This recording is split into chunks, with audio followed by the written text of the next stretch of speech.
in the field of serving people directly who are struggling for food, who are unable to get access to medical attention or support, and help in that way, as our Dharma is to do that work. But I also think that there's an even more important dharma of protecting our planet, protecting our environment, of doing whatever we can to make a difference for our planet, which is obviously telling us that so much is going wrong.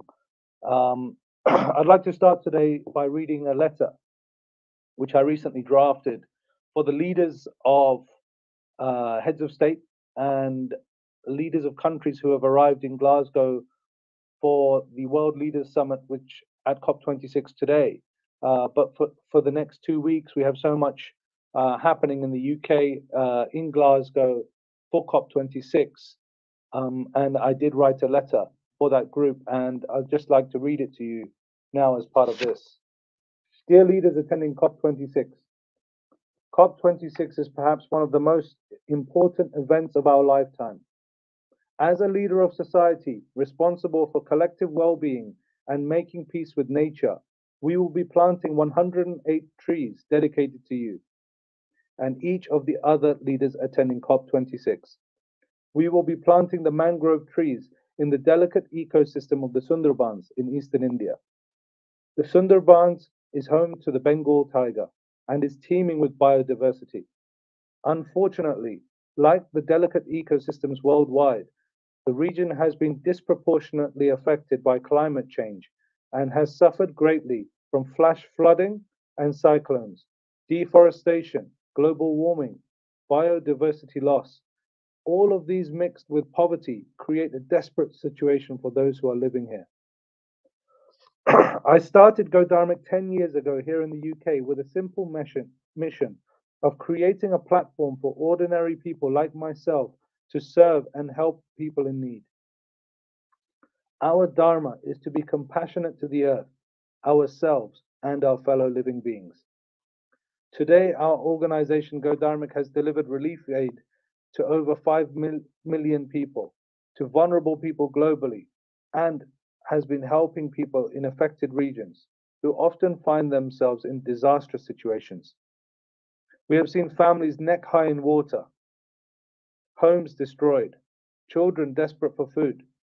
We have seen families struggling and their children desperate situations. Although I'm proud of these relief efforts, which are taking place during the most difficult of times, there is undoubtedly a better way. We must prevent these catastrophic events by causing less harm to nature. Nobody is being left out. We see flash floods across Europe, forest fires in the United States, disasters across Asia.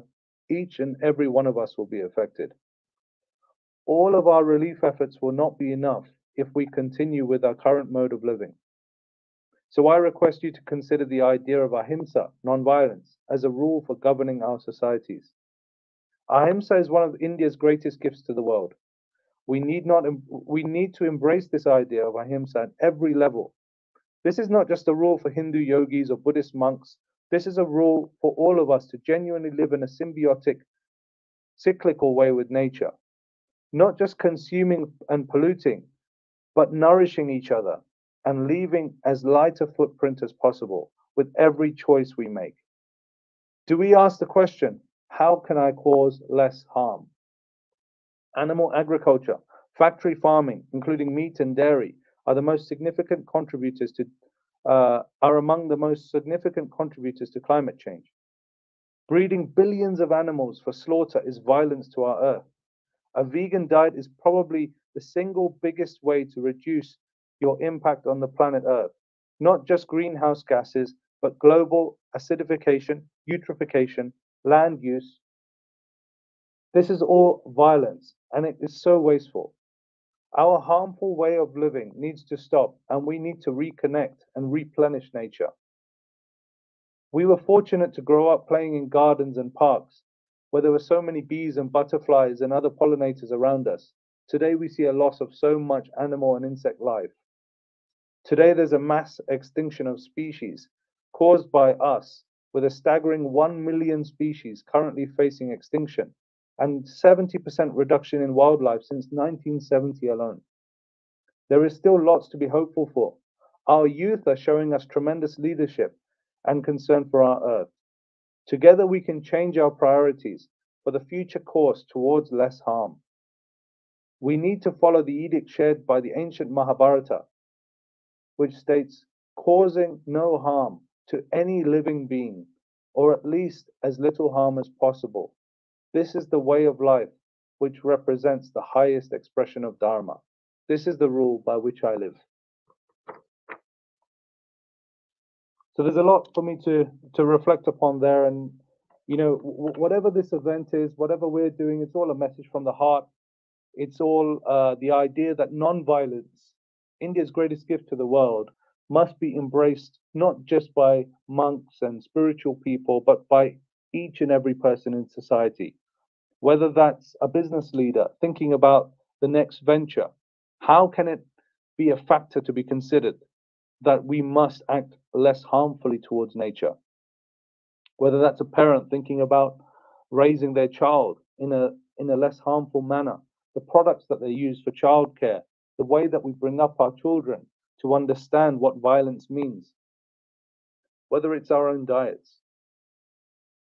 Today is World Leaders Summit in Glasgow, COP26. What is the food being prepared for the leaders of our countries, the biggest leaders in our world? Are they choosing to eat a non-violent diet? Is it environmentally friendly? Or are we just speaking words? We heard the message in the letter from Oxford University that it's proven scientifically that the biggest way to reduce our harm on the environment is to choose a vegan diet. Making those steps towards a less harmful diet is not the choice of the religious. It's not the choice of only the spiritual. It's the choice of the human being who wants to do the right thing, to carry forward this message of goodness.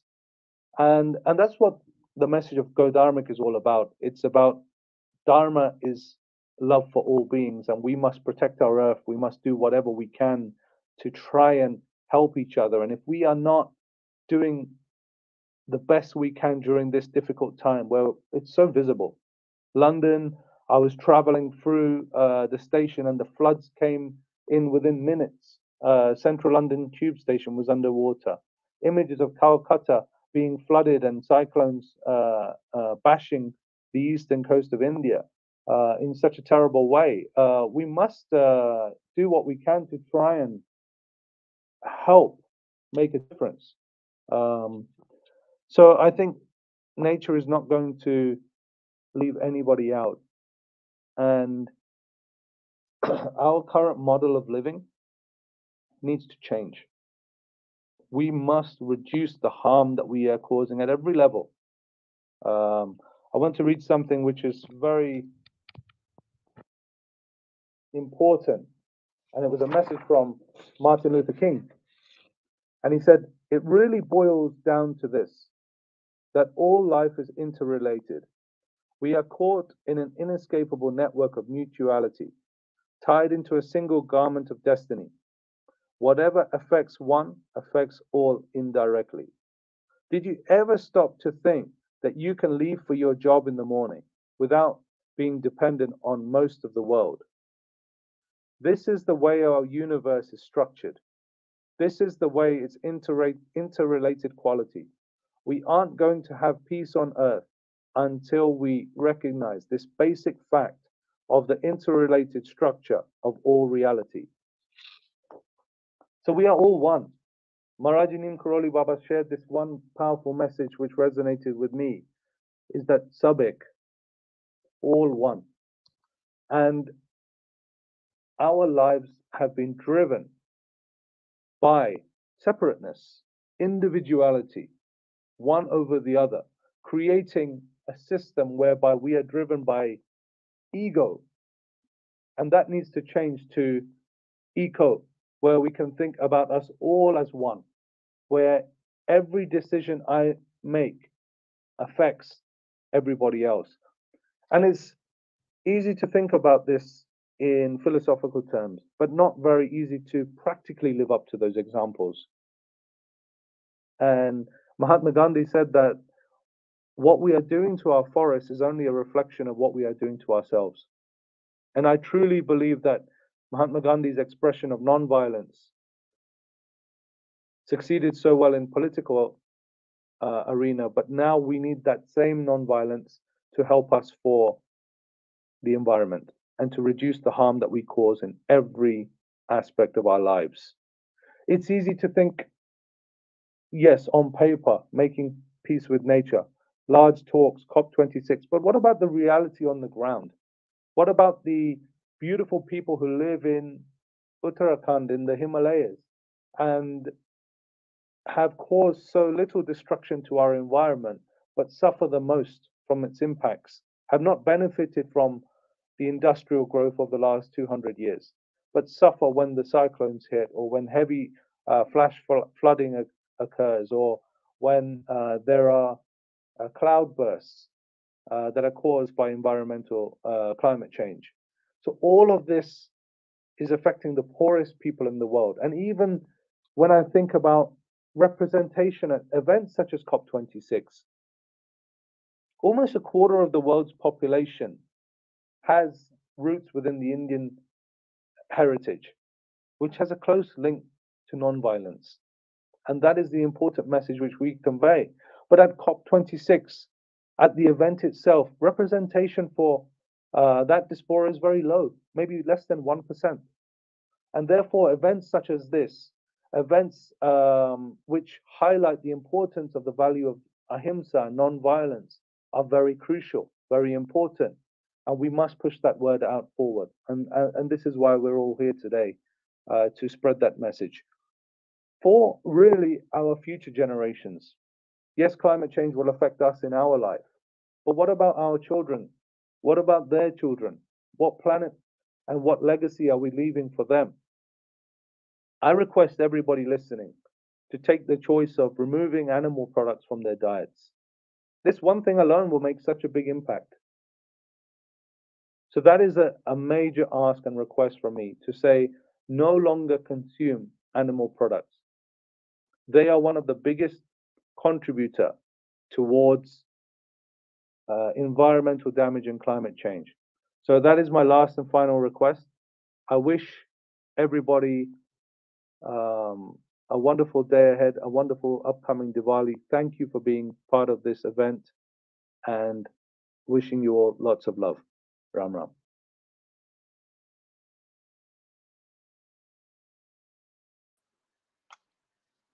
Thank you, Hanuman. We have a small video from our mangrove plantation, which is happening at the Sundarbans region in West Bengal. So we're just going to play that now. আমি দেবব্রত মণ্ডল, গো ধার্মিক volunteer, Paschimbanga. COP26-এ আসা প্রতিটি দেশ এবং প্রতি দেশে থেকে আগত নেতা নেত্রীদের প্রতি আমাদের ভালোবাসা এবং শ্রদ্ধা।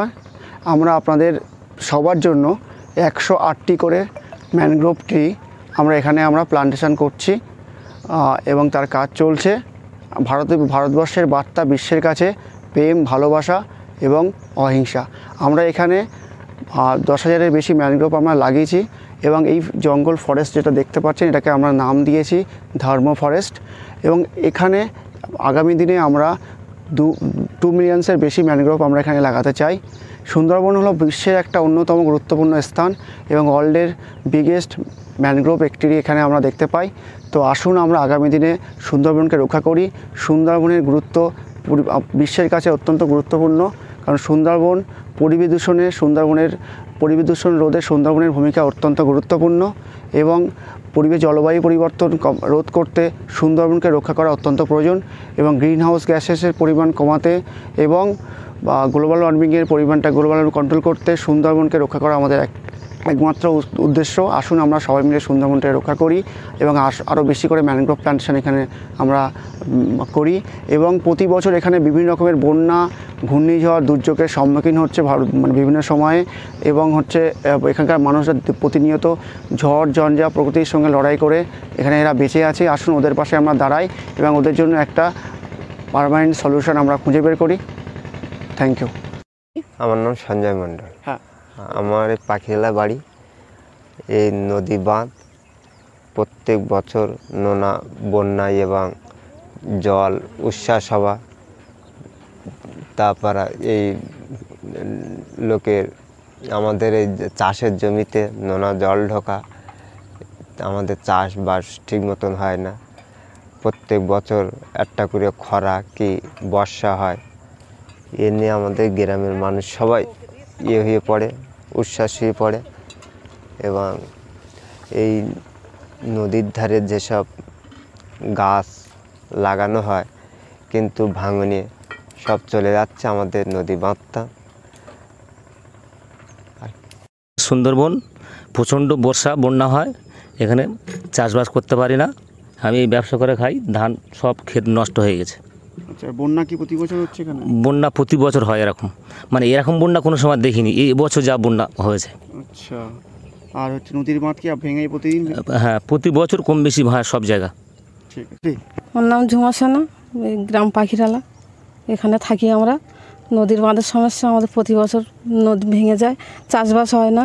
আমরা খুব দুর্ভোগের মধ্যে থাকি প্রতি বছর, আমাদের খুবই অসুবিধার মধ্যে থাকতে হয়, চাষবাস হয় না, ভেঙে যায়, নদী নোনা জল ঢুকে যায়, গেলে আমাদের খুব সমস্যা। এবছর কি চাষ হয়েছে? এবছরে হয়নি, ওই পাশে এই পাশে কিছু জায়গায় হয়েছে, কিছু জায়গায় হয়নি। বৃষ্টি প্রচণ্ড বৃষ্টি হয়েছে, এবার পুকুরে মাছ টাছ নেই, সব চলে গেছে, মানে ক্ষয়ক্ষতিও অনেক হয়েছে, ঘরবাড়িও ভেঙে গেছে। আমাদের এই সুন্দরবনের শেষ প্রান্তে আমরা বসবাস করি। প্রতি বছরের ন্যায় আমাদের এই নদী বাঁধ ভেঙে নোনা জলে আমরা প্লাবিত হই এবং বারে বারে আমাদের ফসল নষ্ট হয়। সেই জন্যে আমরা সরকারিভাবে হোক আর যেভাবে হোক গ্রামের মানুষ সবার পূর্ণ সহযোগিতায় হাত মানে ঝুড়ি কোদালে কাজ করে রক্ষা করে রাখে শুধু বাঁচার স্বার্থে। আর কি সমস্যা হয়েছে এখানে? আর সমস্যা বলতে এই মিষ্টি বন্যা হয়েছে, পুকুরের মাছ, ঘরবাড়ি নষ্ট হয়ে গেছে। কেন সুন্দরবনে বাস করি তো বেশির অংশ আমাদের মাটির ঘর আর পাকা ঘর হয়েছে, কিন্তু আরও বেশি সংখ্যক হলে আমরা সমৃদ্ধি হব, এটা সরকারের কাছে আমরা দাবি করব। আর আপনার চাষে এবার কি চাষবাস হয়েছে? চাষবাস সব নষ্ট হয়ে গেছে আমাদের।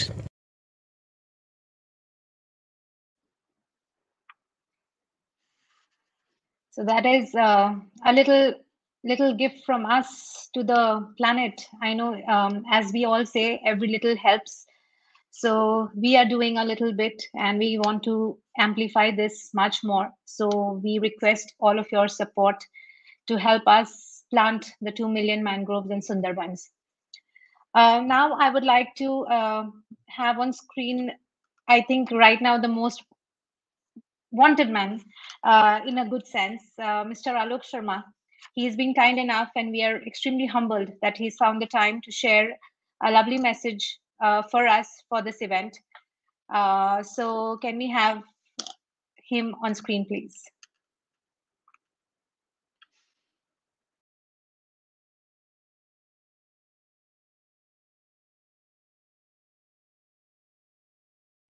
Good morning. It's a pleasure to join you. And thank you, Godamik, for organizing this event. Today is the first day of COP26, a seminal moment in a decisive decade for our planet. 6 years ago, the world signed the Paris Agreement, which commits us to limit global temperature rises to well below 2 degrees, aiming for 1.5. Because the science tells us that target is critical, that every fraction of a degree makes a difference. More crops failing, more coral reefs degrading, millions more lives and livelihoods affected.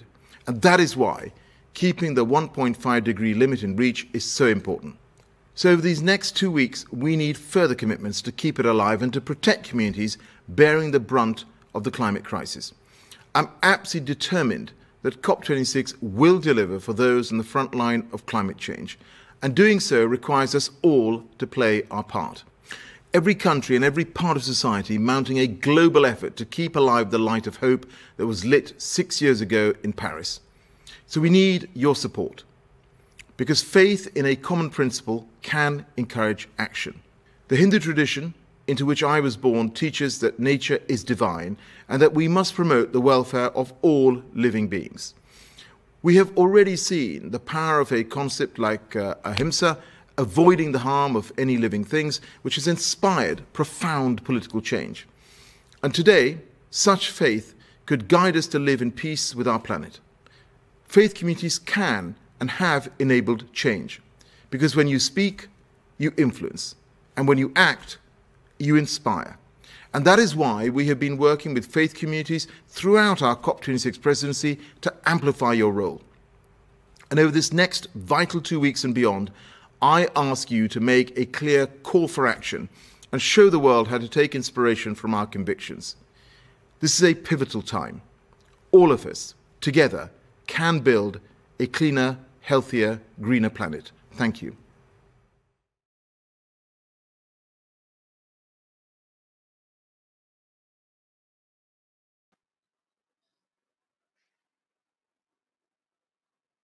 That was very inspiring. And we all hope that we can imbibe some of it and make difference in our lifestyle and make this change happen. I would now like to share with you a message by Greta Thunberg, who is a Swedish environmental activist. She has shared how industrializing life on Earth has affected us all, and why is it very important to act now to combat climate change.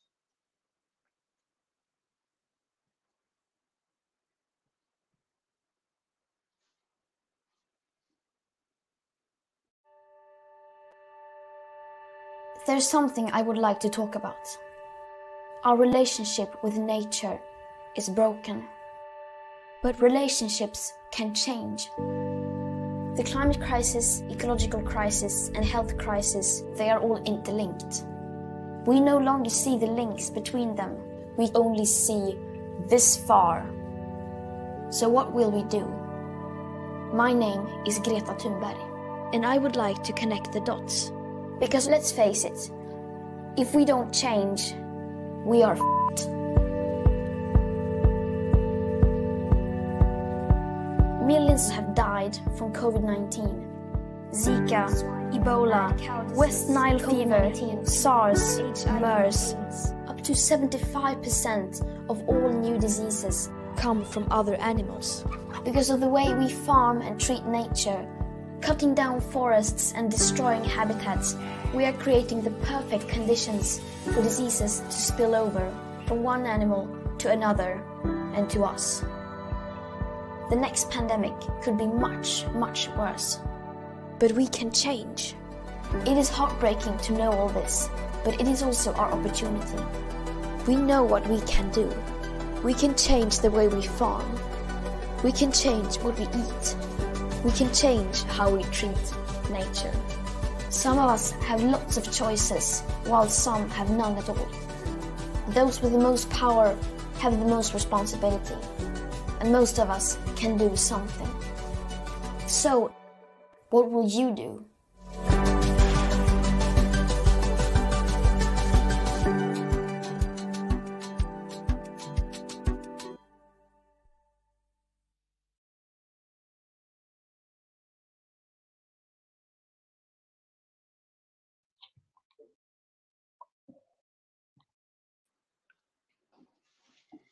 Okay, I think we all get inspired by this little girl, and it's something we can just see how little bit can make a difference. Now, I would like to invite Ms. Maneka Gandhi.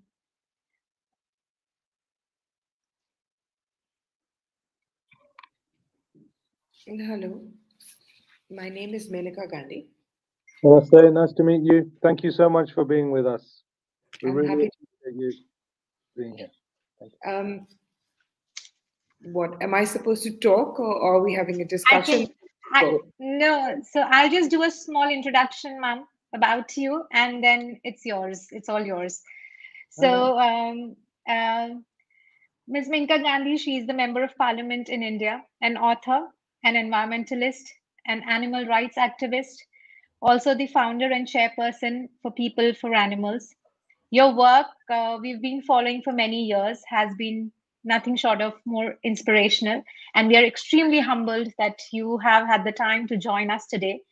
And today you'll be talking about why animal welfare is human welfare. So welcome, ma'am, and we look forward to your talk. Thank you. Thank you. Actually, I've changed the subject. It's not animal welfare, it's human welfare, which we take for, we understand each one of us. I actually want to address it to a more Western audience, and that is about animal agriculture. When we farm animals and when we eat them, we have passed that time now where we can excuse ourselves by saying this is a personal choice and that democracy does not allow for us to interfere with personal choices or personal tastes. Murder is not a personal choice. Government regulates on that. So why should government not regulate in the larger interests of the planet on the murder of animals and on our personal choice of eating them? For the simple reason that we are all under threat by people who eat animals. Your food choices are killing all of us. If Australia is on fire with half of it, 1 billion animals being wiped out, with half of the island going under fire, it is because of the warming of the Indian Ocean. The warming of the Indian Ocean is because of excessive methane and carbon dioxide, both of which are created to a large extent by meat. Now, when we have meetings like COP and we have meetings, international meetings, everything is talked about except food. But it's food choices that are controlling what the planet does. If we are raising forests down, if Brazil is cutting half its forests, it's in order to increase cattle grazing. If we are doing things to the planet, it is 90% in pursuit of food. At the moment, our government has decided to cut down forests in the Andaman Islands. Why? To grow palm oil. Why? Because palm oil is a cheaper alternative to real oil. It doesn't matter whether it gives you cancer. The point is that it's a cheap oil that can be used to cook food with. So every choice we make ultimately is based on what our stomach supposedly wants to fill itself with. Now, animal agriculture currently accounts for 15.5% of the total emissions in the world, both in methane and in carbon dioxide. Besides the emissions problem, there is also the issue of dairy and meat industries contributing vastly to water shortage, especially in developing countries like India. To give you an example, in 2020, 337.2 million tons of meat was produced in India. Vegetables, when it comes to just water, need 322 kg per kilo of vegetables grown, which is also allowed. But if you're going to do farm agriculture for vegetables, that's how much it takes. But one chicken alone, which doesn't even form a full meal, one chicken uses 4,325 kilos of water. Pork is 5,988. Goats are 8,763. Beef is 15,000. Really, can we afford that much water for one animal? Eggs and milk add to the burden. And not only is the water used for growing these animals, but when the animal is killed, when its offal is thrown, the pollution that it causes in water, the blood, the offal, can we afford that? The point is all nations get together and then they commit, whether they fulfill or not. They superficially commit to cut their emissions in accordance with the Paris Agreement target of 1.5 degrees Celsius. And so they focus on reducing their emissions in what are the agreed sectors, that is energy, transport, and industrial. But the emissions by the livestock sector are ignored in policy considerations and climate negotiations. Why? Because nobody wants to touch your food. As put by the Forbes climate journalist Jeff McMahon during the Paris Agreement negotiations, livestock emissions were all over the menu at the Paris Climate Conference in the form of butter, cheese, and meat, but they were nowhere to be found on the agenda. So the same people talking about cutting emissions and saving the planet were actually eating their way into destroying our planet while talking about it. However, considering the sheer volume of emissions that are a byproduct of factory farming, the lack of action in this sector is disastrous for the climate. A study by an international non-profit known as GRAIN and the Institute for Agriculture and Trade Policy found that 35% of the world's biggest meat and dairy companies neither report their emissions accurately nor have reduced any emission targets, either in the short run or committed to reducing them in the long run, and nor has any government touched them. Even in India, what I find really weird is that we have something called the GST. That is, what tax is it? What does GS stand for? Anyway, it's the tax that everybody pays on every product, except meat. Agriculture, agriculture you pay on if you want to sell tomatoes. But if you want to open a slaughterhouse and kill the animals, if you want to export them, you pay no taxes.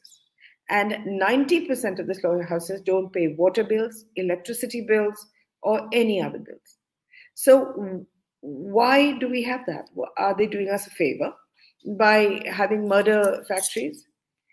Even if other sectors, such as energy and transport, were to cut down their emissions under a business as usual scenario, the emission by the meat and dairy industry would expand to the point where it would be impossible to meet the Paris Agreement target. In 2011, the Food and Agricultural Organization, FAO, reported that the global meat consumption will increase by 73% in 2050. Here we are congratulating ourselves on more and more people turning vegan and the shops having more space for vegan items, but it's not true. An average American has increased his meat eating to 100 kilos a year. That's impossible to even understand. According to a New York University report, if this projection of 73% were to come true, the emissions by meat and dairy companies will surpass those of fossil fuel companies such as Shell and Exxon.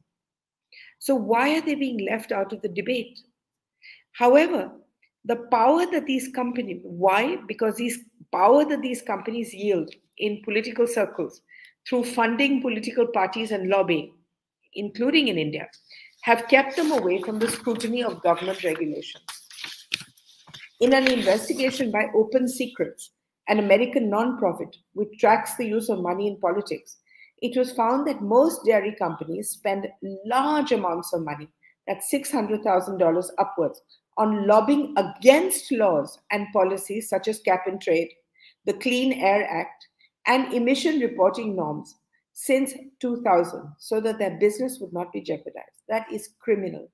Even in India, the Amul factory, which produces milk and milk products, has a huge amount of power with the government.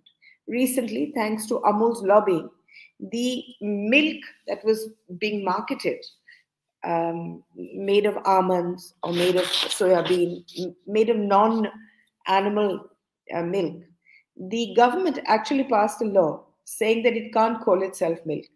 It's my organization that went to court and got a stay on that order. Otherwise, even the brazenness with which you stop milk from being called milk. And we had agreed that it would be called oat milk or almond milk. Nobody was going to claim that it was cow milk because nobody would drink it then. But still, Amul wielded that kind of power.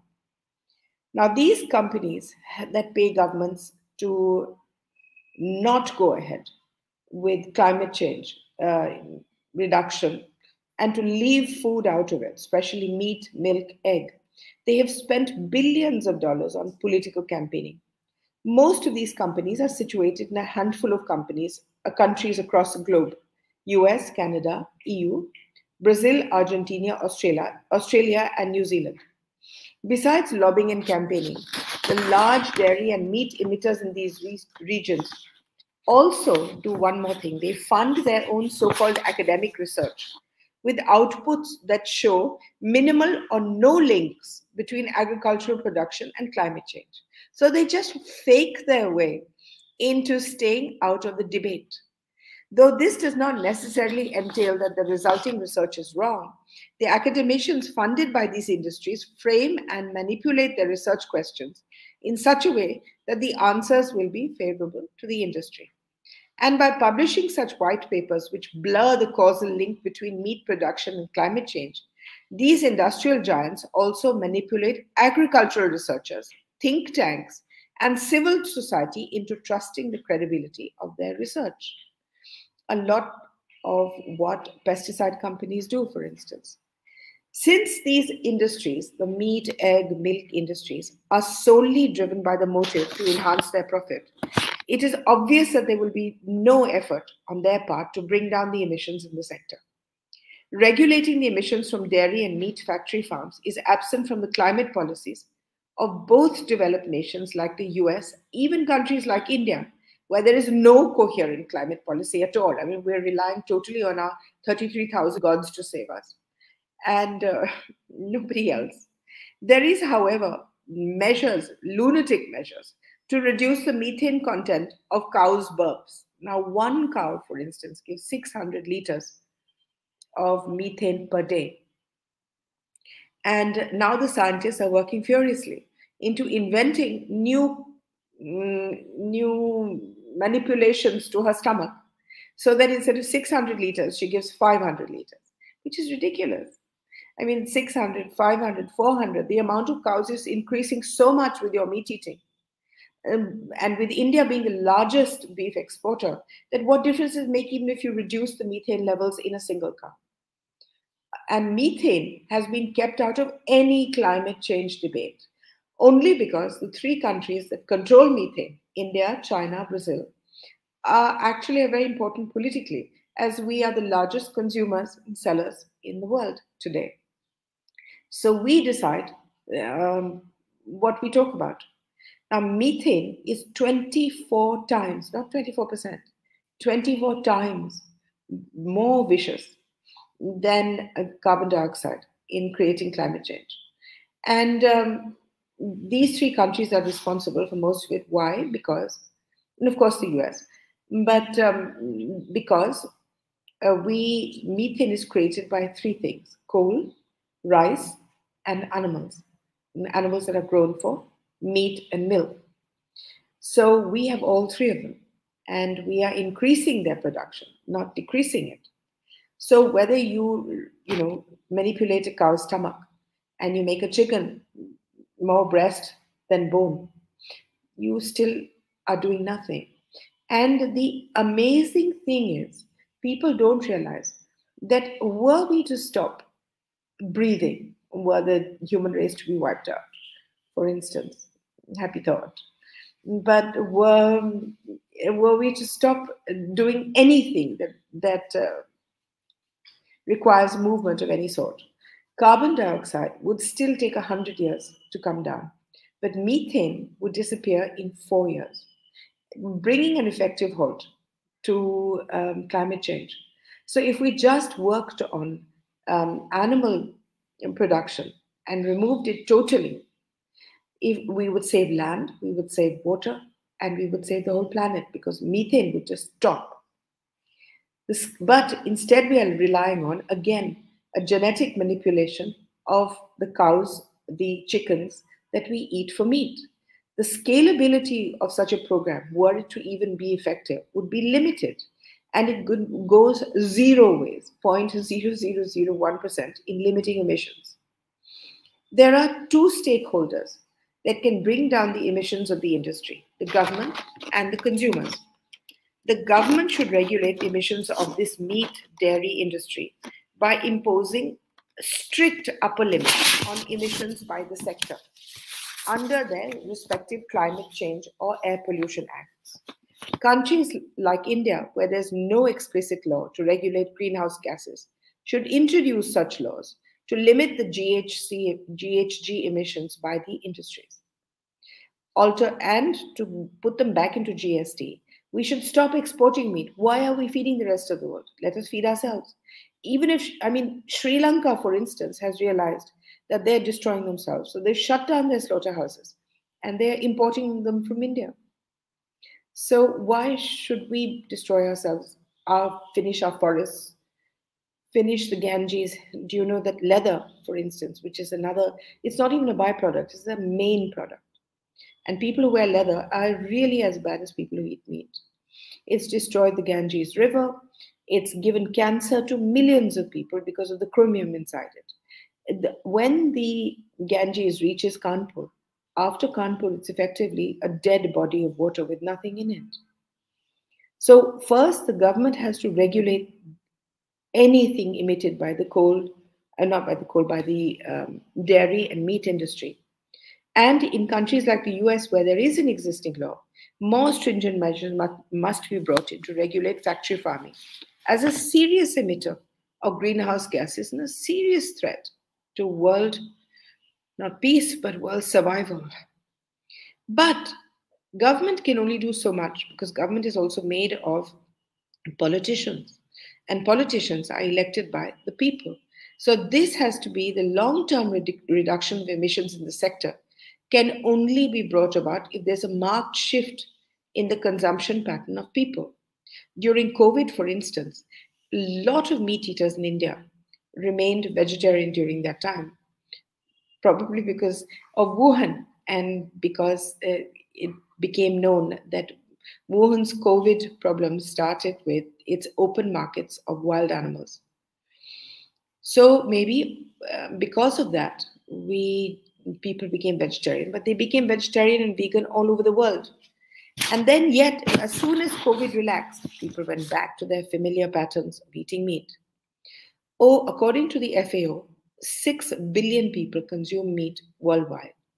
As long as consumption remains stable, or if, as projected earlier, as I said, by the FAO rises, the production and related emissions will continue rising, no matter whether you have COP or you have POP.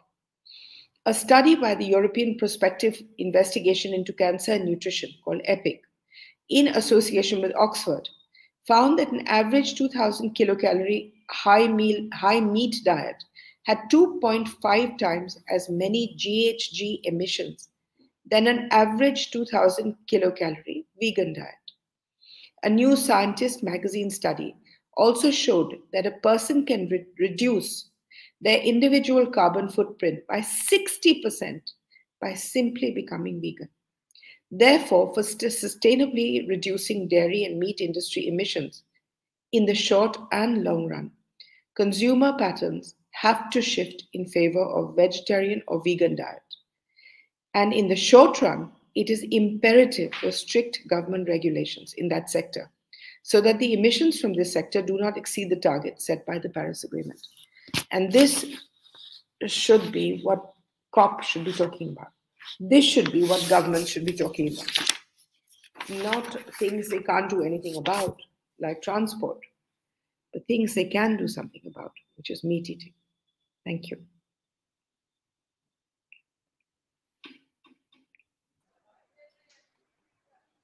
Thank you, ma'am.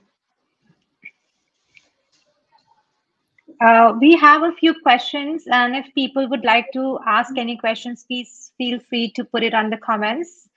I have one already, and if it's okay, can I put it to you right now and ask? Sure.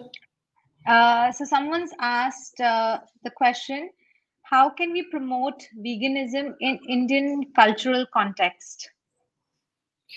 Well, two ways. One is that we are naturally vegan. You know, really, this whole business of Krishna drank milk is not true. If you see any of the religious texts, there's no sign, there's not a single line of Krishna drinking milk anywhere. So we need to understand that. That in purely religious terms, forget cultural, in religious terms, if we understand that the British brought in milk and turned it into an industry. In fact, it was my grandfather, my mother's father, who was the creator of Amul and the first dairy farm in India. So maybe I was born there to redo that particular wrong. In cultural terms, it's very simple. Culture is food. It's very simple. It's one country in the world where it's so simple to be vegan. We have the most delicious food, and we have thousands and thousands of varieties. It changes every 10 kilometers. We have a goddess called Shakambari, and once a year, 63 vegetables are offered to her.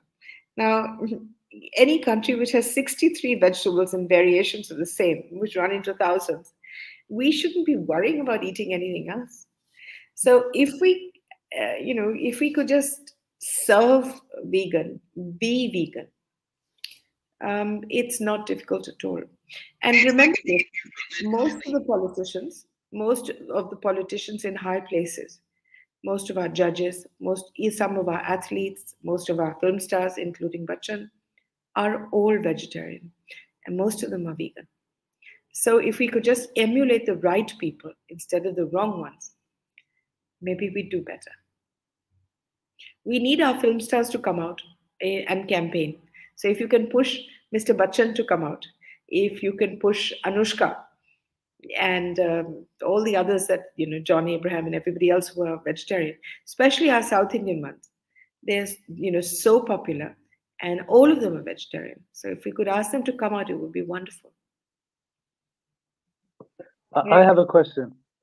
Yeah. Thank you so much. There was so much information that you shared there that I think is relevant and important for everybody listening to hear. But how do you feel personally about animal biodiversity loss in India, with so many species being lost, for future generations not going to be able to see those beautiful animals and the nature of India, the beauty of the nature of India, in respect to biodiversity loss? So yes, most of our animals are under threat. Our children are not going to see tigers. They're certainly not going to see rhinos. Even our camels have become an endangered species because there's one gang in a village called Bhadal, which has single-handedly killed 20 lakh camels in the last 10 years by sending them to Bangladesh to be cut. So, and 16 go on trucks every day.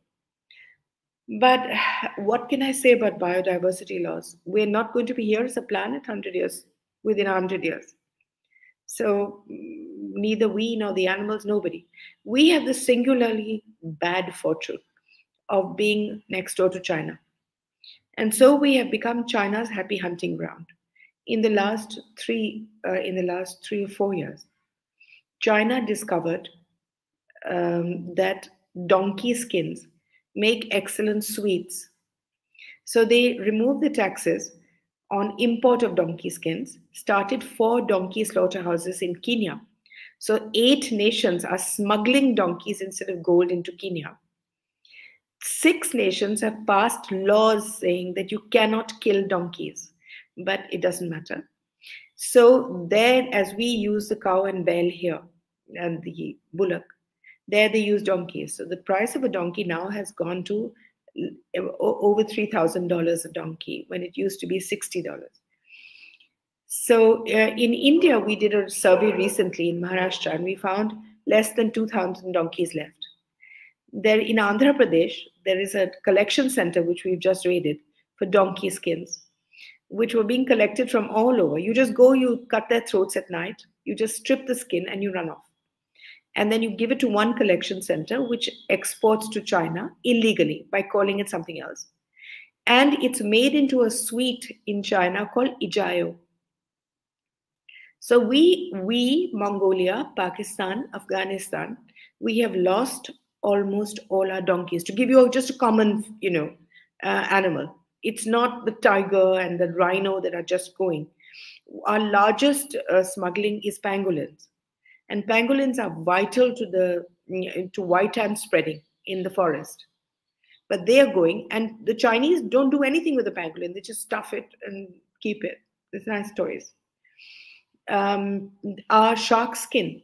We were sending shiploads of shark fins for a useless soup. Shark fin has nothing of any value in it. So we passed a law banning shark skin export, but it's still going from Kerala illegally by private companies. So our children are not going to see most of life. And I'm not talking about 100 years from now. I'm talking about my daughter, my granddaughter, is not going to see half the animals I've seen. She may not see camels, she won't see donkeys. She may not even see the Indian dog because he's under so much threat. What she will see is those stupid Pomeranians and the French poodles and other things that the West brings into India, which also die a miserable death because they're so alien to our climate. But what do I think about it? I feel so sad. It's not just the diversity of mammals that is under threat. Which child has ever seen a frog? How many of them have seen snakes? How many, the magnificence of the king cobra? Who has seen it? Who has seen, for instance, the monitor lizard, that beautiful large lizard? Who has seen it? Who has seen the butterfly? I don't know any children who have seen butterflies. So for biodiversity of animals to finish, first the biodiversity of trees, bushes, plants has to finish. And that is under huge threat. India now has only 8% of forests left. And the 8% of forests is directly related to the growing of meat. Because all our buffaloes, cows, and goats are feeding in the forests. Because the people who are growing them for export don't have land. So they just shove them into the forest and they eat up all the shoots. So no new trees are growing. And this 8% also is a lie. It's an average. We are averaging out Assam and the Northeast 25% with the 1% of Punjab, the 1% in Haryana, the 1% in Delhi. How can you average out trees? You can't. Suppose they were in a different country, how would you average them out? So, and all of it is 100% due to nothing else. It's not even population pressure. It is simply the animals that are going into the forest to eat. All your wild animals are under threat, especially your large cats, because the shepherds who take the goats and the cows and buffaloes so that they can eat, first poison the water holes, so that all the big cats die, so that they don't lose any animals to predation. So we have already lost sparrows. My granddaughter has never seen a sparrow. And I used to have sparrows on my table, and in my library, they built nests. We had names for them. So my granddaughter will never see a sparrow. And when we had locusts last year, and we're going to have them again this year because of climate change, when they came for 180,000 hectares of grain that they ate, the only way we could have stopped them was through sparrows, but we didn't have any. We don't have any more vultures. So we have 16 vultures left in the whole country. And why did the vultures disappear? Because we were mistreating buffaloes and bullocks. So when we tied them up in carts and used them, 33% of them have cancer, neck cancer. And in order to use them in spite of their pain, we gave them a medicine, a painkiller called diclofenac. And diclofenac, in their meat, when vultures ate their meat, their eggs stopped being formed. And the government was warned again and again for 20 years, saying, cut out diclofenac. treat the cows better, stop, change the yoke by law so that you don't have to use painkillers. And when you don't use painkillers, you will save other species. So when the vultures finally, they died out only because they couldn't, whenever they sat on their eggs, the eggshells would break because they were so soft. Why? Because of diclofenac. So you mistreat one animal, you lose 20 other animals. No, absolutely. So, with this painkillers as well, the scary part is also for ourselves when the overuse of painkillers, when we become immune to that, it's gonna. India invented the word superbug, and that's not a new kind of large, 9-footed bug. It is the fact that we are immune to all antibiotics. 70% of India's antibiotics go to chickens alone. And last year, the UN reported that when all the antibiotics in chickens were going down, ours went up by 60%. Thank you. Thank you, ma'am. We would love to hear you, and whatever we heard today, I think it's raised so many questions with us as well. Thank you so much for your time. Thank you so much for sharing so much information. I'm sure all of us, as youth, as people of different countries, I think this is telecast is all over the world right now. We all have a lot to think about and make choices based on what is good for our planet. So thank you, ma'am. We could not take a lot of questions. Just a quick one. That there was a few people who were asking how can they follow their work, your work, where can they see you? Do you have a website? Of course, I know the answer, but I would like you to just share with everyone who's watching. I don't have anything of my own, but I head People for Animals. And I write one article a week on all these issues. I've been writing for about 30 years.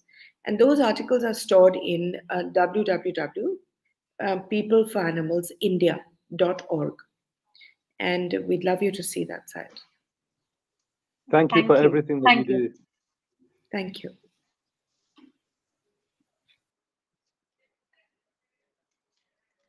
Okay. It was a very inspiring conversation and I think a talk for us. That I think very well fits into our first panel of the day.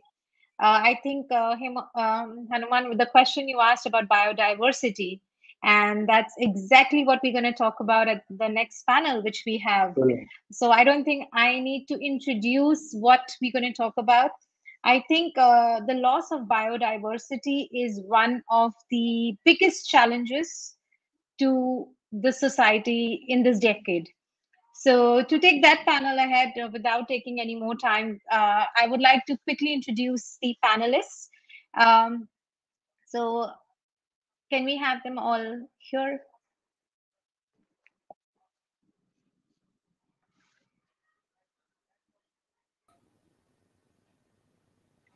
So we have Abhir Bhalla, who is the youth environmentalist, also very popularly known as the Indian teenager fighting the global air pollution.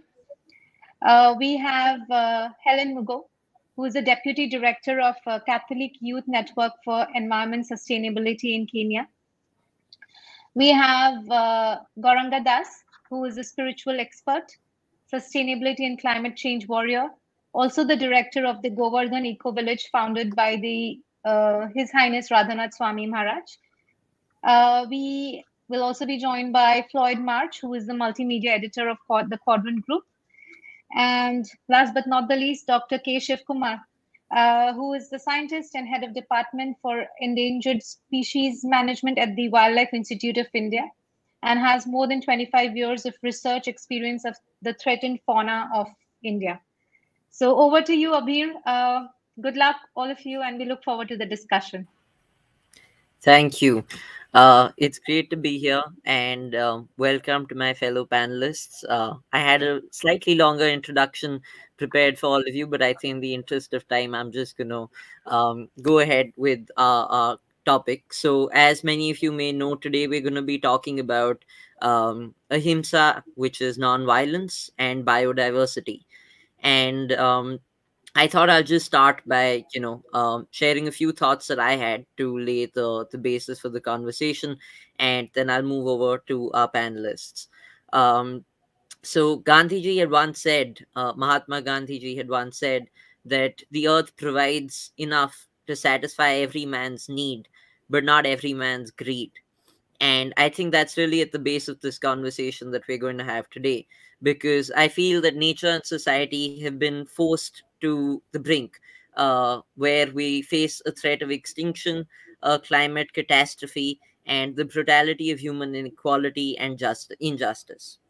But both, I feel, both the ecological as well as the social emergency that we're now facing nowadays is connected, with it's connected and based on the fundamental principle of economic interests, extractivism, and all of these other concepts which have sort of started to encourage human beings to exploit the planet and just carelessly sort of uh, fulfill their greed and their personal interests. And of course, on the other hand, we have non-violence, which is ahimsa, which is an ecological and social imperative. Uh, Compassion connects us to the living earth and each other instead of separating and dividing us through violence, domination, hate, exclusion, and injustice. And we share this planet with other beings, all of whom have a right to live, a right to evolve in health, wealth, well-being, and freedom. And all beings need to share their ecological space and have the right to participate in the living processes, uh, and ensure food and water for us all. We as human beings do not have the right to take the share of other species, other humans, or even future generations. Because when we extract more from the earth, we overstep the limits of our rightful share, we disrupt planetary boundaries, ecological limits, and the integrity of species. Today, we are facing the coronavirus pandemic, and there was recently an article which I came across in The Guardian which suggested that the pandemic may have emerged in the first place because of excessive deforestation, which in turn led to lowering the zoonotic barrier, increasing human animal contact. So that's testimony to exactly this, because in the web of life, species need to sustain each other. I think that's what Sri Maneka Gandhi ji was also talking about just a few minutes ago. And robbing others of their fair share deprives humans of their right, of their basic need to survive. And all of this amidst deepening crises of food, water, poverty, hunger, and starvation. Sustainability and justice are interconnected because we live in an interconnected world. And that's why today we'll be talking about ahimsa and biodiversity. So, without further ado, Dr. Shivakumar, I want to turn to you first. Um, I've heard that I've read rather that you've worked extensively in the field of biodiversity management. What really is your understanding of the term biodiversity itself? Because for a term so simple, it surprisingly seems to have a lot of varying interpretations around the planet. So over to you. I'd love to know your thoughts. Yeah, thank you. Good morning and good evening and good afternoon, everybody. Namaste. If you want to talk about biodiversity in a simpler term, all life around you, that is a biodiversity. In fact, biodiversity is like a unit. We use the kilogram for weight, or a centigrade or Fahrenheit for as a unit for a temperature to measure the temperature, or if you use meter to measure the length. Similarly, if you want to measure the variety of life which you have it in our area, or the area in where you are living, that is called biodiversity. The biodiversity may be rich. You may be living in a rich and biodiversity area, or you may be living in a low biodiversity area. For example, people living in a city like Delhi, you may be living in a lowest biodiversity area. But if you are living in a Nicobar, Great Nicobar Island, probably you are living in the rich biodiversity area. That is what they measure. But coming to the variety means what kind of variety? It is not just a variety. It is also the number of individual on each variety of this animal or a plants. Okay, that is what we call them a biodiversity. It's kind of a unit, it's a measure, or a simple term, variety of life around you. That is biodiversity, any life. It doesn't matter. Sometimes we may say that even human being is a part of the biodiversity. Butterfly, a plant, or an insect, or a dugong, or a fish, or elephant, tiger, whatever, all kind of a life, even starting from the invisible life, like a protista. That's what in India, for example, India has about 140,000 species of plants and animals. Majority of them, or most of them are animals. We have about nearly 19,000 variety of plants. We call them a species, not a variety, because each species again may be having a different varieties.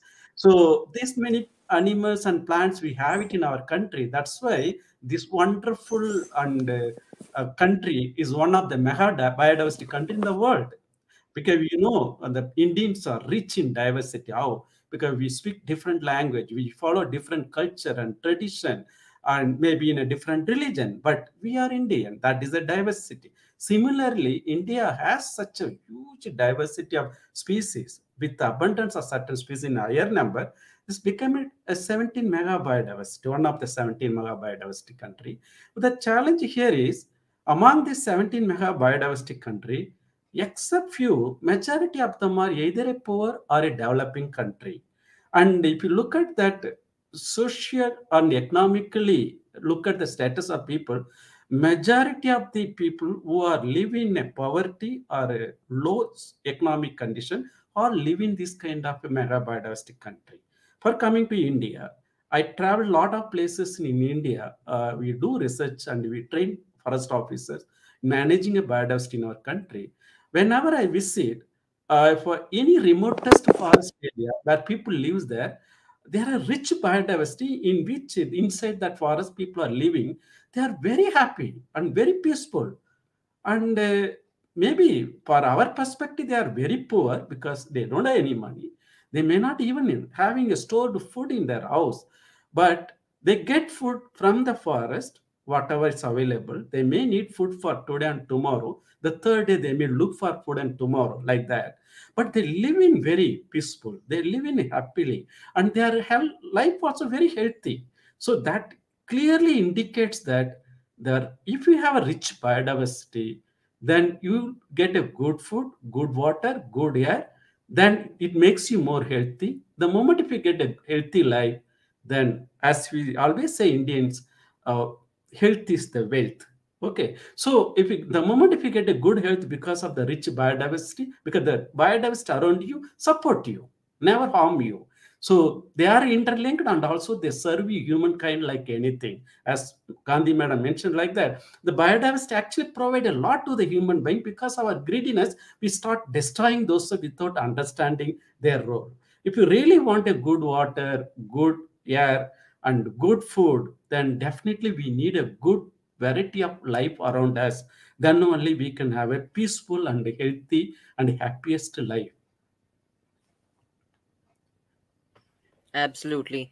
I think that's a very interesting way to conceptualize biodiversity in the larger scheme of things.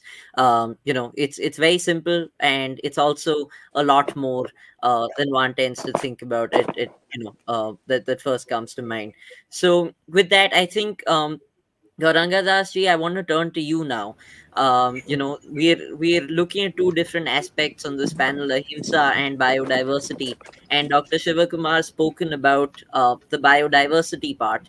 I was hoping you could tell us a little bit about the non-violence or the himsa part, because as an Sure. environmentalist myself, when I think of the link between biodiversity and violence, the ideas of deforestation, hunting, and such other violent practices in the environment come to my mind. But it's surely not as simple as that. So what, according to you, is the role of non-violence in environmental conservation at large, and more specifically in preserving the earth's biodiversity? Thank you, Abir. Can you hear me? Yes, I can hear you. Thank you very much to the host for staging this event subsequent to the announcement of the Quebec Declaration at the UN Biodiversity Conference.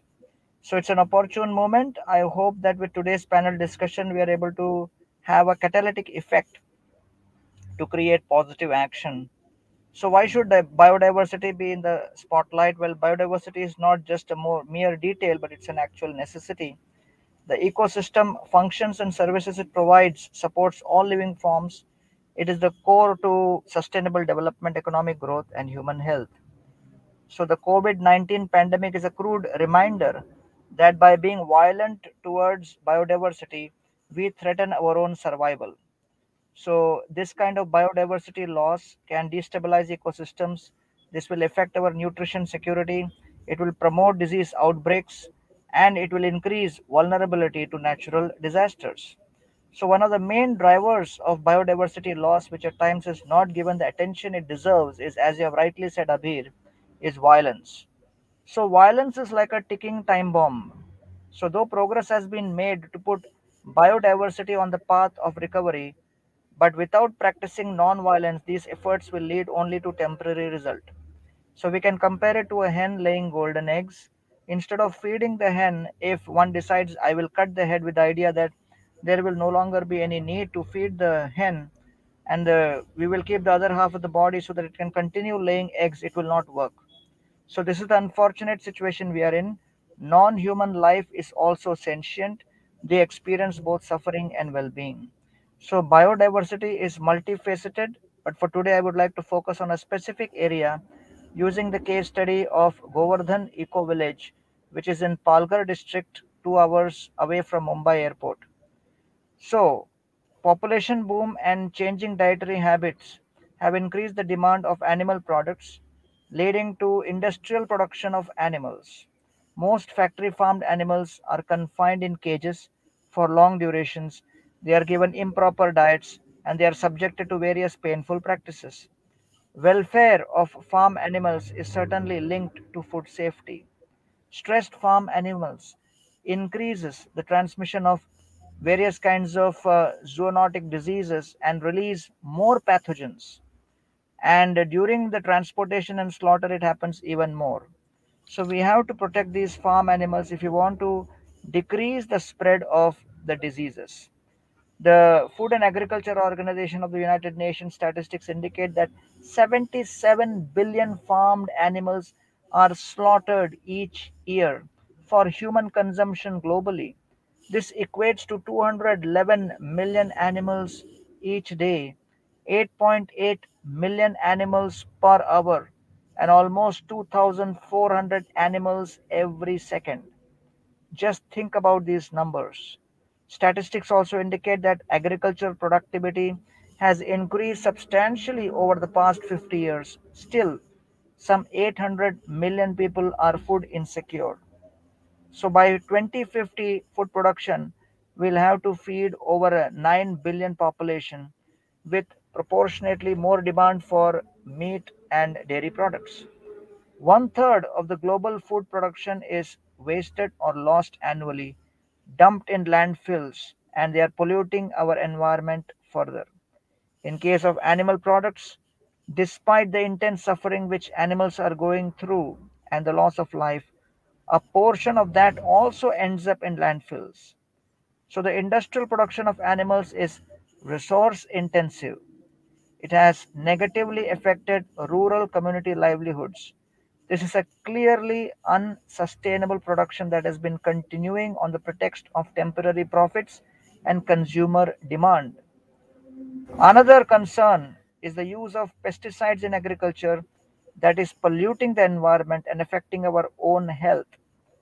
I consider this as part of violence. 25 million people per year suffer from acute pesticide poisoning in developing countries, and pesticide runoff has caused killing of fishes and death of other aquatics and animals. As mentioned earlier, biodiversity is a vast topic, and the loss of smaller species can also have a tremendous, huge impact on the planet and the balance of diversity.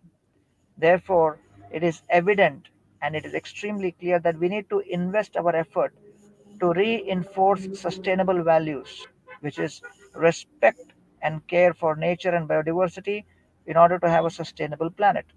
So what are some of the solutions to this crisis? At Govardhan Eco Village, non-violence is practiced by us by caring for and feeding with love and care. Proper care and attention is accorded to all living forms. Bulls are engaged in ploughing and irrigation system. They are cared for and fed with love. We have also developed smart agriculture techniques which combine science, technology with time-tested indigenous knowledge in a circular economy concept. We incorporate the use of chemical-free pesticides in farming and the use of agricultural biodiversity to help cope with pests and diseases and to increase soil quality. This also ensures that aquatics are protected from any pesticide runoff and plant species also flourish.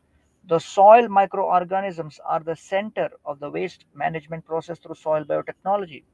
To promote flora and fauna, we have established a nursery that also serves as a habitat for various bird species. We collaborated with Bombay Natural History Society for this. So the consequential benefits are to the human health as well as to biodiversity. So the public awareness forums and campaigns are also effective for promoting a non-violent, sustainable world by emphasizing dietary changes and harmonious attitudes, fostering simple living, high thinking. Govardhan Eco Village runs a rural development program whereby the neighbors, indigenous groups, and the other farmers are sensitized on sustainable farming practices and non-violence techniques. And this non-violence to biodiversity helping them in their livelihoods. Govardhan Eco Village conducts tours for students, for corporates, for researchers, around the campus, and people come from all over the world for this. An essential part of this is showcasing the culture of loving the farm animals with practical sessions on feeding and cleaning the farm animals. In the science field, there are various alternatives that have been developed to meet dietary needs, such as the UN awarded Impossible Foods and Beyond Meat for the technological innovation in plant-based and cellular alternatives to meat, fish, and dairy products. So therefore, we have created a brand called Hari Bowl. So you can visit our website, Hari Bowl Milk. And I would like to end with two quotes. We keep making choices to borrow from the future to live well today, but we don't need to make those choices, said Rice. When things are unified, they are beautiful. What makes music beautiful? It is harmony. And what is harmony? Unity in purpose. So let's be united with love and compassion towards all living entities and live in harmony with each other. That is the antidote to overcoming this violence with respect to biodiversity. Thank you, Abir, for giving me a chance to share my thoughts. Thank you, sir. I think there's so much to learn from everything that you've said. And definitely, I think an understanding for all our viewers that, violence is not just limited to, conventional violence, but also in our ill treatment of animals, which or even in our, in the manner in which we grow our plants, our crops, and all of that. I think it's in a, these days people talk of a circular economy, but I think we also need to start talking about circular responsibility towards that economy. So without further ado, I now want to turn towards Helen. Helen, you've worked on nature-based solutions and have worked with young people. While I can confidently say that the environmental message seems to resonate most deeply with young people, what do you think are some of the ways to encourage those from older generations to care or act on on issues of climate change, or not just older generations, even people who are indifferent? Until recently, we had several world leaders who even outright denied climate change. So how do we speak to such people? Okay. Thank you, Abir. Thank you, everyone who's listening. The key word for me to reach out to older generations and to all those who are denying the reality of climate change and loss of biodiversity and all the other environmental challenges we are facing at the moment is communication in a way that they understand, in a language that makes sense to them. While for young people, social media, internet is a great way of reaching out, and the terminology they use makes a lot of sense to them. For the older generation, we would have to use ways that they identify with. For example, meet them in their communities. They have their own ways of gathering. They have their own groupings. Let us go and meet them physically there. And as we have a dialogue with them, as we converse with them, let us use words and language that they understand. For instance, if you're meeting farmers in the rural setting, the word, even the terminology climate change may not make a lot of sense to them. But if you explain change in seasons, because traditionally we know we plant during these months because that is when we have the rain. We harvest during this month because that is when it is dry. That makes a lot of sense to them. They already are experiencing extremes where when they think it's going to be dry, it's flooding. When they think it's going to be raining so that crops can thrive, they have drought. So that would be an approach that will work for them. So tell them, this is what we are talking about when we say climate change. These extremes that you're experiencing are climate change. So let's go beyond, social media, meetings that they may not fit in, that they may not really understand, and scientific terminology and technical language. Let us speak in a language that they understand and meet them where they are. Another way would be, for example, through faith communities. There are many religions and spiritualities where people gather, especially the older generation. Let us use this, their leaders here, the faith leaders, and people that the older generation will understand and can relate with. This will go a long way to helping them understand the challenge we're facing of climate change, the threat it is posing to biodiversity, the kind of violence that that we are directing at nature and all of creation. And interestingly, they also have solutions. Some of them are already implementing solutions, even without using scientific language or technical terms that we may use. For example, if you look at where I come from, people, there are many indigenous communities, and they had ways of dealing with these challenges. So if it is crop farming, for example, what plants can we grow that will live through this? Can we avoid using chemicals and pesticides and so on, and use indigenous seeds and methods of farming that will help us to adapt to the situation as it is? So it is key to reach them where they are and use language that they understand, Abir. Absolutely. I think you've made several interesting points, which I will circle back on to, and I'd like to discuss with the panel at large, in a few minutes. But before that, Floyd, I think I want to turn to you. You're our in-house media expert, and as someone who comes from Delhi, I'm extremely frustrated by the manner in which the media only seasonally covers the air pollution problem, for example, in India. And I find that a large part of the problem lies in the lack of awareness about climate change. Arguably, a key stakeholder then is the media itself for building this awareness. So as a journalist, you must be only too familiar with the pressures of conflicting media interests. Stories of elections and political drama tends to take precedence over stories of forest fires and rising sea levels. What then, according to you, do you think can be done to convince the media to spread the message of climate change, to stress on the importance of biodiversity, and to carry this message all year round rather than just seasonally or just when there's a specific occurrence? Because at the end of the day, it does have a day-to-day effect on, such events does tend to have a day-to-day effect on people's lives.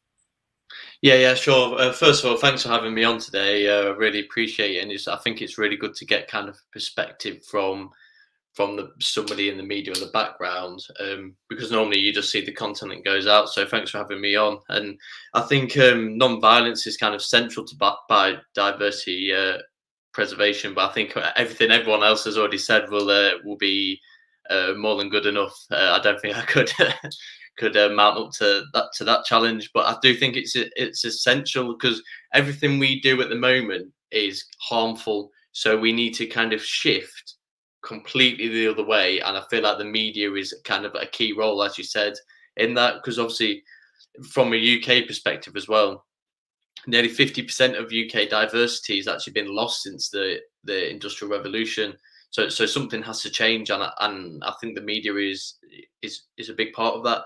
I think one of the biggest issues the media have at the moment is kind of the people getting their news off Facebook and things like that aren't kind of like a verified source. Because if you've got one article that kind of says climate change is bad, you'll be able to find one just as easily that kind of denies climate change. So it's about kind of disseminating that information better. But I think in terms of the question that you asked, I think it's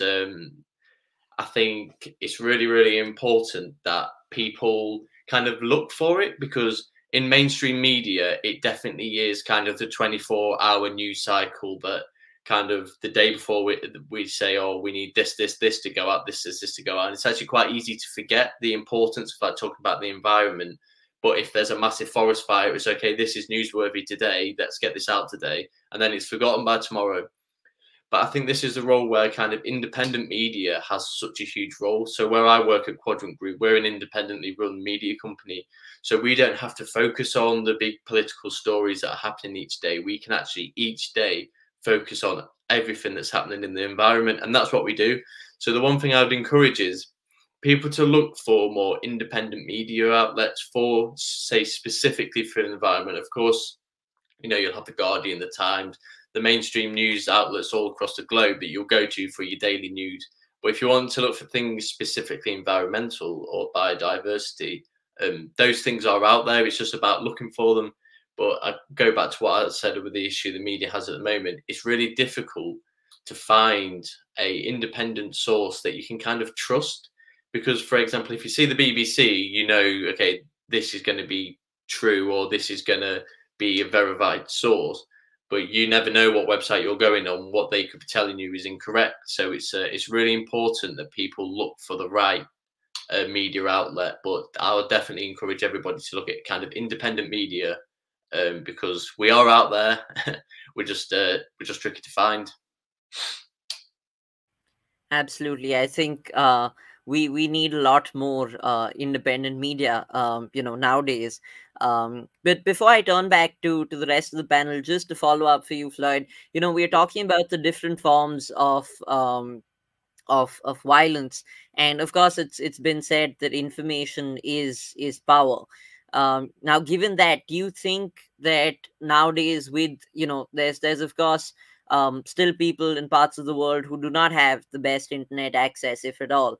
But for those who do, and who do have access to that kind of information and knowledge, do you think there is just as much, you correctly said that there is, for every website which says climate change is real, there's a website which says it's not real. So would you say fake news or any sort of, information on the net can be manipulated to constitute, to lead people in the wrong direction, to tell them, that we have plenty of biodiversity, all of this is a sham. So how does one tend to avoid that? How do you sort of figure out what's right and what's wrong? Yeah, well, that's the $1 million question, really. If we could solve that question, would be all right. But as you say, fake news it travels 5 times faster than real news. So that's the problem that we face.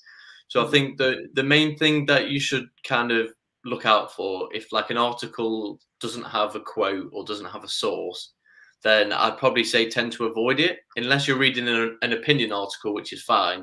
Obviously, that's a lot different. But if you're reading a news article and there's no source, there's no kind of quotes, there's no links to where that source is from. So say they're quoting a government report that apparently is saying that climate change isn't real. Obviously, alarm bells should be ringing that that's fake. But if there's no link to that report from the government, then just avoid it. And then once you've read from that site, just avoid that site and kind of move on to the next one. But obviously that's easier said than done, because a lot of people do believe what they read, and we're all guilty of that at some point. And the most dangerous part is sometimes you won't know that you've read fake news. So it is really, really difficult. So I kind of don't have an answer for it, but definitely the main thing to look out is for sources linking back to different reports and quotes from people, you know, from MPs, from councillors, from people that you know are real and you know are the people that can be trusted and be believed, if that makes sense. Absolutely. I think you know, this may seem a little off track, but I think it's very important because it's the kind of information that's out there on the net. I think it's very important for our viewers today to know, you know, what's real, what's not, and you know how to trust and know what they can trust really. But you know, now I want to take this to the panel at large, because when one tends to think of climate change and how, you know, the impact that it's having on the biodiversity around the planet, one tends to think about global warming, industrial vehicular emissions, ideas of carbon neutrality and institutional responsibility. The latter two I'm hoping will be discussed at COP26, which is started today. But all of this is happening in a world where there is increasing polarization, media sensationalism, which we just, you know, touched upon, and the rise of right-wing nationalism. So, and this is open to anyone really on the panel. Why do you think that nonviolence is central to biodiversity preservation? Because you know, we need to understand, in you know, we've of course had Gauranga Das ji and Dr. Shiva Kumar who've explained this, but to all of you, I mean, is there anything that you'd like to add? How do you think we can make this link directly relevant? Because something that I've realized as an environmentalist is that human beings tend to be selfish. You know, until you can tell them why it's important to switch off the lights, until people realize that there were coal shortages in India a few weeks ago, nobody really cared to switch off their lights and fans, right? So everything has to be tied down to people's day-to-day lives and how it's impacting them. You know, I think that goes a long way in making people understand why they need to care for an issue or act on it. So anyone, Yeah. Dr. Shiva Thank Kumar, I you. think you're Yeah. Yeah, thank you, Abir. It's excellent question. In fact, this is what a need of the hour also. People should understand what are we doing it. As Helen mentioned, the climate change is the one issue. If we really want to solve this climate issue, the nature-based solution will be the best solution because it is sustainable and cost-wise also very, very cheaper. So nature-based solution means what? Biodiversity. The biodiversity is the most important and probably the only solution for climate change. If you really want to bring back the biodiversity, then what are the problems we caused for their degradation? That should be stopped. For example, as I told you earlier, India has a wonderful and rich biodiversity, but it doesn't mean that all the entire biodiversity is doing very well. The many species are threatened, and because of the greediness of the people, that is what is responsible for bringing down the things, and then climate change further added. And if you, for example, the one solution we always quickly found at a policy level, we want to protect their habitat because we call them as a protected area. We do have about 5% of Indian landmass protected, and then remaining another 18% landmass also getting some kind of protection. So the government of India trying their level best to keep about 23% of our landmass exclusively for a biodiversity. But the thing is, whether these biodiversity is still doing very well or not. Are the biodiversities are doing very well? And then coming to the aquatic system, marine ecosystem, not only the global community, India, and everybody doing really bad in these things, taking care of marine biodiversity. India is really doing very bad in this. Actually, we don't have much of the marine ecosystems are protected for their diversity because we believe the biodiversity conservation is the long-term investment for the future generation. Whatever development if we do nowadays, whether it's hydroelectric project that can satisfy the electricity requirement of the current generation, maybe the next generation, but the river will take care of the hundreds of future generation. So if you destroy the river and build a dam and then use that utilization, that is not the way. Dasap already mentioned. Ahimsa meant what? That's what. Because our ancestor left this earth for us. We should also take responsibility to not leave this earth as such for our future generation. That's very important. But a lot of good things are happening nowadays. At least I know about in Indian side. We use the biodiversity conservation as a peace with our neighboring country. So that is another way of going for Ahimsa and peace and all those things. We call them a peace park. The protected area are joining with our neighboring countries are peace park. The government of India right now working very hard to manage those, protect biodiversity, conserve them, not for the only sake of conserving the biodiversity, using a biodiversity. Of course, biodiversity is promoted peace. So that's what peace park we want to do that. So I want to end this talk saying that there is a challenge, as I mentioned earlier, the global community, the poor people are living in the rich biodiversity region. That is the biggest challenge for biodiversity conservation in the global level.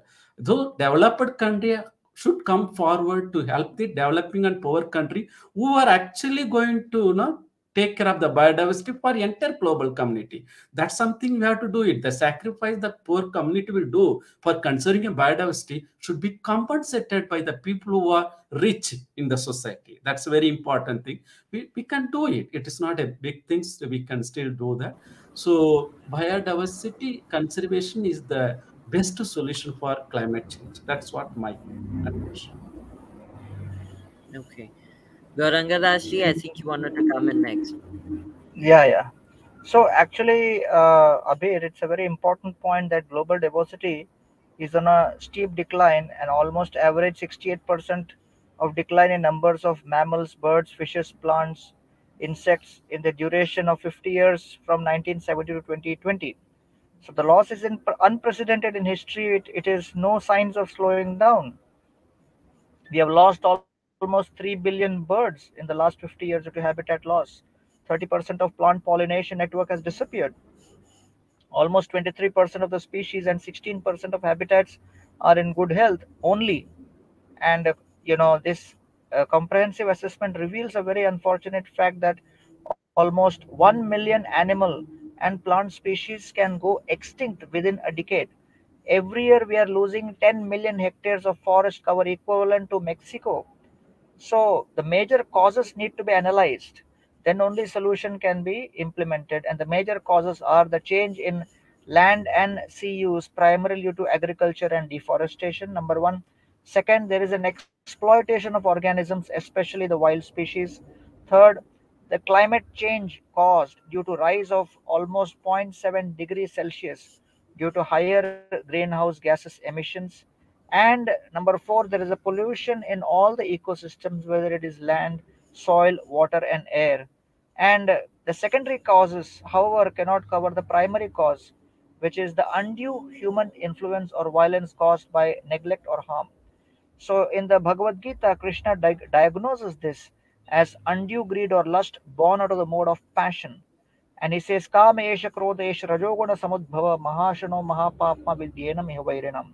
Lust, which gives rise to greed when desires are fulfilled, or gives rise to anger when unfulfilled, both causes violence. This violence manifests pragmatically in the form of climate change, deforestation, species exploitation, pollution, neglect, the cleansing of inner environment of this primary enemy.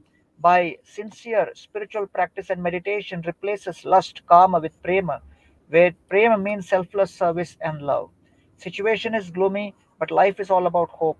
And scientific evidence proves it's possible to rejuvenate Mother Earth with regenerative practices. And therefore, UN has actually brought in what is known as the faith-based organizations to play a major part in Faith for Earth program.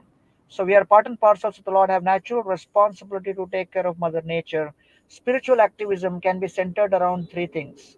First, eco-ethical, integrated, sustainable solutions.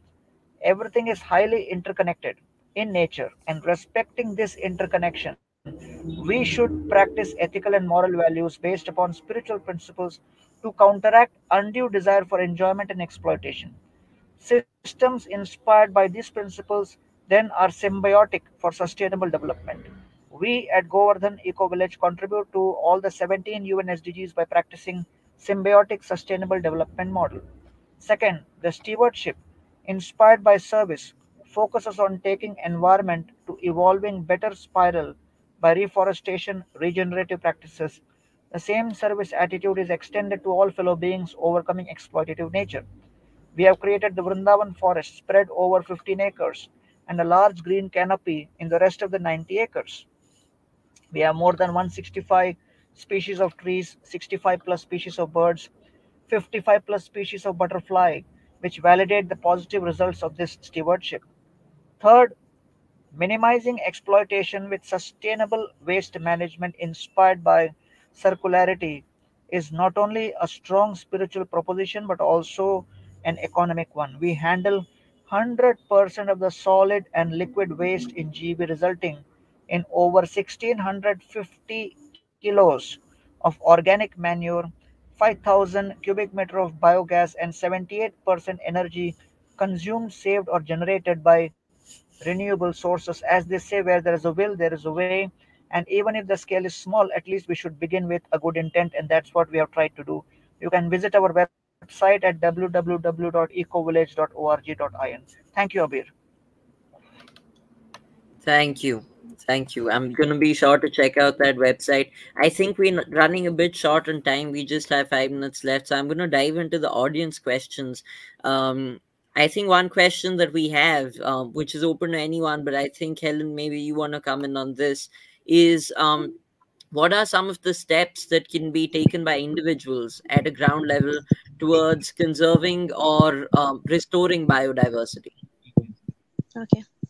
Thank you, Abir. I think the most important thing is awareness as a first step. As we said, a lot of people either do not understand what is happening, some are getting access to the wrong information. And I think a change of lifestyle is very important to everybody. As much as we point fingers at industries and developing nations and those who are causing damage at a larger scale, I think at individual level, we need to change our lifestyles. Small things, for example, how much plastic do you use as an individual? Avoid buying things in plastic if you can. Carry shopping bags when you can. Avoid PET bottles. Buy your drinks, with alternative containers. Reuse and recycle whenever you can. Use energy in a very conscious way. For example, we have a lot of sun. Use solar when you can. If you have to use the lights, switch them off when you can avoid it. Construct in ways that you can use. Nature has given us so much resources, so let's make use of them as much as we can. Let's also reach out to those of us who have information. Reach out to those who we have access to, our communities. Garang just mentioned faith communities, and our faith leaders and faith communities have a lot of reach and a lot of have a voice that many other people may not have. Many people will tend to listen to their religious leaders more than political leaders and so on. So let's use that channel also to reach out to as many people as we can. When we get an opportunity, let us choose leaders who are wise and who have no selfish interest, who have the humanity at heart, so that all the decisions and policies that are being made locally until global level, like the COP that is starting now, will make good decisions and policies that will have a positive impact. Thank you. Okay, great. I think those are sound words of advice, because you're right. People can tend to listen to spiritual leaders more often than political leaders. So I think you're onto something there. Another question that we have is that a lot of environmentalists don't see livestock farming as one of the main causes to climate change and hurting the environment. And many of them are still meat eaters. So how do you explain this to them? Well, firstly, before anyone else comes in, I'd say, I think there's increasing awareness about the fact that livestock farming can be very detrimental towards climate change. But I think but there's also a lot of good that comes out of it. It's more problematic when it really goes into the meat consumption side of things. But that's my personal take. Dr. Shivakumar, do you have any views on this?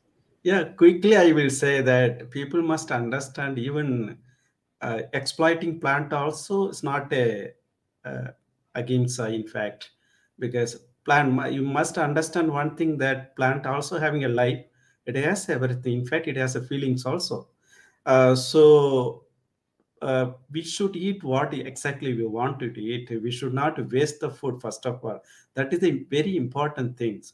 And the second thing is coming to the non-vegetarian food, for example. Then what is the alternative? We have to see that. We are already drained out the resource on the land.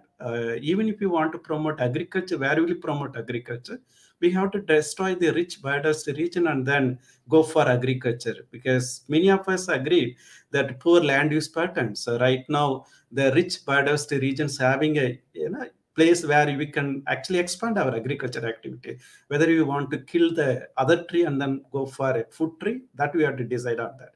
And yes, we have to find out the things, even the livestock farming, for example. If we want to, it is harming the environment. All of us knows, we know very well that consumption of animal product, it is energy efficient. It's not the energy efficient. Coming to the law of thermodynamics very clearly indicates when the energy transforms from one trophic level to another trophic level. When you eat a plant, you are consuming the energy efficiently. The moment if you are eating as animal, you are not consuming energy. That is another philosophical things actually we are talking about. But coming to the life here, for example, fisheries, there are millions of billions of people are directly dependent on the fish resources. Whether we are going to stop eating a fish, then we are going to feed those people, because we have to think in those things also. So which one? Non-vegetarian food means whether you are adding all the, even food, fish also included, but fish also has the life. I remember when I was doing research on fishes in the Ladakh region, and the Buddhists don't kill fish. Although they eat fish, they don't kill fish, because they say fish can't express their feeling. It can't express, other animal can express. So that kind of things are there. It's really a very sensitive and need a lot of debate. What I can say that we may go for a very sustainable kind of livestock farming that is not harmful to the environment.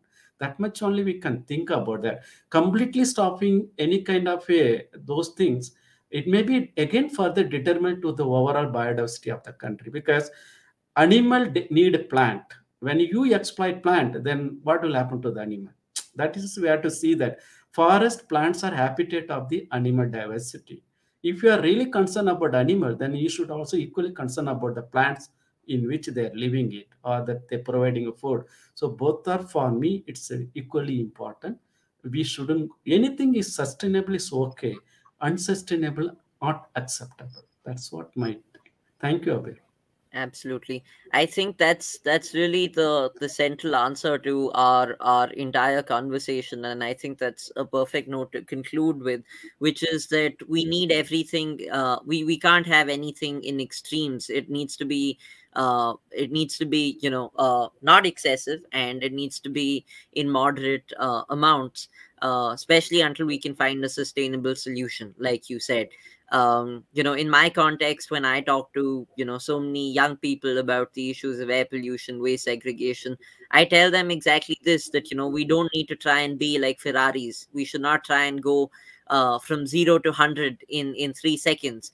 And we don't need just 1,000 people living a perfectly sustainable lifestyle. Instead, we need millions and millions of people, if not billions, living an imperfectly sustainable lifestyle. Everyone needs to do their bit, as long as it's slowly but surely increasing day by day.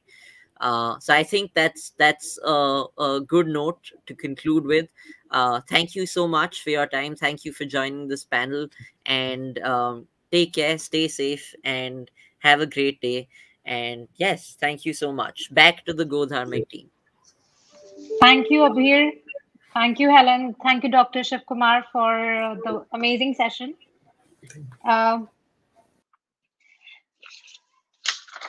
So now we have our next panel already here. So the panel is very interesting, very close to us. It's called Food is Climate, Why Ahimsa is Essential for Climate Justice.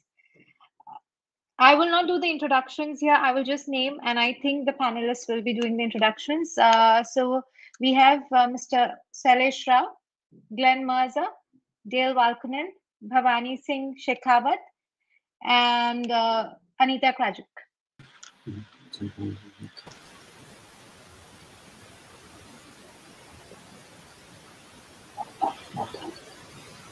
Hello, everybody.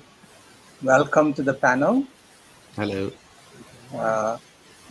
This is so close to my heart that we're talking about why food is climate, which happens to be the title of Glenn Mirza's book. This is something that I have been working on for 15 years. I used to work with Al Gore, and I kind of split off from him because he wouldn't talk about why food is climate. And I regret that, because I think I could have done more just staying within and helping him see the reason.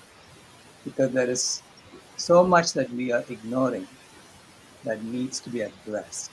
And we are still continuing to ignore it. It's unfortunate. That's the way it is at the moment. But we are going to have to change that. Because ahimsa is essential for climate justice or climate healing. Because ahimsa is non-violence. And it's only through non-violence that we can reverse climate change. It's violence, which is fundamental to the system that we are in, is essential for heating the climate. And that's what we have been doing. And we've all suffered a lot as a result of that. It's not just animals who have been suffering, but human beings have been suffering too. So many people are going hungry. 800 million people are going hungry. And that's estimated to double because of the COVID-19 pandemic. Right? So there's so many people are going hungry, and yet we are taking food and feeding our animals, and the animals are then being killed. And I mean, the number of animals that are raised is 80 billion land animals and 1 to 3 trillion sea animals that are being killed every year. And then we eat those animals, and the people who eat those animals get sick, and then they suffer. And COVID-19 was caused by animals. That has killed so many millions of people already. So all this suffering was done so that we could heat the climate. And that's what has happened so far. For the last 10,000 years, we've been heating the climate. And now we have reached a point where if we continue heating the climate, we are going to die. It's as simple as that. So this is not about just preaching ahimsa. We have to start practicing it from the very core of our being. I'm Sailesh Rao. I'm with Climate Healers, and I work for my granddaughter. And she has asked me for 2 simple things. She was born in 2010. She's asked me that by 2026, when she's 16 years old, there should be more wild animals on Earth than when she was born in 2010. So far, it's been going down, down, down. We need to bring that back up. Otherwise, we won't be able to meet what she's asked me to do. Second thing she's asked me to do is that by 2026, when she's 16 years old, we should not be routinely hurting animals, because every time we hurt animals, she hurts. It is so intrinsic to her. The suffering of the animals comes to her. And so she conveys that to me. And she's convinced me to put everything I have into this project so that we address the cow in the room. The cow in the room that we have been ignoring. Even at COP26, after all this, 25 years, 25 times we have met already, and still we don't have animal agriculture on the agenda at COP26. And animals are still on the menu. When will we learn? When will we start becoming serious as humanity, as adults in the room? Our children are looking for us to solve climate change. I'm an engineer, and as an engineer, I look at every problem and I look at how to solve problems. That's what I'm trained to do. I'm a systems engineer. I'm trained to solve problems. Okay? So I'm looking at the science of climate change, and I see all this creative accounting so that we don't have to address animal agriculture. Don't count this, don't count that, because it's part of the natural cycle, this and that. As an engineer, I count everything. You have to count everything, and you have to look at what is causing climate change. So I have there's a 1-minute video that I'm going to play for you. It's an animation from the cow in the room. Methane is a greenhouse gas that causes climate change. So much is being emitted that life on Earth is collapsing. Know where most of it comes from? Me.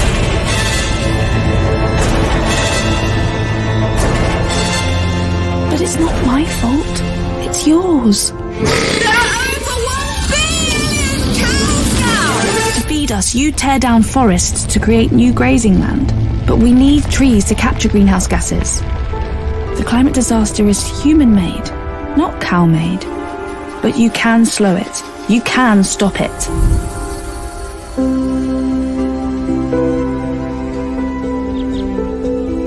You must stop eating meat. Me too. A plant-based diet is good for all us animals and the climate. You can make a difference. Transform to a plant-based diet.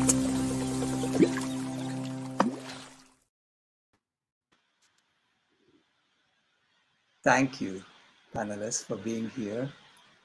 Glenn, you have written the book, Food is Climate. Tell us a bit about how did you write that book, and what is the thesis of that book?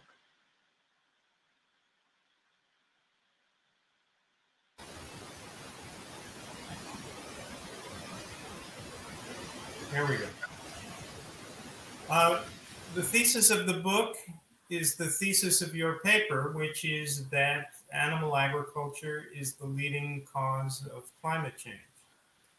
And the creative accounting that you mentioned does not include the amount of greenhouse gases caused by pasture maintenance fires set all over the world on close to 40% of the Earth's non-ice land surface.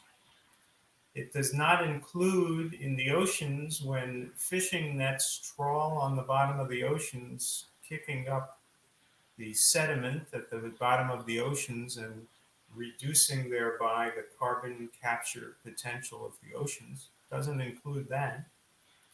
It uses creative accounting to account for methane, which has an initial global warming potential of 120, but the UN and other organizations typically use numbers like 28 because of the fact that methane degrades over time. The fact that methane degrades over time is irrelevant, really, because the methane is being emitted constantly into the atmosphere. They might as well use the half-life of carbon dioxide, which after all, almost half of that is reabsorbed by trees each year. Trees in the ocean. It doesn't count the nitrous oxide with a global warming potential of 300 used to grow the feed that's then fed to the animals that we eat. It doesn't account for the natural inefficiency of using grain to grow animals, to eat the animals instead of using the grain directly to feed humans. And most importantly, it doesn't account for the carbon opportunity cost, which is the cost that we all suffer by not having forests and instead having grazing land for the animals.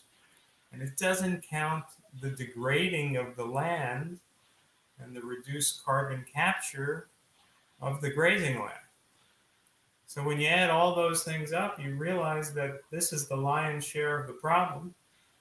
And cars and boats and airplanes and energy plants are the smaller share of the problem. So I wanted to make those points in my book, Food is Climate. And in the book, on the front cover, there's a satellite map that shows in red where all the pasture maintenance fires are. Let me try to get this in the picture, right? And when you see where all the pasture maintenance fires are, you notice that they tend to abut against the vast desert from the Sahara Desert across to the Gobi Desert. Now, I've seen that image all my life, the desert around the Middle East, spreading to the west to Africa, to the east to China. And I just assumed that was the way the earth was created. Well, it's not how the earth was created. 10,000 years ago, that was forest. So what happened 10,000 years ago? Agriculture, including animal agriculture and the grazing of goats and sheep and cattle. And so that's what we've done to that part of the world over 10,000 years. There were other factors, but certainly one of the main factors was cutting down trees and grazing animals. And nobody believes that if the whole earth looked like that, that humanity could survive. We wouldn't have food. So we have to stop before it's bad enough that we have the Sahara Desert. We don't want to have the California Desert and the Amazon Desert. And we have to stop this same process of destroying life on Earth, destroying the trees, which are our friends, in the interest of hamburger. So that's why I wrote the book. Thank you, Glenn. Such an important contribution. I think, who was it who said it's the most important book of the 21st century? Was it Dr. Michael Clapper? Dr. Clapper. Dr. Clapper said that. I have to point out in all modesty that the century is yet young. Correct, at least until now. Now, you know, we know, I think everyone knows that there is a cow in the room, that we need to address the cow in the room. We cannot keep ignoring this issue. We all know that. And Anita, you have been working so hard to get governments, city governments, national governments, religious institutions, and everybody to sign the plant-based treaty, acknowledge that this is where we are headed, and we need to be doing this together. So, how do you see the progress of this plant-based treaty? Do you think at COP are they addressing it? Thank you, Salesh. We feel that the Paris Accords need to have substantive agreements that are solutions-oriented, because right now the Paris Climate Accords are just talking about, you know, empty targets with no serious implementation plans. So we developed the plant-based treaty starting in April after we met with Sephora Berman, who is chairing the fossil fuel treaty, or the fossil fuel non-proliferation treaty, and it's environmental groups set up this treaty that they want the Paris Accords to include. It doesn't address animal agriculture, so you know we filled in the gap by saying, okay, well, there's a fossil fuel treaty that needs to be negotiated, but also a plant-based treaty. And the good thing about the fossil fuel treaty is it gave us a model to organize effectively. So basically, we're using a bottom-up approach to get 10 million individuals to sign, 10,000 groups, 10,000 businesses, and 50 cities. And this bottom-up pressure is geared towards national governments to negotiate a global treaty. So it has 3 principles in the treaty. First, don't make the problem worse. No new deforestation to expand animal agriculture, no new animal farms, no new slaughterhouses. We say animal farms and not industrial animal farms because big companies like Cargill are introducing programs like Hatching Hope, where they're trying to get 100 million people, mostly in Asia, to adopt backyard chickens. So any progress we make in the Western countries would be obliterated by greedy companies like Cargill, which are based in the U.S. and other animal feed companies. So it's very important for us to really work on that principle. Do not make the problem worse. Do not continue to deforest the earth. As Glenn eloquently said, no more pasture fires. So we need to stop that.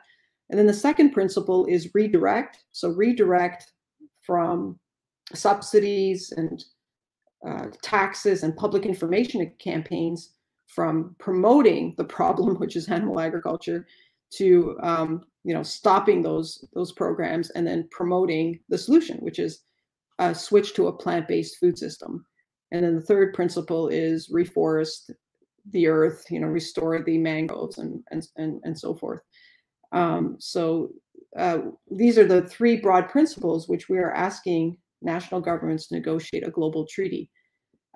So far, we have almost 20,000 individuals who have endorsed, over 400 organizations, including climate healers and Extinction Rebellion and Rome and Fridays for Future in Argentina and PETA and Viva, and lots of organizations have endorsed it, and in defense of animals.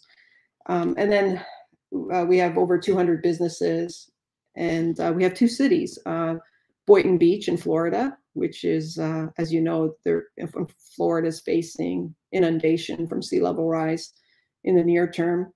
And Rosario, the third largest city in Argentina, have endorsed. We're also getting scientists. So we have a couple of IPC scientists who are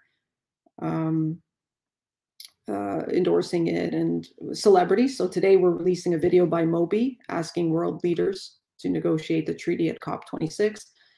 And to answer your last question, no. I mean, the methane agreement that was introduced by the U.S. administration is quite empty. It's just targets, but not really addressing the core issue. 30% of methane emissions come from animal agriculture, according to the IPCC.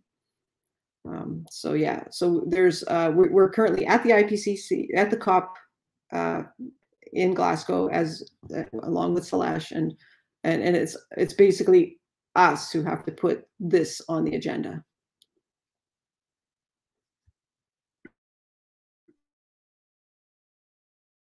On the negotiators.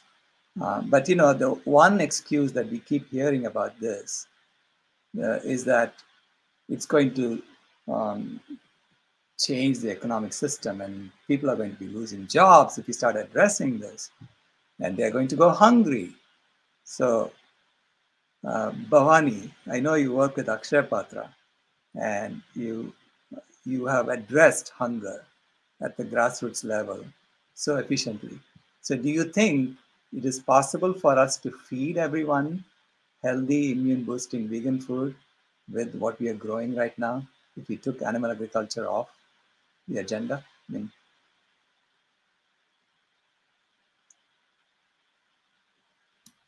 Well, thank you, Sailesh. I think to begin with, it's fair to say that we have a situation where our civilization is in crisis, and I think the Eat Lancet Commission last year categorically said that we could wipe out 200,000 years of human history if we do not really address our food systems, because not only do we face climate crisis, we face ecological destruction, we face rising obesity rates, rising hunger. Food is threatening our future, and nowhere has this been more apparent than in the last 10 years, where we are beginning to see alarming effects of what we eat.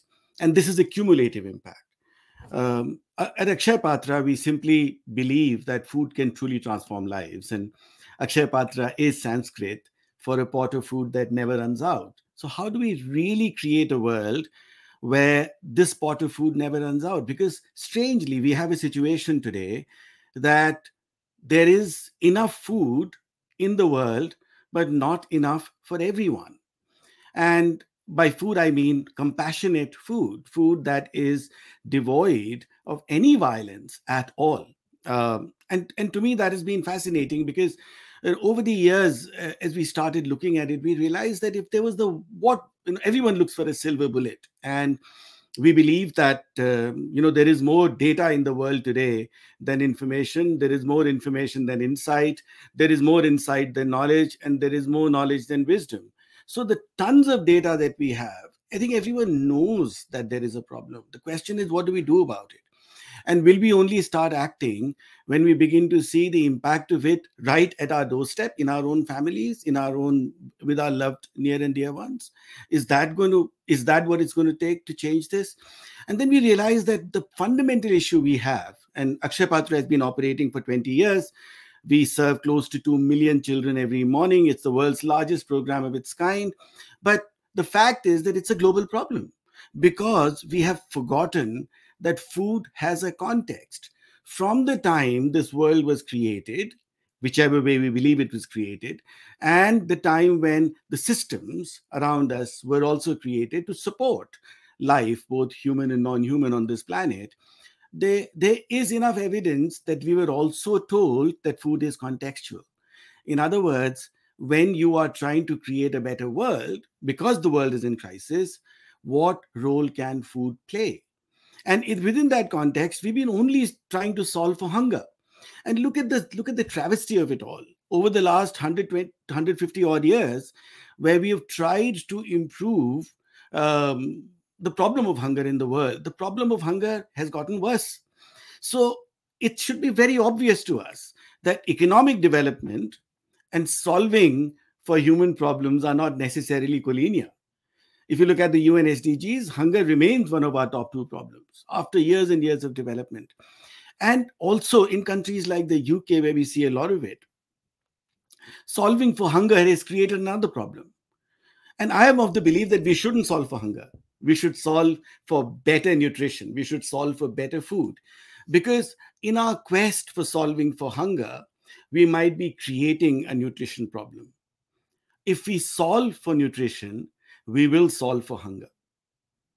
And I think we've got it all the other way around, because in our quest for solving for hunger, there are a lot of people who've done amazing work, on this, Caroline Steele, etc. And they said, we do not even today know the real value, the real cost of food, because what we think is cheap supermarket food is damaging not just the environment, but damaging our futures. So it's damaging our current, it's creating difficulties for our future. And if our present and future is destroyed, we'll only be looking at the past. And that's really, really not being truly human in my view. What we realize is that food is contextual. And by context, I mean, if we feed not only our children, say at neonatal or prenatal stages, well, but we also feed them better between the age of 6 and 16. And that's what Akshay Patra has done. We have forgotten the fact that children need better nutrition, not just when they are 3 or 4 years old. They need better nutrition when they are learning to think slow, when they're in the context of the classroom. School meals is one of the least addressed problems when it comes to the food systems in our world. We look at food in ways that is probably counterintuitive to begin with.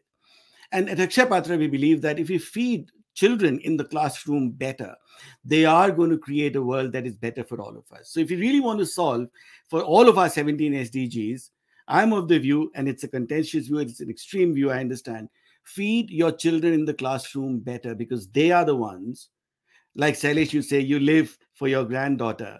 If your granddaughter eats better when she's trying to engage with education in the truest sense of the term, she will create a world that will be better for all of us. And I think that truly is the context of food that we must appreciate, we must understand.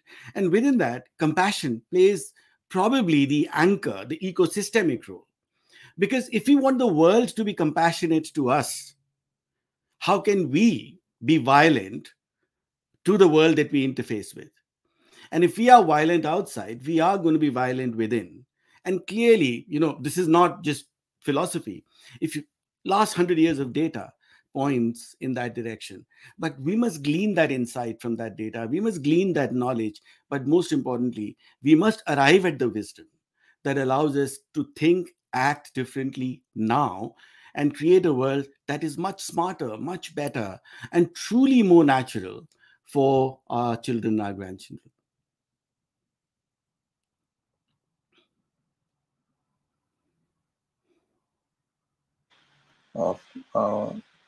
You're bringing up the system side of how we need to be addressing this. Because the 17 UN Sustainable Development Goals has goal number 8, which is economic growth. And I've always looked at that and said, why is that there? I mean, if you had zero hunger, no poverty, good health and well-being, and all the other goals are met, why do we need to grow the economy? Where did that come from? It's anytime there's a redundant goal in a systems perspective, from a systems perspective, I see that as something that's been put there for nefarious purposes. So you need to take it out. So I've been asking the UN, please take out goal number 8. It's useless, and replace it with goal number 18, which is zero animal exploitation. So when you make zero animal exploitation as a goal, suddenly all the other goals become easy to meet. And we can actually meet zero hunger very quickly as soon as we say that. And then we can meet all the other goals easily, right? So in any engineering project, when you have multiple goals, you have to set one goal and say, I'm going to meet it. Then I know you're serious about completing that project. And so I've said, let's meet goal number 2, zero hunger. Let's do that as a species. And that is how we change systems. So we need to go from a system that is now designed for heating the climate to a system that should be designed for healing the climate. And that's the exact opposite. It's a non-violent system that we are going towards from a completely violent system that we are in. So that's the kind of future that we should be looking towards and working towards. And I know, Dale, you've been working so hard on creating this kind of future, and you have been doing this year after year, along with your mentor, Stuart Scott, a good friend of mine who passed away recently. So tell us more about Facing Future and what you're doing there.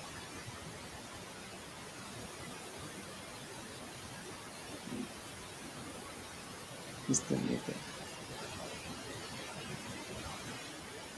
Dale, you're muted.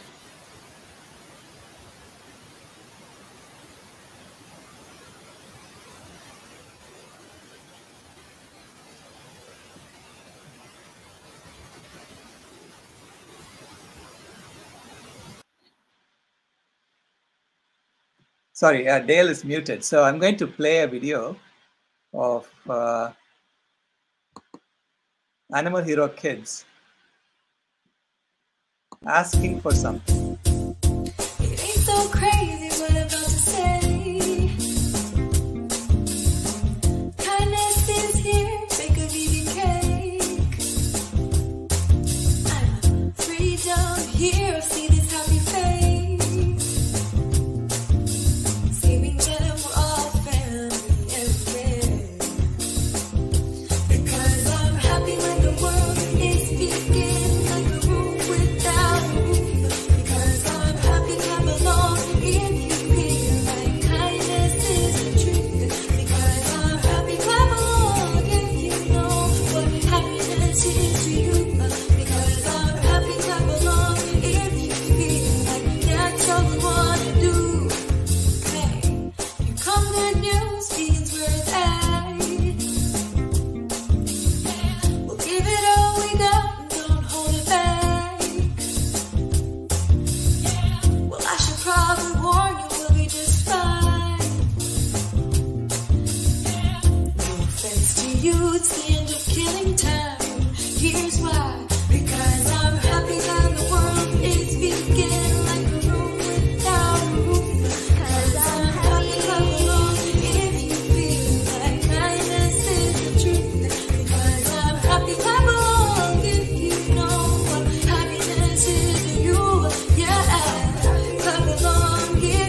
Support us. Come join us.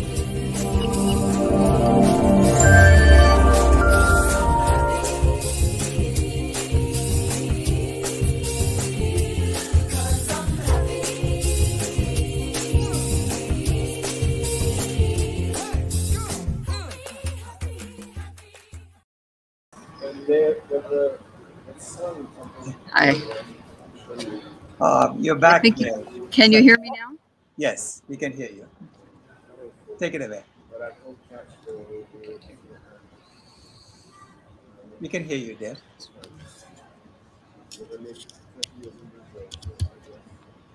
Go ahead. We can hear you. Okay, you can hear me? All right. Well, for years I worked on the school food issue in my local district, and they were serving, pepperoni as a default on all the pizzas, for example. It was quite a battle to get the school to change and to get a culture to change. But we did get a lot of the meat and the processed meat, which is heavy with nitrates, out of the nutrition for schools. Our position was that lunch is a subject. What you teach in school, you teach math. You don't say, well, maybe 1 and 1 could be 5 or 6. 1 and 1 is 2. And if that can be looked at as, this is where we teach our children what to eat. This is what they bring home to their families. If they're getting hot dogs, they think that's the real thing. If they're getting vegetables and they're getting salads, then they think that's the real thing. So, it was a great battle, some of which we won and some of which we didn't win. Years before that, I used to work for the ASPCA, and the issue was compassion. Could you care about animals enough to take them out of these appalling cages? Could you care about veal calf, which never got to move, a baby animal that lives in a crate its whole life and can't even turn around? But it wasn't a seller. Money is the big thing. Nobody was buying compassion. Now we're at a point where it's not about compassion, it's about our own survival if we don't stop eating meat. So I'm somewhat more hopeful that people will listen when their children's future is at stake. Food is cultural, and we need to change the culture in all kinds of ways, in the school lunches, in our neighborhoods, everywhere that we go. When you order vegetarian food in a restaurant, it sends a message. We have to be more active. We have to be activists in simple ways everywhere to move this forward. The other part of it is technology. Many people thinking that, wow, you can solve our way out of this by carbon capture or brightening the clouds, but wow, we could stop eating meat and return the carbon sinks to the ocean and to the land. We think we can fish farm. No. As soon as you inundate land with water and you put organic matter on it, like manure, you've created a methane source. So it's not a solution. Fish farming is not a solution. Certainly the overfishing in the ocean has to end, and we have to create marine sanctuaries. Return the ocean to the ocean. Otherwise, we won't have any fish. So we're very short-sighted in this. I think Sailesh mentioned subsidies. We should be talking to all our governments about subsidies and about the Farm Bill in America. We have to subsidize the sustainable agriculture, the organic agriculture, the use of the land that is not using pesticides and fertilizers. And by the way, fertilizers are widening the ozone hole. We need to go to another system of farming, and fast. Long ago, small farms were put out of business by large industrial operations in order to provide fast food, the fast food revolution, which sadly goes to many poor people who can't afford better food, who live in food deserts where fresh food is not even available in certain neighborhoods. And the McDonald's is on the corner and it's cheap. If meat is not cheap, if it's not subsidized, it can go a lot faster. Refrigeration is a huge waste of energy. and meat has to be refrigerated. Vegetables, not so much. So for so many reasons, animal agriculture is a failure for our climate, and I hope it will meet its demise as soon as possible. And I'm grateful to be here on this panel with all of you.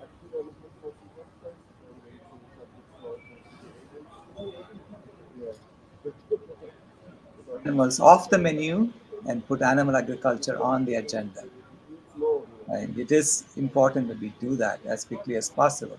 And we can do this. We can solve this problem. Okay, you pointed out the game, the system that is being corrupted by money. Money is a game that we play among all of us, and we can always change the rules of that game and change the game of money so that it is sustainable from the bottom up, so that it takes care of everybody from the bottom up. You don't have to play this game where it is scarcity based and you make sure that people are starving so that they are forced to do these jobs that no one else will do. Yeah, that's why we have the system we have now. But we no longer have to heat the climate anymore.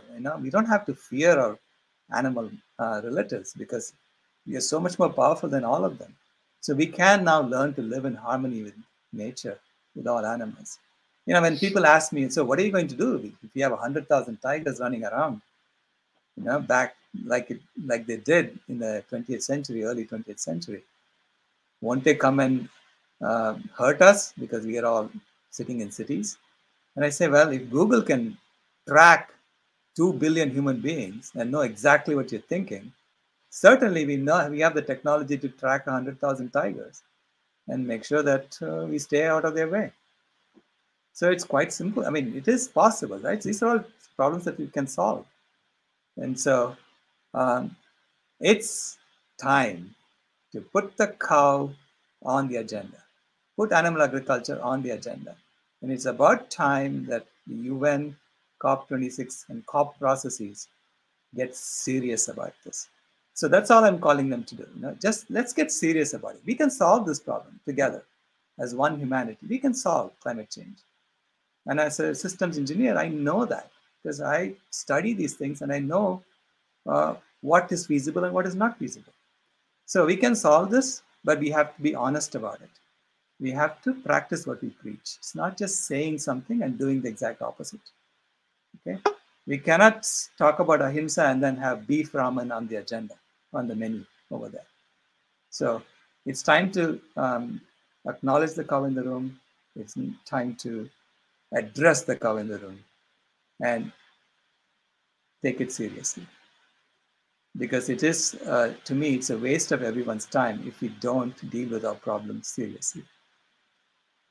So each of you, I'm going to give you some time to wrap up. If you think you have something you want to add, please do so. Glenn, start off with that.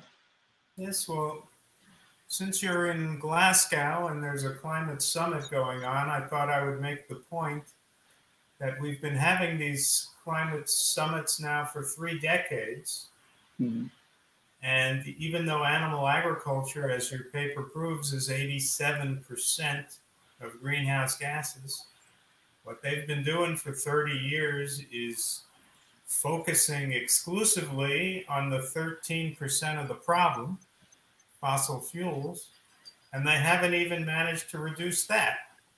So at some point, the insanity has to end, and they have to look at the real source of the problem. And the real immediate source of the problem is animal agriculture. But what stands behind that, there's 2 things. It's culture and it's economic interests. We have to ask the people of the world to be willing to change their cultures. It really isn't that hard to do. I grew up in a culture having with July 4th picnics and McDonald's and all that. And when I was 17, I stopped doing it. And therefore, at 65 today, I'm healthy instead of likely dead. And so people have to, in a grassroots movement, challenge their own cultures. The other factor is economics, where you have governments that subsidize animal agriculture, in effect penalizing the growth of healthy human food for humans. And, we have to try to, at very least, level the playing field so that if they're not directly subsidizing the growth of organic food grown for humans, at least they're not subsidizing animal agriculture. At this point, although I would love to have Dale's solution of subsidies for organically grown food for humans, I'll settle in the meantime for just no subsidies at all. Level the playing field. Stop helping animal agriculture with government dollars. And so we have to concentrate, I think, on both things, trying to create a grassroots movement so that the people of the world go vegan and diminish demand for animal foods and protect the oceans. And at the same time, and this moves more slowly, confront governments to stop subsidizing the people who are causing the problem. Thanks, Glenn. Yeah, Anita, how can we help you spread the word about plant-based treaty in Glasgow? Thank you. So I think that one of the things we need to focus on is the methane emergency. Mm-hmm. So the pre-industrial concentrations were 800 parts per billion. Now it's 1,900, so more than doubled in 2020. And it's fastly growing and increasing. I think it's like we need to work together with the environmental groups. I think it's, the climate crisis is the result of both animal agriculture and fossil fuel industry. And, the environmental groups say it's mostly fossil fuels, and, a lot of vegans are saying it's mostly animal agriculture. I think it's probably best to just, work together and see both those issues as, needing to be addressed. Otherwise, we're not going to survive. We really have to look at both those causes and work together. And right now, I don't see us the two movements working together enough. And so I think one of our biggest challenges is just uniting. And let's do everything we can to do that. There's a lot of there are some uniting forces like Greta, but she needs to speak out more about why she is vegan, because she is vegan for the environment and climate and ethical reasons.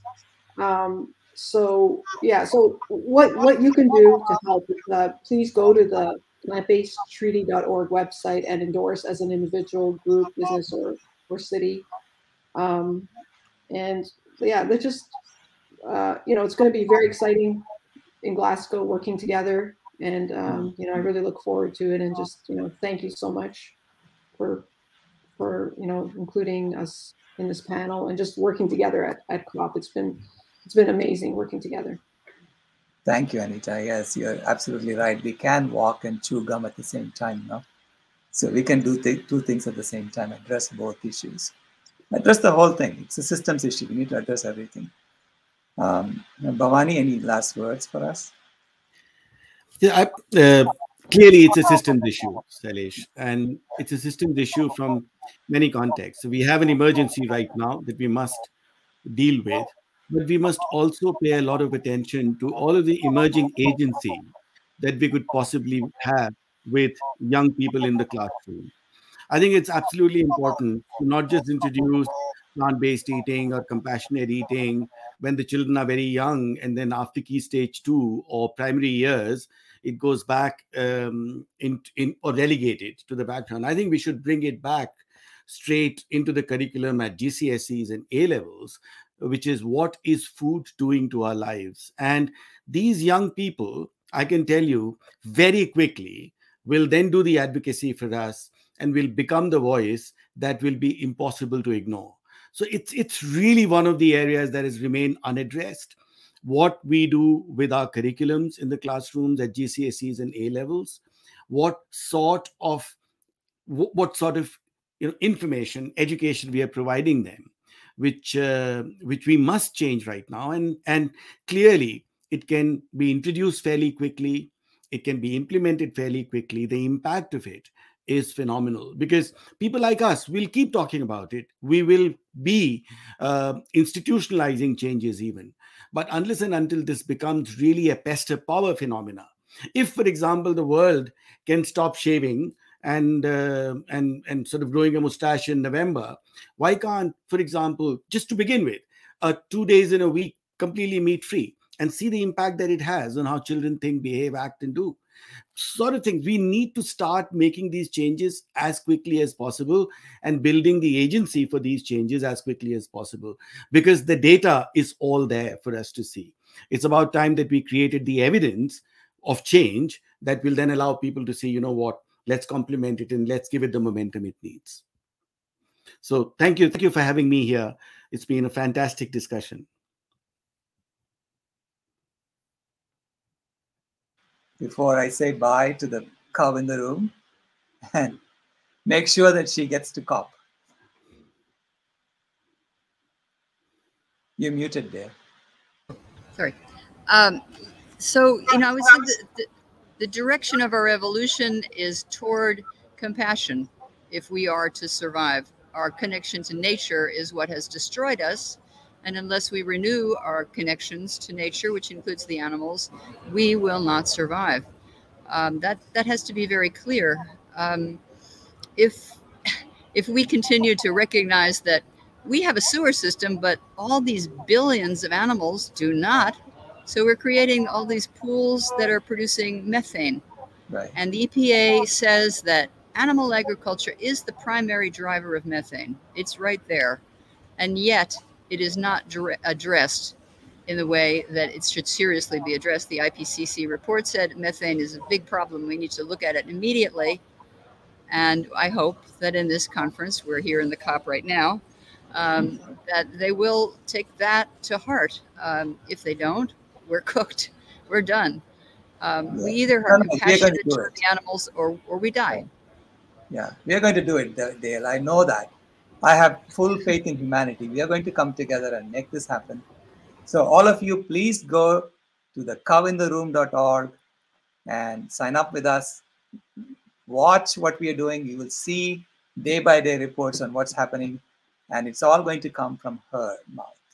Because the animals need a place at the table, not on the menu. Thank you very much. Thank you.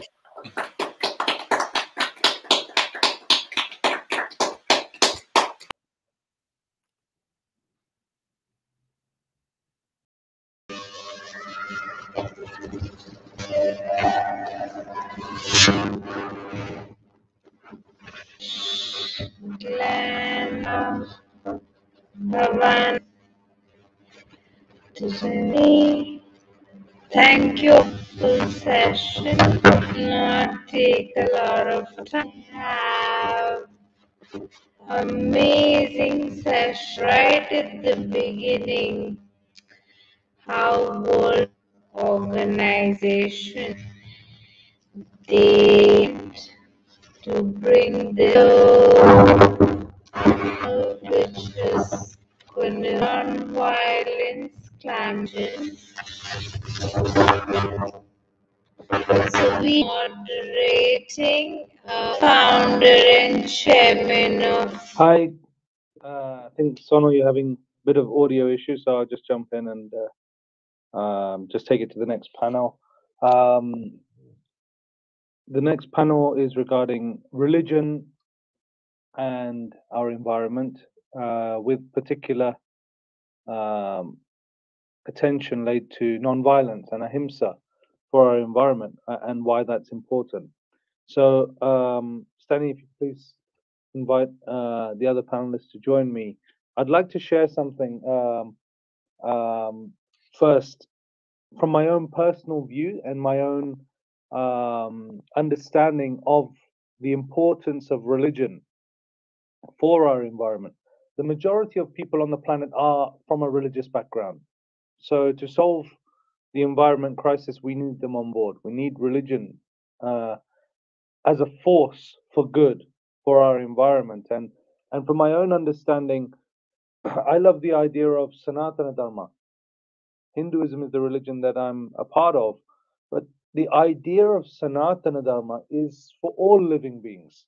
Sanatana means eternal, and Dharma is way, or duty, or responsibility, or path, or religion. So the eternal path is for all of us, not restricted to a particular group of people, or culture, or particular group following a certain tradition. It's for all living beings. It's for our earth. It's the way for all. And as a part of that, I'd like to share that a verse from the Mahabharata, spoken by the words of a very amazing teacher, Savitri, and she defines what I believe to be the best definition of Sanatana Dharma. When she says, "Adroha sarvabhuteshu karmana mannasagira anugraha cha dhanam cha satan dharma sanatanaha," which means never displaying malice through thoughts, words, or deeds, acts of kindness, and giving in charity. This is the Sanatana Dharma. So as we go into this next panel and discuss the idea of religion as a force for good in reducing the harm that we are causing to our planet, I really wanted to set that forward as that perhaps religion is the highest form of kindness to the earth. And we have to use that as a force. And just when Maharaja Yudhishthira was at the top of the mountain and he was asked to come to heaven, he chose to care for a dog. He chose to care for the animals. He chose to stay on earth, to serve, and to be compassionate. And that is the path that I request that we all choose, not the in search of heaven for ourselves, but in search of heaven here for our fellow living beings. So, Stanley, please do welcome in the rest of the group, and we can share. And we've got some wonderful speakers, and I'm looking forward to talking with you. Namaste, and thank you for joining us. Namaste. Namaste. Good morning. I'm really pleased and thankful to each of you for joining me and joining us here and giving your time towards making a difference today and in the future. I believe we're one panelist unable to attend or may not be on yet, but if she joins, then Dr. Hasna can join. So for me, religion is a very powerful force, but the word immediately comes to something divisive. The word is different people or different groups of people. Which religion are you part of? Rather than, the word realign or the word for all of us as a force to kind of collectively understand as one how faith can be transformative. So Marites, I would like to come to you first and request you to say some words on how Feng Shui can be a powerful force in this way, or some resources or ideas from Feng Shui to help us realign with nature and the environment. Yes, thank you so much, Hanuman, and of course the rest of the panelists. I would like to say congratulations. Wow, this is such a great event. I have learned a lot, and I would say, I am not an expert in the whole, talk about this, the whole facet of the information today, but I gained so much information. I knew a little bit, but this actually opened my eyes. So thank you so much for this event. I'm sure you're going to be doing a lot of this in the future.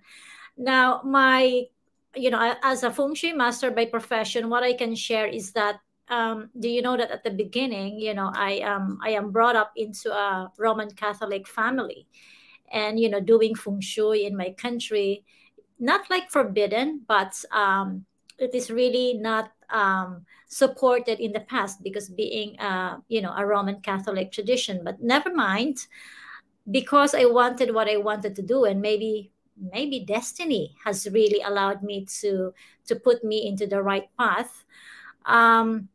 In the course of my meeting His Holiness the Dalai Lama, attending all this pilgrimage in different parts of the world, I have begun to understand, the Hinduism or the Hindu understanding about environment and what it means to the natural world. So there was a time when every moment, whenever we have to see His Holiness the Dalai Lama, the 14th, in Dharamsala in India, we are told not to, or we are advised, preferably, to eat only vegetables or not to eat eggs, few hours before seeing him. And at the beginning, I didn't understand it, but of course, we just have to follow what we are being asked to. But then later on, it really opened my eyes that in terms of the key teachings being provided to us, whether it's Hinduism, whether it's Buddhism, the Ahimsa principle of non-violence is always there. So most of us actually believes that all living things, whatever your religion is, are sacred because they are part of God, as is the natural world. So most of us actually believes that non-violence means showing respect for all life, humans, animals, and even what we eat, and put it into our body. And I must say this because of my practice of feng shui and because of me shifting even simple diets and giving up something. In the first year, I gave up eating meats, pork. In the second year, I gave up eating chicken. Year after year, I made it a habit to myself because I believe that these are all karma. All actions bring consequences. And the belief in reincarnation draws on the idea of karma. The law of karma is not only limited to one's lifetime, but many lifetimes. If people do negative things in this life, they may pay for this in the next generation. So for me, the thought of killing an animal, putting it into my plate to eat, really has scared me. And I am only, I would say, a better person now because of that practice as well. That's really amazing to hear, and I think it speaks volumes for the fact that on the previous panel they spoke about changing one's culture according to what we believe to be right. In the Upanishads, the Katha Upanishad has a wonderful discussion where it talks about these two ideas of shreyas or prayas, that which is pleasurable versus that which is right. And if we always question the right path over perhaps what might be the pleasurable path, I always feel that, and especially like when we look at COP26 and how the whole thing is there happening right now, and I've been a part of nearly every one of the COP meetings for the last 1 year, and very little discussion or place has been there for discussing things like animal agriculture or non-violence, the violence that we cause to the environment. It's much more, based on transportation or things which are not directly linked to the way we live as human beings. So I'd like to invite Kalakanta Dasa, please, to share some thoughts on this topic from your own personal experiences and your own heart's voice, if it were, as to where we are with this idea of non-violence in our environment.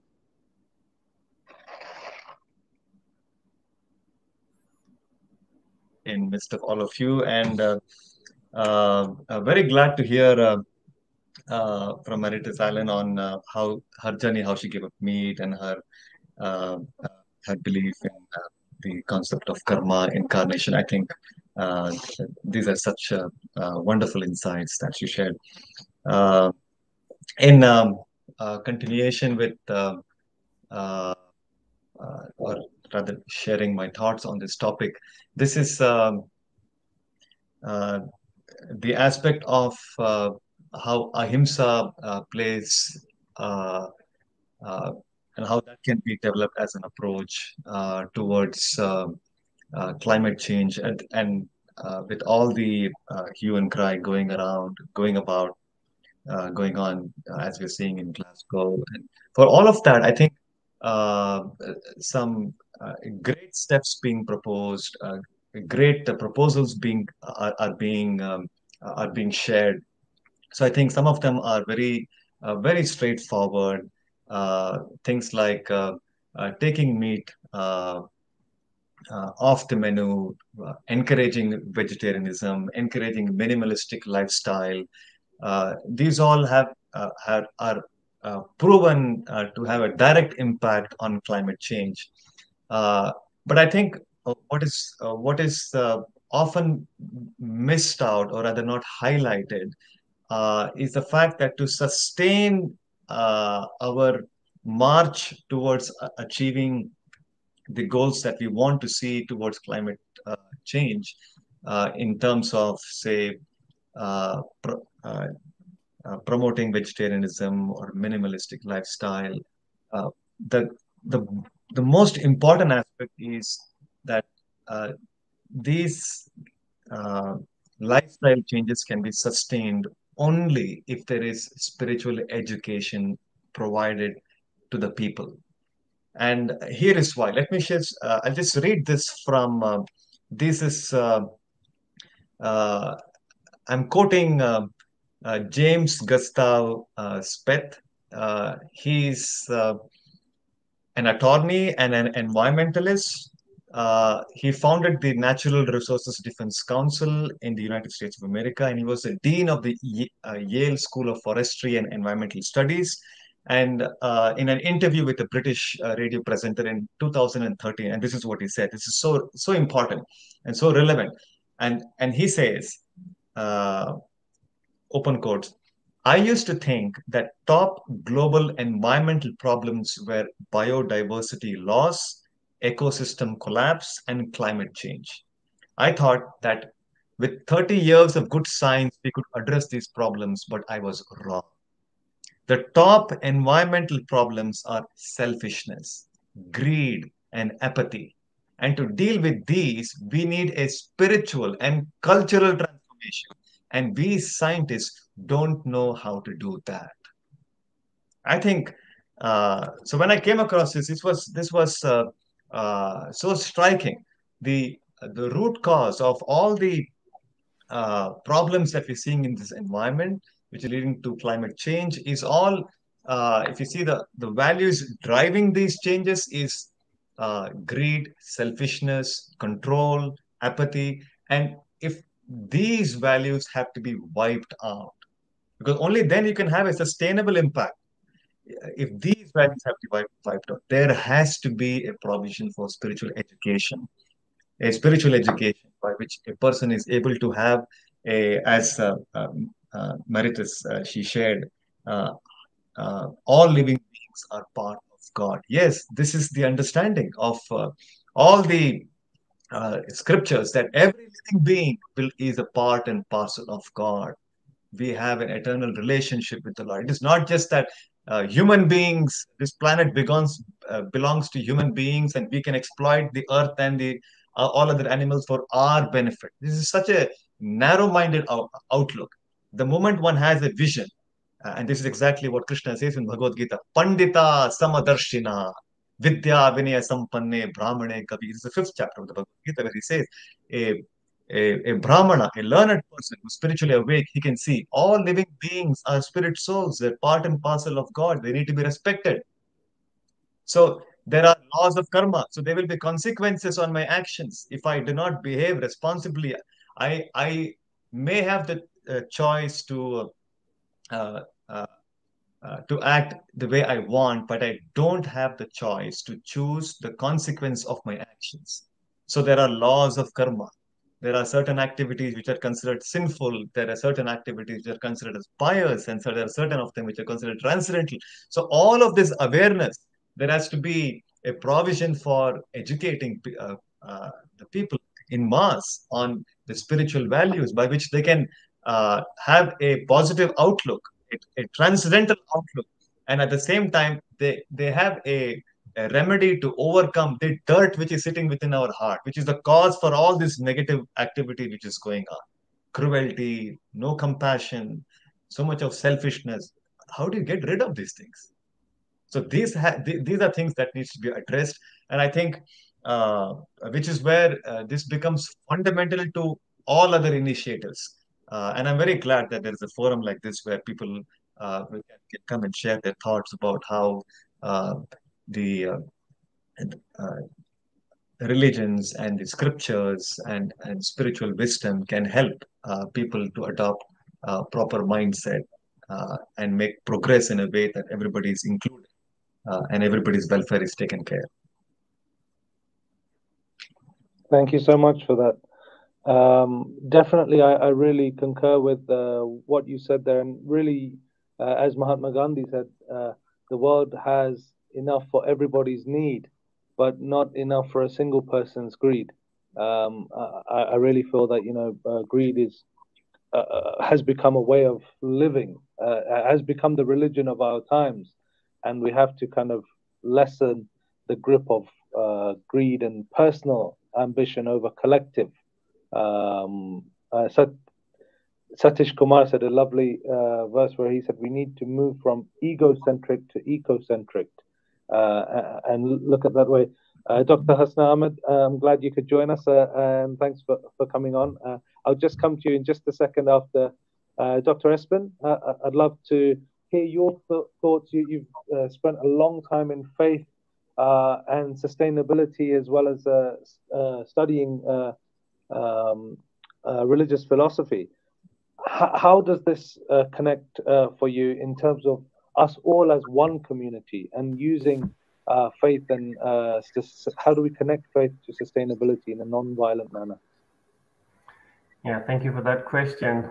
I'm representing the World Resources Institute here in Washington, D.C., where I direct the work on faith and sustainability. And as a global think and do tank, we typically work with governments and businesses, but also with faith-based organizations, simply in the realization of, 81% of population have a relation to faith.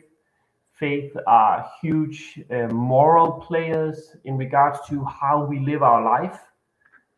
Faith own a lot of assets where they can also be active when it comes to being more sustainable. So not only preaching from the pulpit or in moral conversations, but also showing the world that it's actually possible to do something to change the world in a more sustainable way.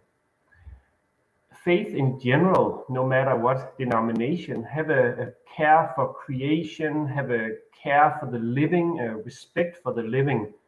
And of course, when we see how the climate changes, when we see how social injustice grow, when we see how equity is a challenge because resources are scarce somewhere and lavish other places in the world, it's super important that players that want a more sustainable, a more just transition of this world, hereby faith players like the ones we have heard from up until now, that these voices are heard not only inside the faith community, but definitely also at a COP, in conversation with leaders, when it comes to financial institutions, divesting, so we see a better focus on how money is spent globally in investments to increase sustainability and not destroy our planet. So there's many aspects of how the faith-based voice can change both the individual mindset, but of course also how we work together, how we promote a peaceful transition with respect for the individual, how we increase sustainable living, not just for the wealthy, but also for the poor, so we get a more balanced society. Therefore, it's important that we have these discussions on how can faith, both with their own assets, as I said, do something and show the world it's doable, but also create a space among leaders in general and also grassroots to mobilize into action. Seen from our perspective at the World Resources Institute, having the third sector on board, and by the third sector I mean the faith-based organizations, the faith in general, is necessary if we are to deliver on these basic goals that are set up with the UN 17 Sustainable Development Goals, but also with the Paris Climate Accord, which of course is a focus during the COP. And if we integrate this voice, if we integrate the faith as a partner and a player we want to move together with, then we can both increase the moral aspect of sustainability, of a peaceful transition, of a respectful transition, but we can also do it with many other aspects. And I just want to touch on one point to illustrate it. When we look around the world, when it comes to food waste, 1/3 of all food in the world is lost. If food waste was a country, it would be the 3rd largest emitter of CO2 in the world. And food waste is not just an environmental, climatic problem. It's definitely also a moral problem that we can address as people of faith or non-faith, but as people that are respectful about the resources that we are given, that we are taking care of. So food waste is both an internal, a personal, a private matter, but it's definitely also a societal matter where the faith voice needs to appeal to its followers. Why is it we need to be careful about the resources we are entrusted with, as well as a societal and a governmental level? Absolutely important and brilliant what you said there, especially food waste. Our organization, Go Dharmic, is volunteers 10 times a week across the UK and also many other places where we try to reduce food waste and redistribute that to vulnerable communities. And I think just here in the UK, it's more than 45% of food goes in the dustbin.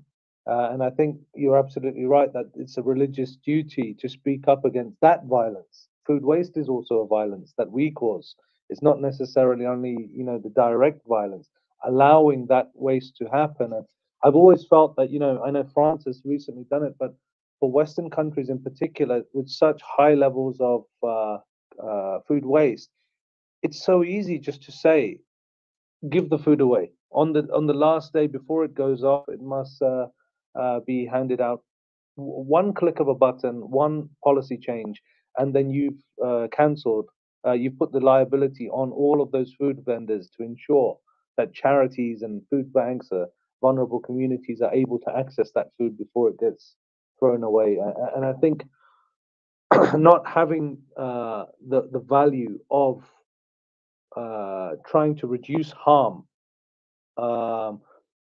being there, is one of the core reasons for why we don't address that so easily. And so I'd like to come to Dr. Hasna Ahmed and ask you, thank you for joining us. And I wanted to really ask you about the idea of eco-hajj or pilgrimages and how we can make our religious pilgrimages less violent through the harm that we cause and more environmentally conscious, if it were. Thank you so much. Assalamu alaikum and peace be upon you all. Brother Hanuman Das, brothers and sisters, ladies and gentlemen. I'd like to start by giving you the translation of Surah Asr from the Quran. The declining day. By time, indeed, mankind is in loss, except for those who have believed and done righteous deeds and advised each other to truth and advised each other to patience. So time is what we're racing against right now. I'm here in Glasgow at COP26. Just got my registration today, and it's just everyone's trying to figure out how we can halt the impact of climate change, the climate catastrophe. And the Prophet Muhammad sallallahu alaihi wasallam said, "I'm in this world like a rider who halts in the shade of a tree for a short time, and after taking some rest, resumes his journey, leaving the tree behind." Ahmed Tirmidhi. So in terms of, us as human beings, we're on this earth for a transient. It's a transient journey that we're having here, and the impact of our steps, ensuring that we step lightly on this earth. There are four main concepts that environmentalists really, Islamic environmentalists really focus on. One is Tawheed, which is the oneness of God, and recognizing that God is the creator of the planet, the universe, all beings, all the beautiful biodiversity that we have. The other is Mizan, which is the balance. The third is Maslaha, which is understanding, the public interest, understanding that people have to think and consider others. And I really like what the previous brother was talking about when he was saying that people have become selfish and greedy and self-focused. And I think that is so relevant today, because if we think about all the great faith traditions, and if we're trying to promote peace and harmony, violence, we all know that violence is not the solution. This session today is looking at the approach for non-violence, an approach to tackle climate change.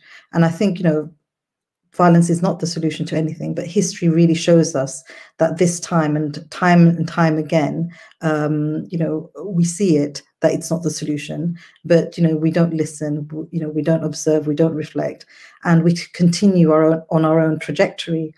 And why?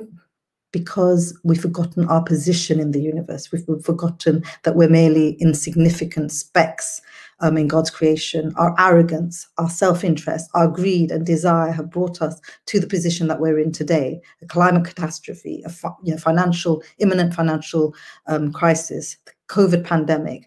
It's just brought the world to its knees, and yet we're still wishing that we can continue as normal. I mean, it broke, there's 1.8 billion Muslims.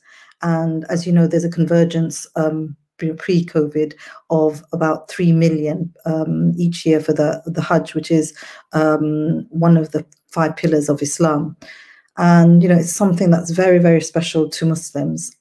So not to be able to attend the Hajj in 2020 was just unheard of, because we have the Kaaba in Mecca where the Muslims will converge on, and it was empty, and it was it's just something that's unheard of. And I know that in other religions like the Hindu religion and others, you have pilgrimage as well. So for me, the importance of greening the Hajj is to give that opportunity to the Muslim community to recognize how important the environment and the planet is to us as Muslims. And it's like, taking that moment to recognize this and then utilize that to really give Muslims the opportunity to think, consider, reflect,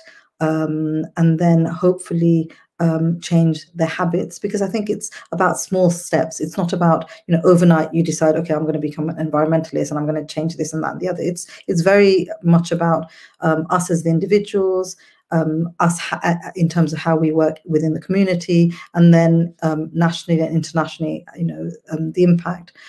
So, for instance, travel agents, they have a huge role to play in terms of how they identify.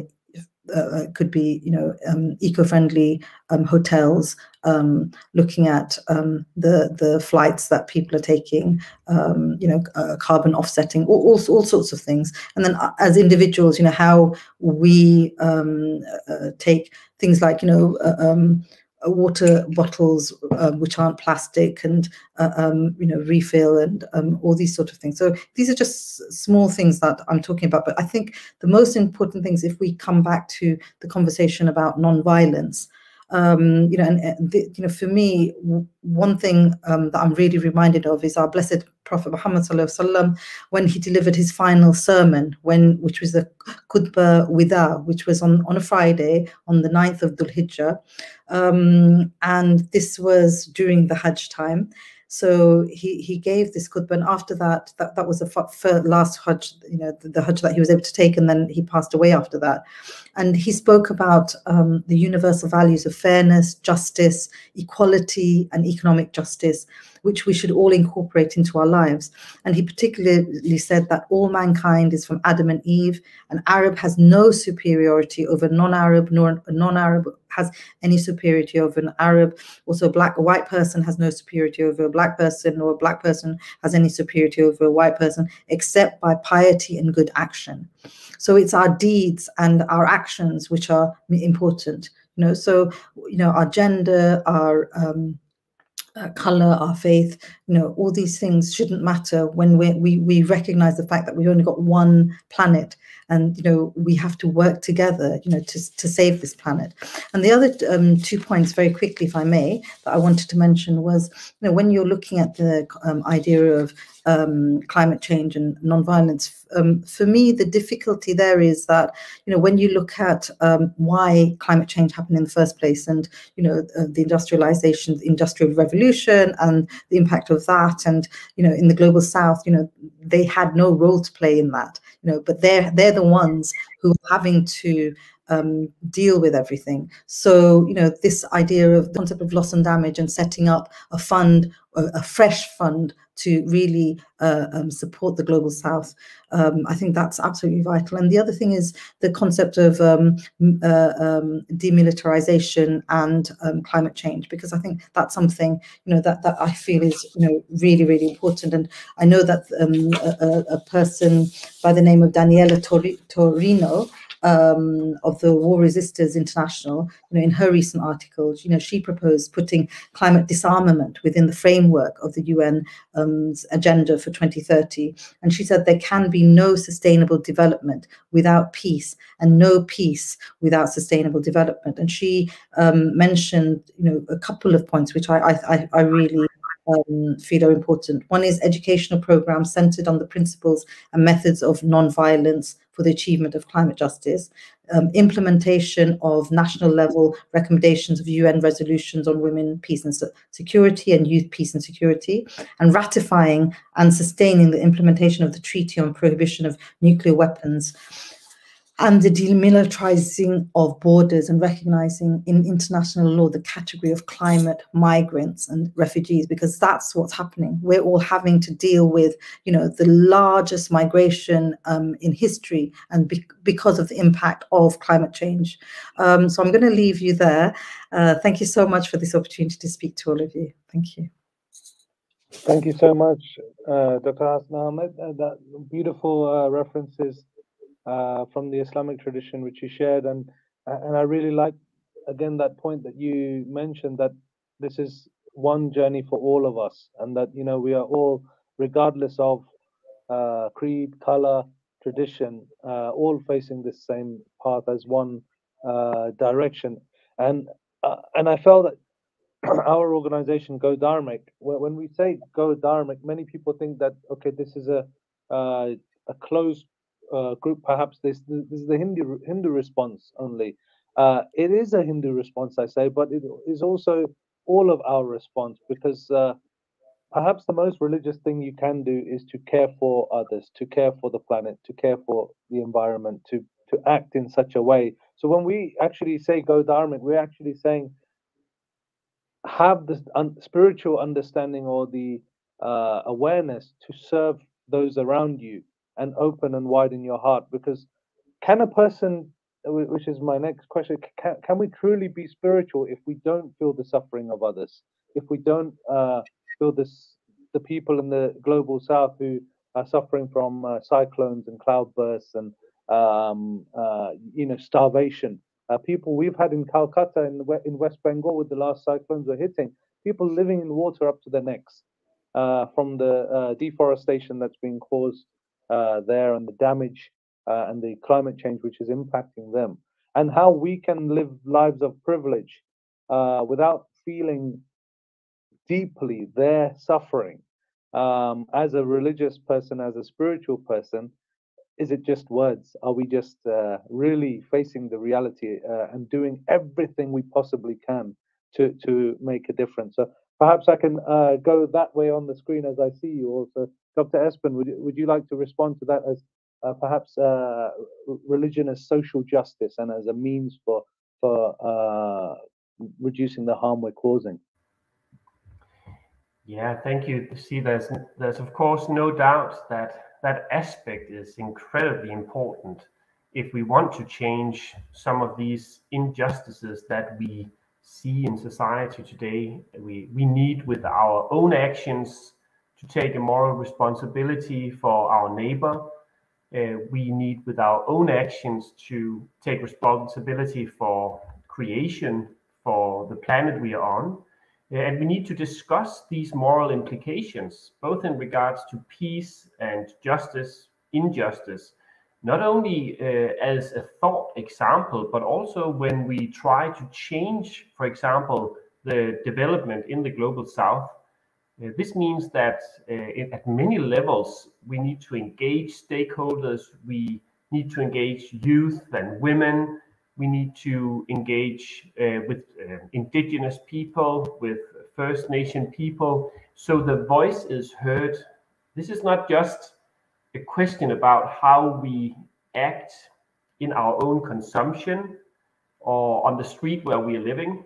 It's very much also a way of showing that in all these processes that are necessary when we change a society and try to change a society, that the leadership on that entangles and involves respect, peace building, and so on. And we see that many of these trajectories are sensitive.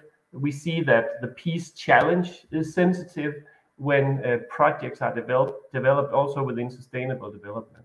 So there are many aspects of this where we need to be cautious, where we need to be mindful, but of course also act, because if we only say the words and don't change with our own actions, then it becomes hollow. And that's also why our appeal very much as a secular player, World Resources Institute, our appeal is of course to the faith-based organizations to show how they can take action with their own assets, using science-based targets for faith to establish their emission baselines on their land or their buildings, transportation or food waste, show their followers that if we set targets, we can actually deliver, but also as faith-based organization, we can challenge leaders of the world, businesses of the world, to say, well, if we can as faith-based organization, then you should also do it as governments or businesses.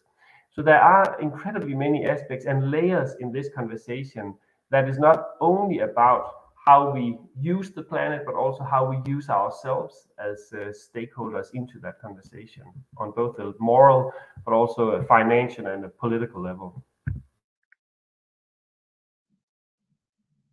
Thank you very much. Kalakanta Dasa, would you like to share something on this same topic? Sorry, you're just on mute there. I'm sorry. Yeah, Yeah. That's fine. Yeah.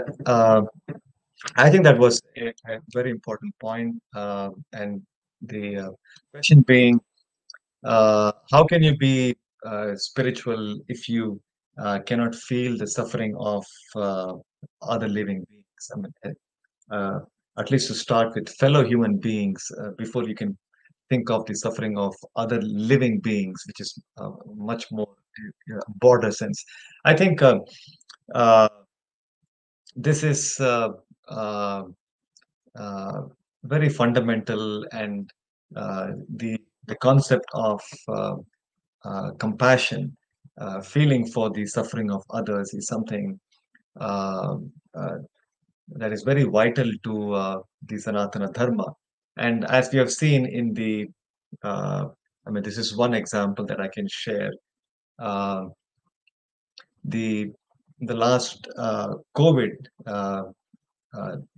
there are many organizations which came forward to.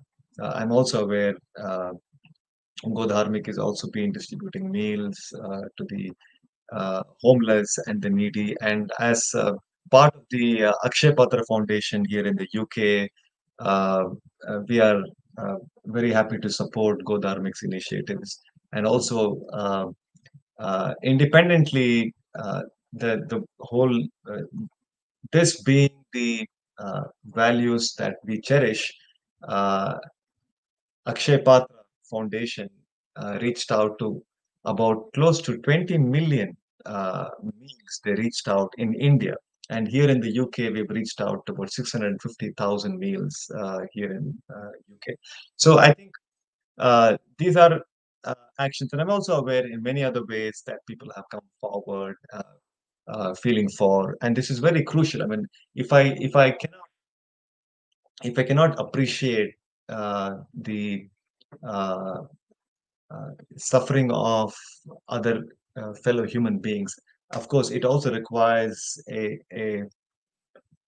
consideration on what best can be the ways of alleviating their suffering. But there must be action, there must be concern for the relief. And I can see that there is a question here which has also come from, I think, one of our audience. All world religions preach compassion, but do not consider consuming animal products as an obligation. How can we change that? I think this is very apt and to the point. If I respect the fellow living entities, it is very easy to appreciate and have respect for fellow human beings. But if that were to extend, as one of the panelists also shared, that we have a vision that all living beings are part and parcel of the Supreme Lord. They have the understanding in the Bhagavad Gita and the Vedic literatures to cite. It is based on the understanding that every living entity is a spirit soul and is currently we are spiritual beings in human bodies, and there are spiritual beings in animal bodies, there are spiritual beings in plant bodies. So all of them are actually spirit souls. They have a higher existence beyond the bodies that we are able to see.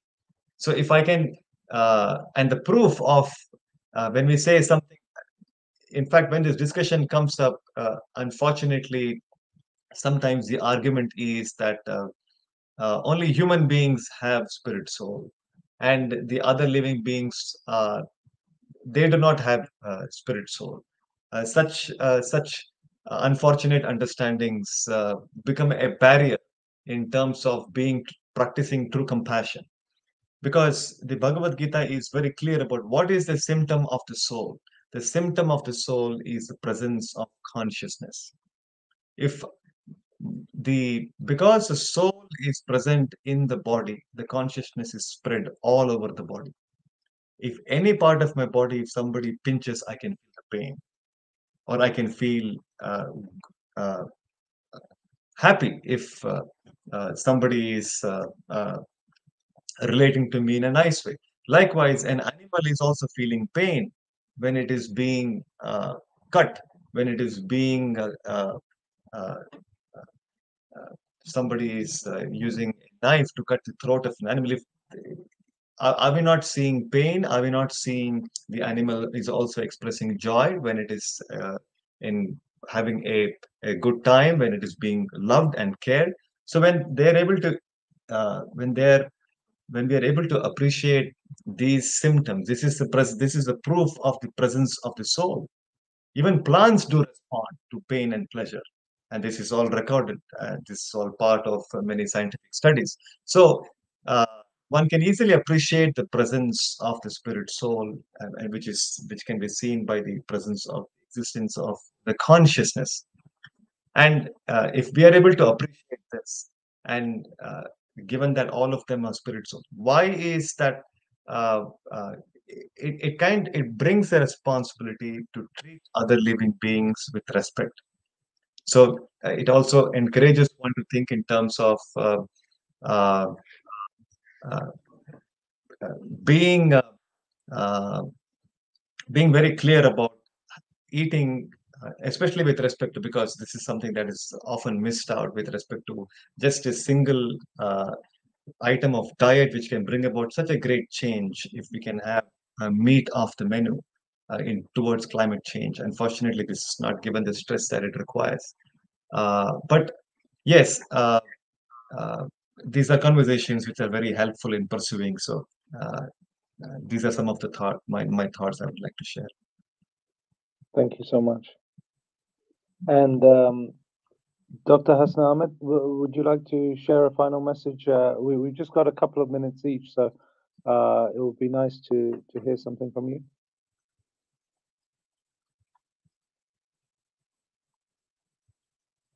Sorry, you just need to unmute. You've unmuted me, that's fine, sorry. So my suggestion is that we think about something that Imam Ali said, Hazrat Ali, and he said that be like the honeybee. Anything it eats is clean, anything it drops is sweet, and the branch it sits upon does not break. So this metaphor, it really beautifully exemplifies what it looks like, in practice, that we as human beings really need to be much more conscious of our environment and how we deal with it, and the importance of walking gently on the earth. And other point that I want to make, which goes back to what Dr. Esben was saying, was the issue of food security. For me, what is really clear is that there is enough food to feed everyone, but in terms of the amount that we produce, 1.3 billion tons of food are wasted, and that's equivalent to the same amount produced in the whole of sub-Saharan Africa. So, this is something that we really need to think about. And, we've got about 690 million people who go to bed on an empty stomach each night. And, it's completely inconceivable to me how we can allow this to continue. Thank you. Thank you so much. Marites? Just need to unmute, sorry. Sorry, am I okay now? Hi there. Yes. Yeah, so I just would like to add to all the valuable information that's been presented right now as I was listening. It's truly honorable that we are in the same platform right now, disseminating this information to the world. I just would like to also share to you a bit, if I have maybe 2 minutes of your time. Yeah. You see, as we were talking about the religion, the climate degradation, all this breakdown leads to famine, poverty, forced migration, which is really the ultimate form of violence. So therefore, education our future. I am a mother of 4, so it's starting from our own family, what to feed our children, what to tell them, little things really mean a lot. And all of this really needs some action. Therefore, by presenting to you or sharing to you what we have done, in fact, in Africa, we have a project called the Great Green Wall. And this is basically, the aim is restoring land and, of course, the climate infrastructures around it, by hopefully stopping and reversing these ongoing issues of destruction of farmland, failure of crops, climate refugees, crop failure leading to hunger and famine, and of course climate migration and refugees can be helped. And we all know that the destruction of natural habitats, we all know that different animals thrive in different environments and each has its own natural habitat. So when sudden major changes affect a natural habitat, some species cannot adapt or move and die out. So humans have caused changes in some areas, floodings, extinction of animals and flora. And of course, in the last 50 years, human beings have practically destroyed maybe 50% of all forests and woodlands. And the reason includes, of course, the need of timber, constructions, and fuel, and more space to grow for crops. So most species, including humans, need the oxygen from trees to survive, and the increase in carbon dioxide resulting from deforestation contributed to the greenhouse effect. So the part of our project called the Great Green Wall, the value chain built on the trees production, such as the mangoes, for example, shea, baobab fruits, and oil, this is our part of contribution. So every one of us, in our own little way, be involved. Go and check out with your community. Go Dharmic has an incredible platform. We as well is sharing to the public our Great Green Wall project, which would aim zero carbon, zero deforestation ingredients for the industry, such as the shea butter and mangoes foodstuff. Without the green wall effort, it will quickly vanish as people will cut the trees for charcoals, cookings, to realize the economic value for their survival. This is why what we do is very important. And this, for example, the shade tree, to those who are not familiar with it, these are unique byproducts which are used in the global industry. And at the same time, we are also delighted to inform that through these initiatives, in fact, we have gotten support and have won or as a winner through our chairman, William Quinby, the winner of planting 1 trillion trees in the Sahel and Great Wall Challenge, which will lead the way to regenerate 1 million square kilometers of the Sahel and the Great Green Wall by 2030. The countries involved to take part in the Great Wall Challenge included 11 countries, such as Ethiopia, Sudan, Chad, Nigeria, Mali, Burkina Faso, Mauritania, and Senegal to the west. More African countries have since joined the initiative, totaling over 20 countries, with additions of Algeria, Benin, Cape Verde, Egypt, Libya, Somalia, Gambia, and Tunisia. In addition to these countries, important international partners providing financial support, including Ireland, the European Union, and the World Bank, has already pledged over 14 billion US dollars from the estimated 30 billion US dollars to achieve for the year 2030. So what I'm trying to say, my friends, is that, little things step by step. I have a longer presentation about this, but maybe it will come later. But as a mother, I have 2 sons. They are all data scientists. They are involved into blockchain technology. And I just would like to share to you 1-minute video that they have created on how our youth and even how my young children was involved into creating a non-fungible tokens. So to raise more funds, my son, through his company, has created an app. So if one donated something to plant a tree in the Sahel region of Africa, they can in fact have also can be seen it or through augmented reality. And it goes like this.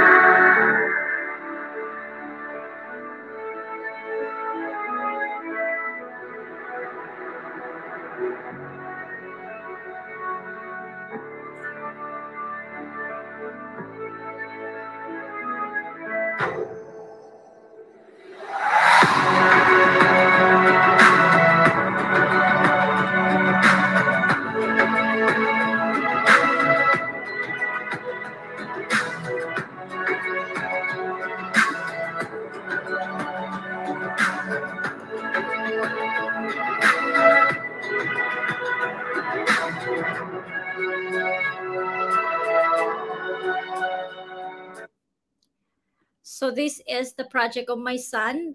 This is about the company of my son is called Caloscope. So what they do with the great NF trees or the non-fungible token trees, if one would like to make a donation, they can create a digital NF trees to act like certificates of contribution. So this could be the largest land regeneration, reforestation, and carbon capture project in the world. They will be created in a carbon neutral blockchain. So that contributors can trace their contribution as well. So as the great Latrus once said, a journey to 1,000 miles begins with a single step. So thank you so much for being here with you and sharing that. Thank you so much. And thank you to each of you for the incredible work you're doing in your own ways. I genuinely believe that everybody's belief is different, from person to person. Even the way that we see out of our eyes is different. The way we see a TV screen is different from each person. And we all have our different ways of seeing the world. But rather than belief, we also have to move towards more of a focus on values, on the values of non-violence, on the value of kindness, compassion, friendship, love, service, and those values are dharma, what we understand as the religion or the path, or so rather than the separative thought of that my belief is different from your belief, our values are the same in the sense of compassion is the universal value. It's the universal love. And I think I just want to end on this panel by just sharing another line from the Mahabharata, which I shared earlier. And it's from Tuladara, a voice who's speaking about how one should live in life. And he says, causing no harm to any living being, or at least as little harm as possible. This is the way of life that is the highest expression of Dharma. And that is the rule by which I choose to live. So I think embracing that kind of an idea where we try to walk a path, regardless of religion, of how we can tread softer on the earth and rejuvenate it. And sisters and brothers, thank you for being on this today. I really enjoyed listening to you all, learning from you, and I hope we can all engage again soon. Take care. Thank you. Namaste. Thank you. Thank you. Namaste. Namaste. Thanks, everyone. We should get together after. Thanks. Bye-bye. Absolutely. All right. Cheers.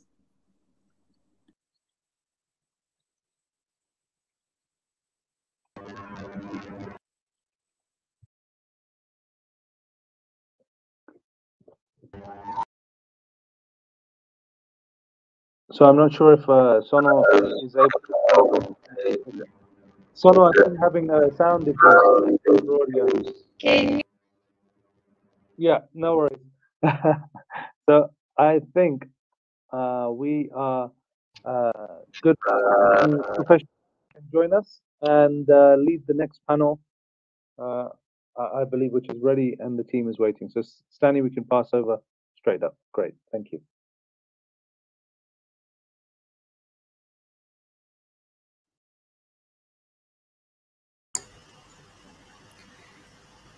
Hello and namaste to everyone all across the globe tuning in today for this wonderful panel that we have in store for you today.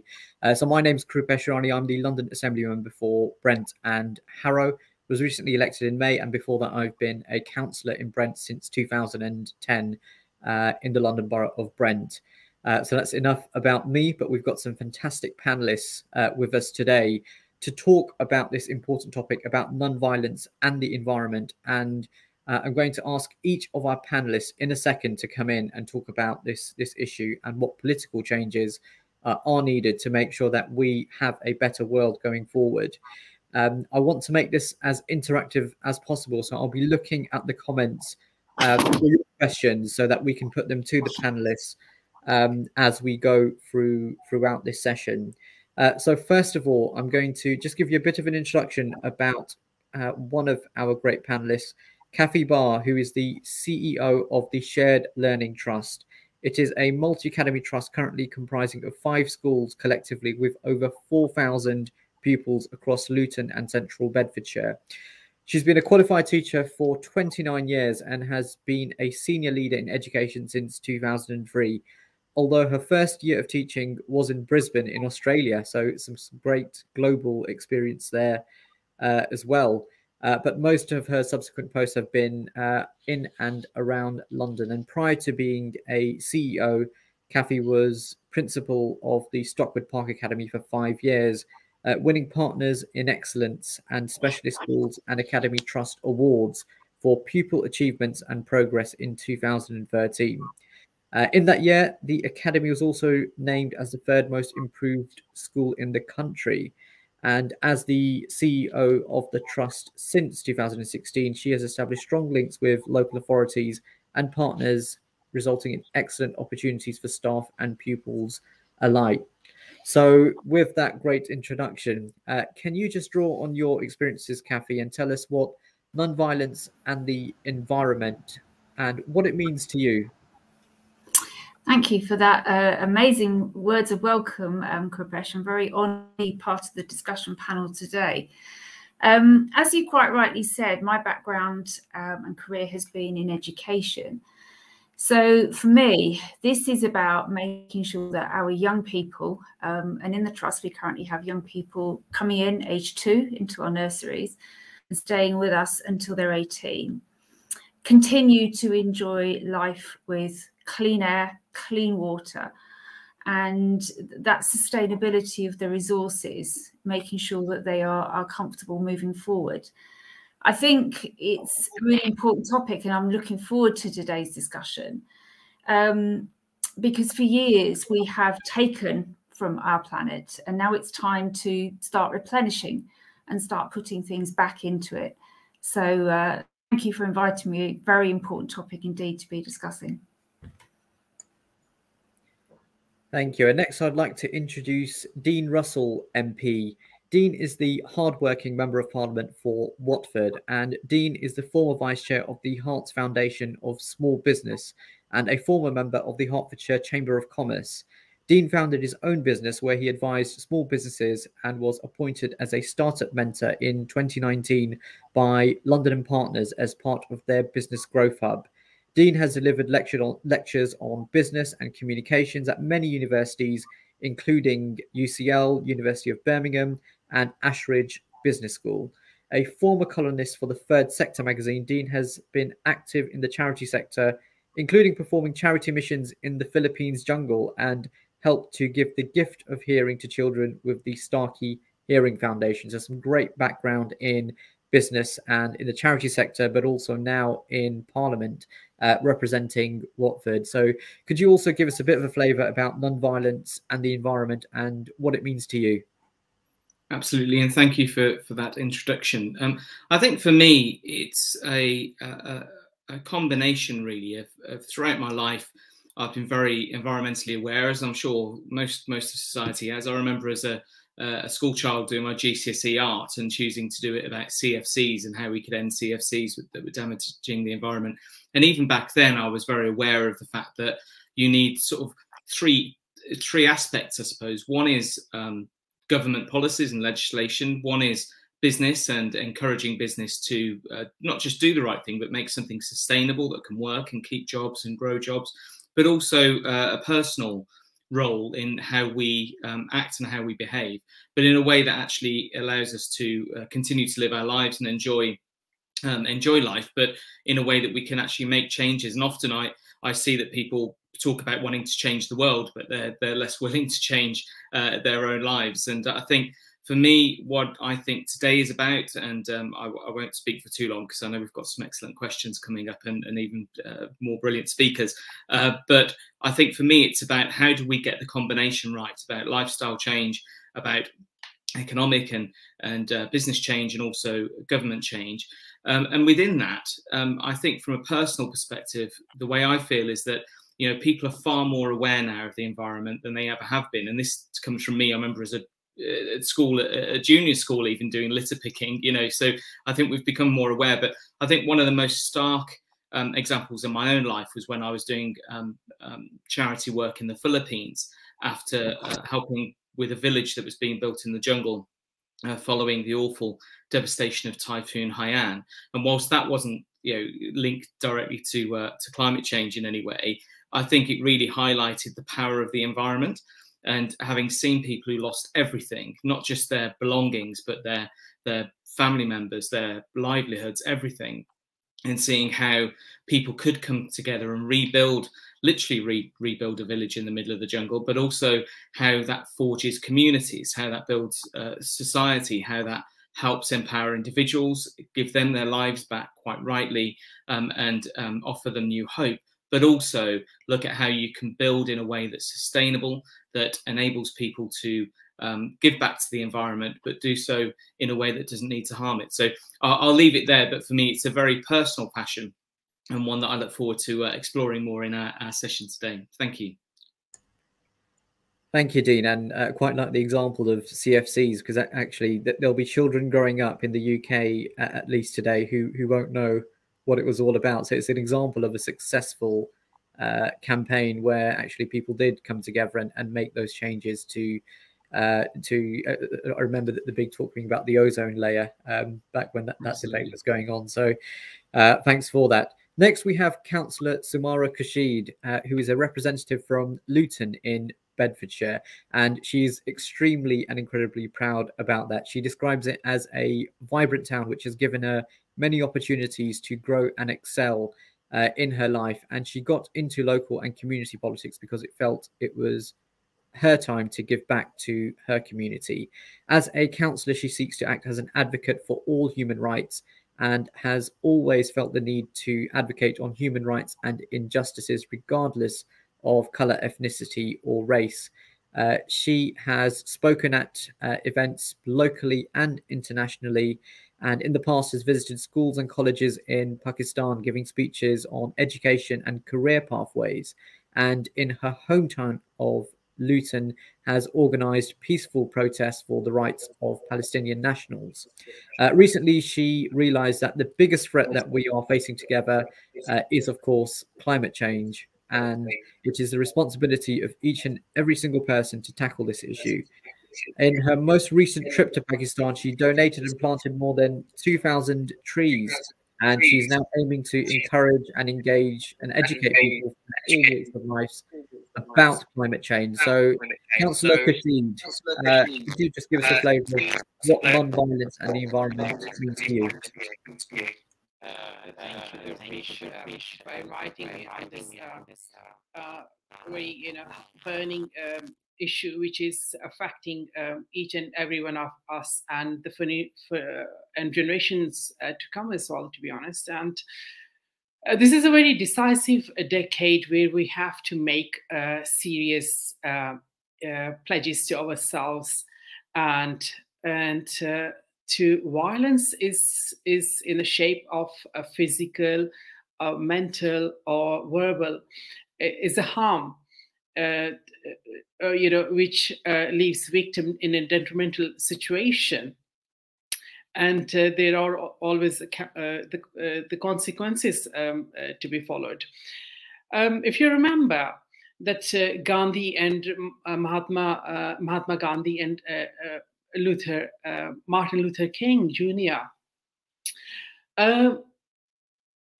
They drove the movement of the 20th century of non-violence, and conveyed this as a part of a mandatory moral in our society. To me, how I see personally the non-violence is to a personal practice of respecting each other, behaving in a manner that you don't hurt anyone's feeling, their beliefs, their religion, their culture, and respecting their values, and approach in a manner which is a dignified way, which is acceptable to everyone. And going back to the environment, the environment is the place where we live and where we excel, and it's going to how it's going to affect on our decisions and our well-beings. So it is quite important to to look at these things, and at the same time advocate and educate yourself and others with your actions, not with your words. So as you mentioned about my in the opening statement, that I believe in actions, and so I choose not to just say things. I try to be the trailblazer. So I had the opportunity in Pakistan, and I've realized that my hometown has given me quite a lot, and I think it's a good idea to educate my own community, my own people, by donating and by planting the trees, and to give them the message that how important it is to plant the tree to combat the pollution and to combat deforestation at the same time. So to be honest, I'm very much up for the debate, and looking what because it's very good speakers are there, and it will be a good opportunity to me to meet, to listen to them, and at the same time to gain more knowledge.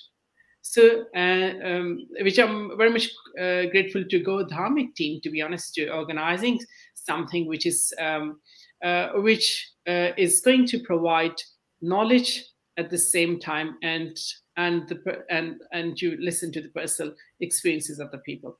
Thank you. Thank you, Councillor. And I loved your reference to Martin Luther King and Mahatma Gandhi, because again, non-violence was very much their way of winning the struggles for independence or championing the civil rights movement in America as well. And if it worked on those struggles, why can't it work for our global fight for a better environment? So love that comparison you made. Can you just draw, Councillor Kachid, on maybe some of the examples which your local authorities championing on this particular issue as a representative of Luton Council? Since the climate change is we take this is on a serious note and give priority, and declare it is a climate emergency, and we hold Luton sorry, let me make sure that whatever I'm trying to share with you is correct. It's on the 11th of February 2020, Luton Climate Change Forum being held in Luton. And the main reason was it to involve people from all walks of life, and to explore that how we can go carbon neutral.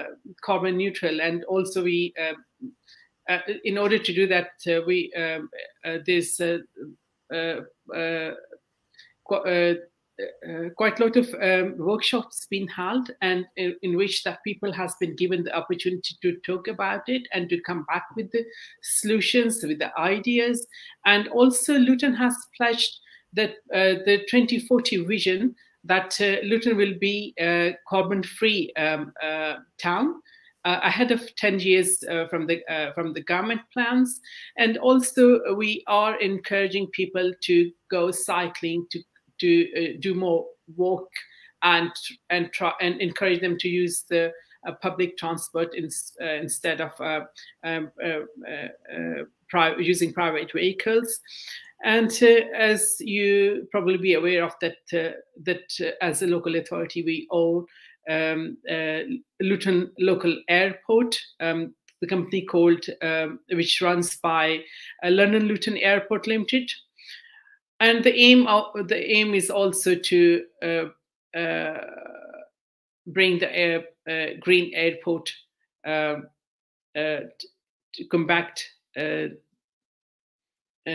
climate change. So there are a number of things that has been taken up, and on the serious note, and things are paramount to combat climate change, and we are closely monitoring also with our stakeholders. So I can assure you that we are on the right track in order to achieve the Paris Agreement of 2015, and we are working towards the goal of to make the Luton free carbon zone in 2040 vision. Thank you.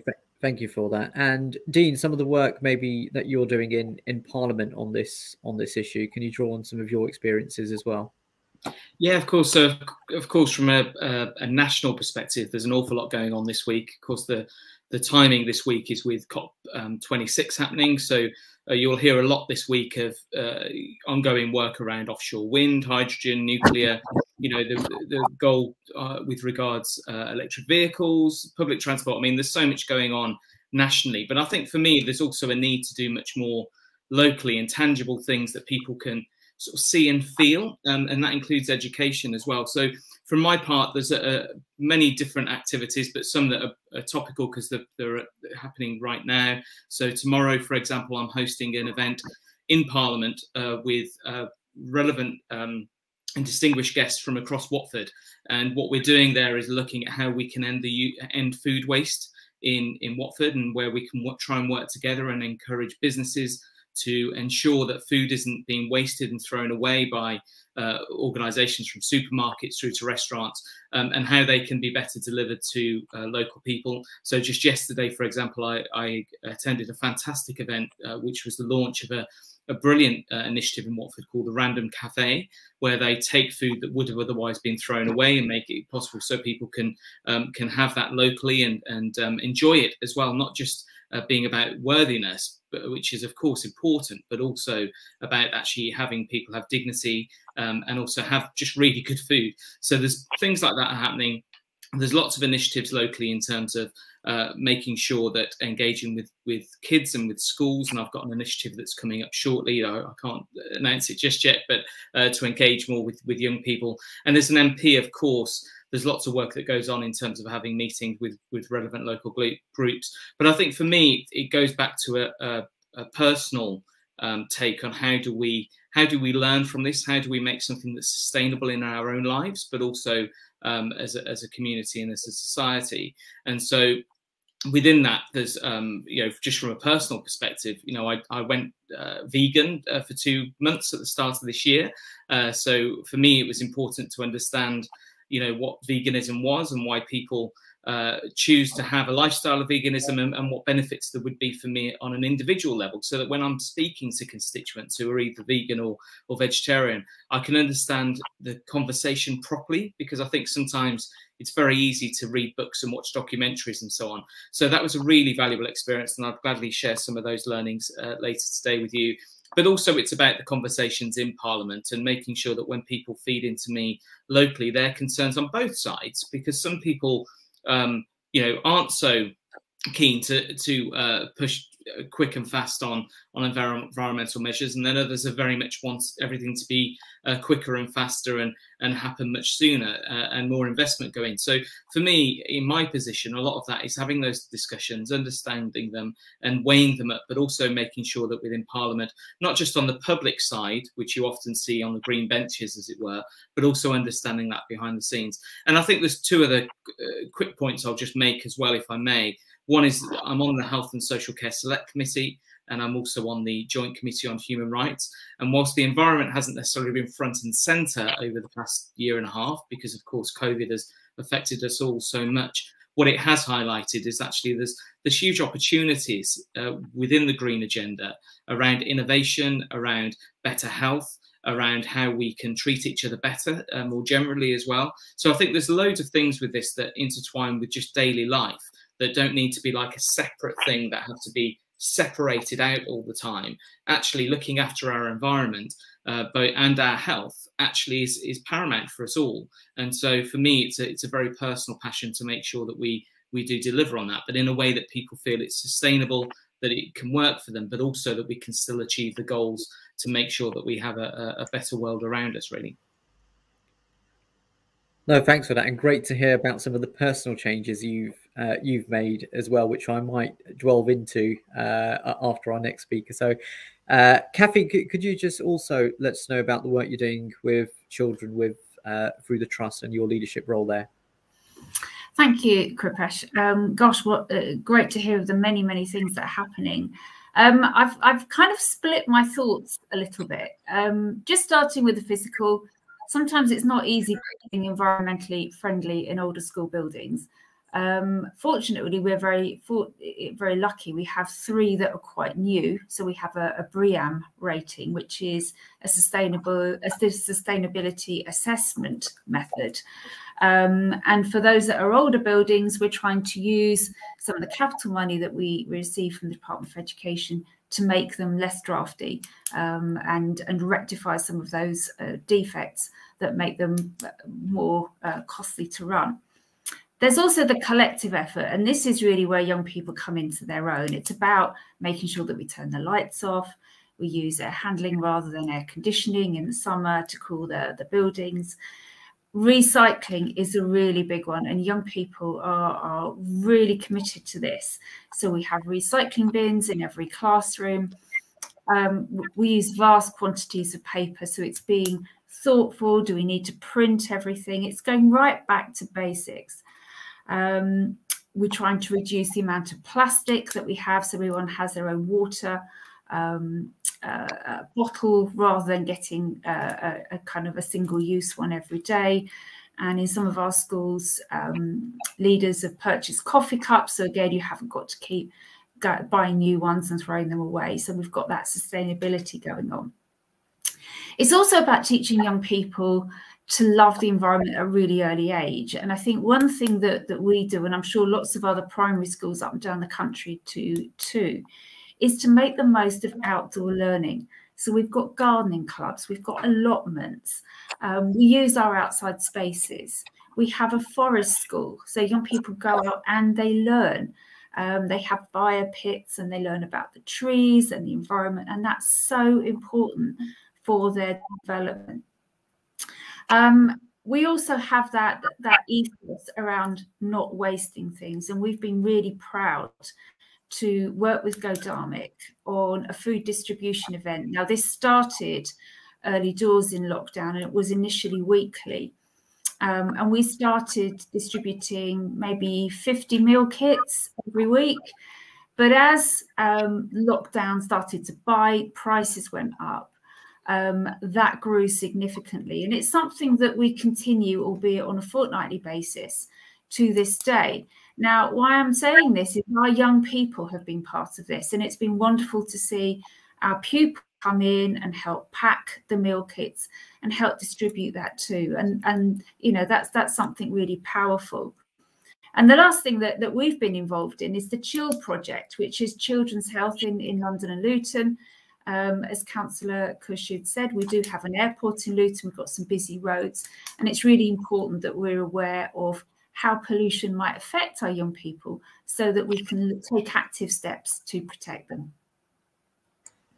Thank you. Just tagging on to, I think, some of the discussions that we heard maybe from the previous panel around Ahimsa and non-violence towards animals as well, and how that obviously has a knock-on impact. The evidence is growing in terms of meat consumption and the environment as well. Kathy, is there any particular work with children that you're doing around what they are consuming and trying to improve maybe the fruit and vegetable intake from young people as well? That was very much part of the food distribution that we were undertaking, Kripesh. So the meal kits that we've been distributing haven't contained meat. But what they have done is contain lots of fresh foods with some recipes. Now, this is certainly not my idea. This is very much my team, led by Arti Patel at one of our schools. But the idea being to promote fresh cooking with fresh ingredients without always having to use meat as a staple. I think the other thing that we've been doing is we've been working with Tesco's on a cookery project. So again, young people coming along on a Monday evening, and following that, the cooking with these new recipes being distributed to homeless people locally. So we're very much at the early stages, but lots already there, and hopefully that we can build on for the future as well. Thanks. And Dean, you actually drew on some personal experiences about you going vegan for 2 months. How did you feel for those 2 months? And is this a message maybe that we can encourage all in society to take forward? Not necessarily going vegan completely, because it's I understand it is a tough ask, but just reducing meat consumption in general, and maybe even having a day a week where you do have a plant-based daily diet anyway. So is there anything from your experiences you can draw from your 2 months? Well, it was interesting actually, because I think someone had challenged me to do Veganuary, and and as I said before, you know, for me, I quite like to sort of be able to say that I've experienced something to be able to then understand it better. Obviously, that's not possible for everything, but to try and get a sense of it. So I went into it thinking it was going to be really impossible. And I thought it was going to be a really difficult challenge, if I'm honest, which probably was why I also wanted to do it, because I quite like a challenge on occasion. But actually what I found, and one of the reasons why I did it for 2 months, was because it actually wasn't that difficult. And I was quite shocked at how easy it was, and how many supermarkets now have many aisles with well, obviously many aisles already with fruit and veg and so on, but actually how many supermarkets had aisles with vegan products in them. And actually, the replacement meat, as it were, I didn't go down the vegan route of just having vegetables. I had sort of replacement meat and some of the replacements things, which I know for some people go, well, what's the point in going vegan then if you're going to have something that's similar to what you're already eating? But actually, I really enjoyed them. They were very tasty. I was much more mindful of the food I was eating, but also what I was cooking. I found that from a health side, I have to admit, I didn't really feel, a lot of people said to me beforehand, you'll suddenly feel much more awake and much more energetic and dare I say a bit skinnier, but and a bit thinner. But those things didn't quite happen. I still felt pretty much the same as I had done. However, when I went back to eating perhaps how I had done before, I did notice actually more so the other way around, that I was a bit more tired. And so I have kept an element of balance there. And I won't say quite as much as 1 day a week, but I definitely am more mindful. I think what I was also very conscious of in those at the end of the first month was that I hadn't found it that difficult. So that's part of the reason why I thought, well, actually, why don't I keep on for another month? Because perhaps there'll be some point where I'll suddenly realize why people don't do it, you know, why people find it so hard. And actually I didn't. And so I think for me, it's about getting the balance right. I'm not anti-farming at all. And I think, you know, there's got to be a balance in what people want and what they choose to eat and so on. However, I think what I found during that 2 months was that unlike perhaps when I was growing up as a sort of teenager or in my early 20s, when I had friends who were vegan then, and it was incredibly difficult back then for them to choose to have any particular meals. You know, I remember cooking for a friend when I was a student, and they were vegan. I remember spending half a day trying to find something that would be tasty to cook for them, and still it turned out failed because I'd included one of the dishes, something that was in there that had dairy products that I hadn't realised at the time. But actually today, it's very easy and not in a difficult way. You can still have really tasty meals, and there's lots of choice out there. So I think the main learning for me was that. But I think on a serious note, outside of my own time, was that when we look at things like fruit and veg, and when we look at the sort of having 5 pieces of fruit and veg a day, all of those things have been around for a long time now. So even if you don't reduce your meat intake, increasing your vegetable and fruit intake is still a good thing. But I think what I found was that as I started to reduce the meat intake, I wanted to eat more fruit and veg, and I think that's part of the benefit of this. That it's healthy for you, but also healthy for others as well, and for the world around us. Dean, while you've been speaking, a question has just come in from the audience asking just about how the government can promote environmental sustainability by reducing support to businesses that use or promote the use of animal products. I suppose you can also look at it the other way around. Can they provide incentives to businesses who are not using animal products as well? So how do you feel about the use of government levers to encourage a more kind of non-violent based worth of non-violent methods of production on goods? Yeah, I mean, I think there's lots that's been done and being discussed as well about how we make sure that farming is, particularly in terms of things like transport of livestock and so on, is the better conditions are there. I think it's a very difficult one because, you know, we are a nation that traditionally eats meat. I still eat meat now. You know, I went vegan for 2 months, but I did go back to eating meat. So I don't want to, you know, sound hypocritical on this at all. But I think your choice of words there about, you know, sort of punishing businesses, as it were, versus, I don't know whether you use the word punishing, but, you know, lambasting businesses versus incentives is an important one. And I think the incentive approach for any of the measures around the environment are really important, because actually when there's an economic benefit to the business, to the individuals, to the people's salaries, to all of those things, it becomes a reason to do it, not a reason not to do something else. And I think often when we look at the measures that are coming through, and especially the 10-point plan by the government, the sort of green plan, as it were, I think a lot of that is about how do we encourage change of behavior around electric cars, for example, around all these things. So I don't think it would be right necessarily to say to farmers who've had livestock and actually been very environmentally friendly for many, many, many decades, if not centuries, looking after the land, growing crops, all of those things, that we should suddenly make them feel like they are the bad guys in this, because actually they're the ones who've been looking after the environment for much longer than many people have now very rightly starting to think about it much more. I think there is a balance, though, of saying actually to businesses with things like wrapping stuff in plastic that don't need to be there. I think there's lots of other measures around how can we make sure the environment's better. But I think the incentive approach is very important to make sure people feel like with the vegan food.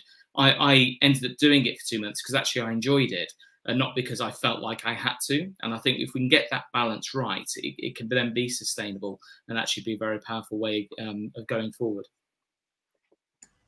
Thank you. Councillor Khurshid, any thoughts on sort of government intervention in the market as such on promoting environmental sustainability?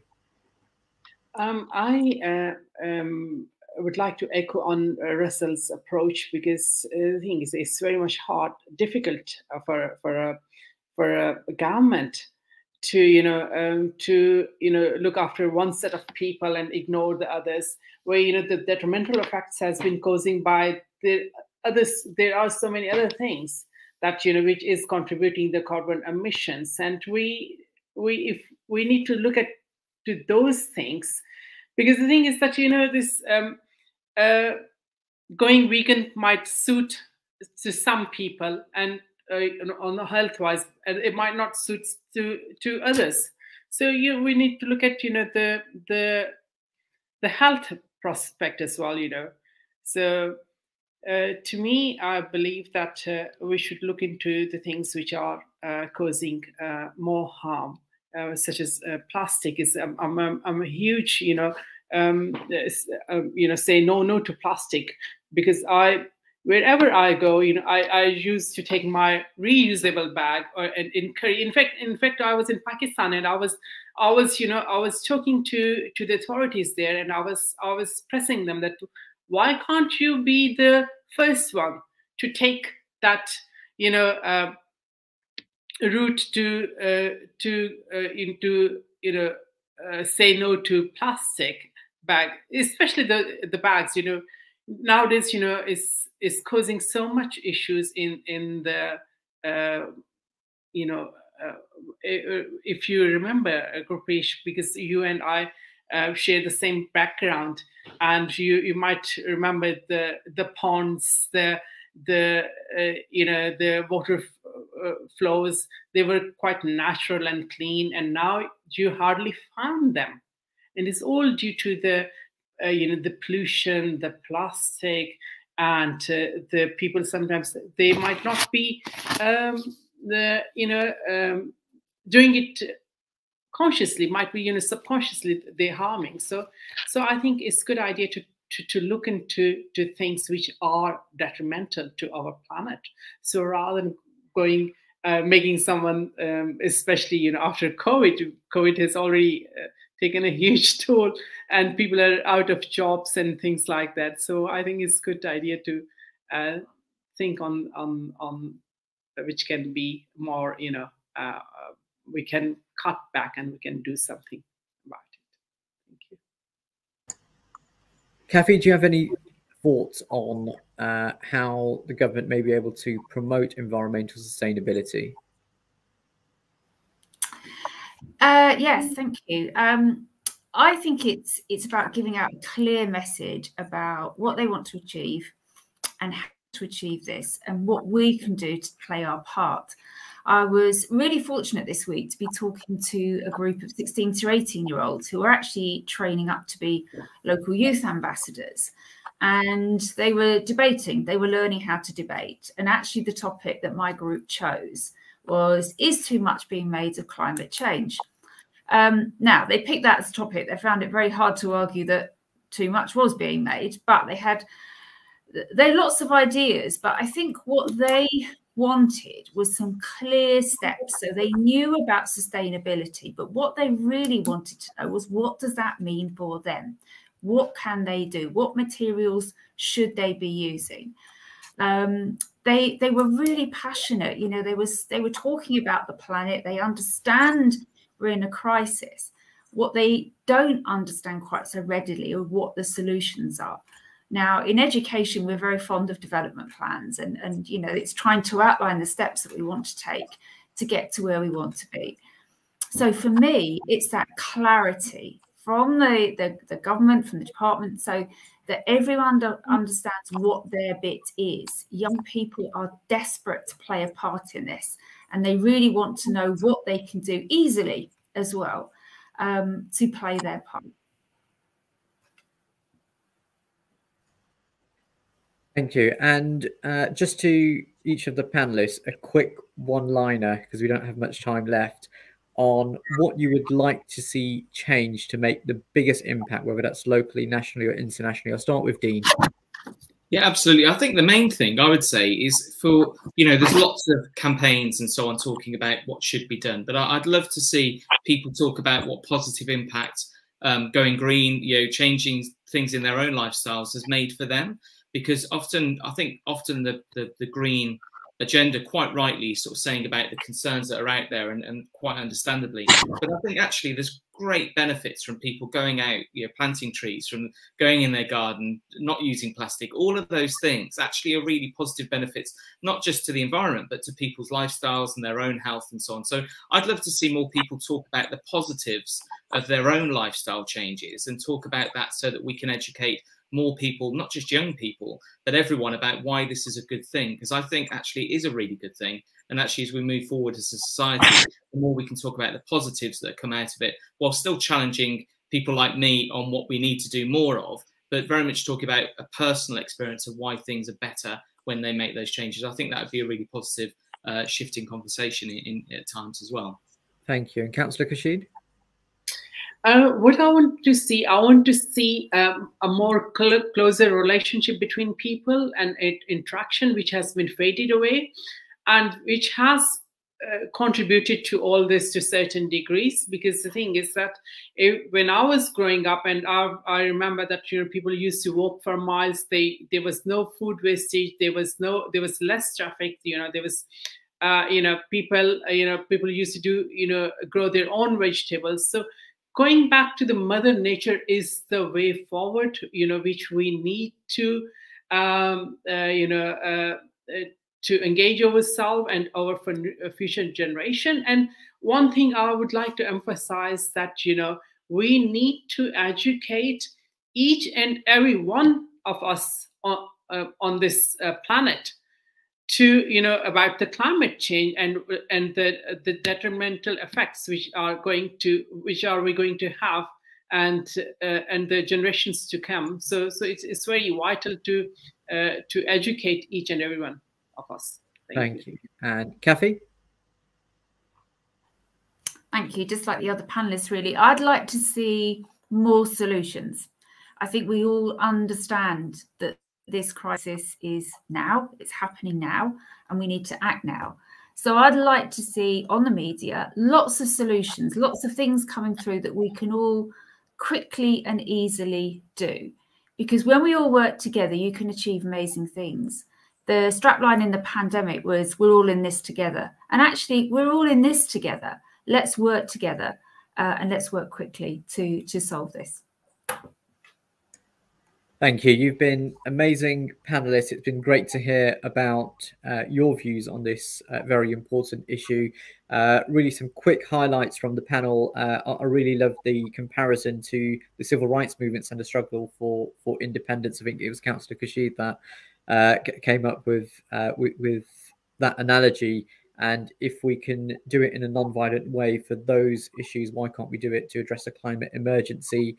Really great to hear about Kathy's experiences working with children and starting from a young age to make sure that people are educated and know about food waste and recycling food waste, and making sure that actually they understand the importance of food. And Dean, actually very interested to hear about your personal experiences as well, and the fact that you did try and went vegan for 2 months, just so that you can see what it felt like for residents and your constituents and people across the country who had taken that plunge.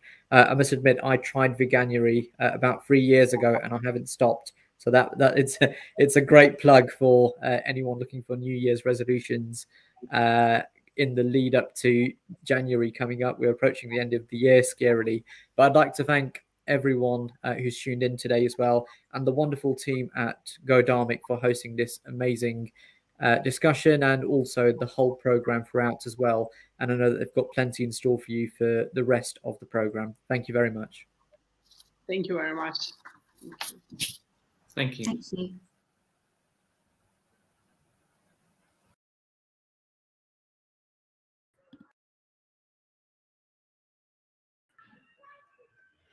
Thank you, Krupesh, for an amazing panel and all the panelists. Now what we have doesn't need a lot of introduction. So can we have, we've had some words from the mystic, the Indian mystic as known as Sadhguru. So Stani, can we play the video, please? Yogi, mystic, and two-time New York Times best-selling author, Sadhguru is a spiritual master with a difference. Sadhguru has initiated award-winning and globally appreciated projects for ecology, health, and rural education, and is ranked among India's 50 most influential people. We have the necessary resource, we have the necessary capability, we have the necessary technology to address every human problem on the planet. But the only thing that is missing is consciousness. Sadhguru has been conferred the Padma Vibhushan, India's highest annual civilian award, for his exceptional service in offering tools for transformation that have touched over 1 billion lives worldwide. It is only by turning inward that we can create a world full of love, light and laughter. Let's make it happen. 1,000 years ago, how people lived here, today how we are living here. We have comforts and conveniences that nobody could imagine, isn't it? So, from religion, people chose market, but now planet is taking the beating. In pursuit of human well-being, people wanted to go to heaven. That created havoc in different groups of people. Now people got together and now it's market. This market is not just harming us, it's just ripping the planet apart. Well, from religion, you should not have shifted to market. Market has always been there. To conduct some business, we have to do it. When so many of us are there, some transaction is bound to be there. But market need not have become the new heaven. Right now, market is the new heaven. We need to shift from religion to responsibility. Responsibility is here, not there. Right now, responsibility is there, so you can do all kinds of idiotic things. This is our time on this planet. This is not a simple thing. This comes only once. This is our time on the planet.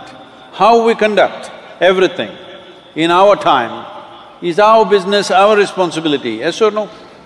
People think there are many problems.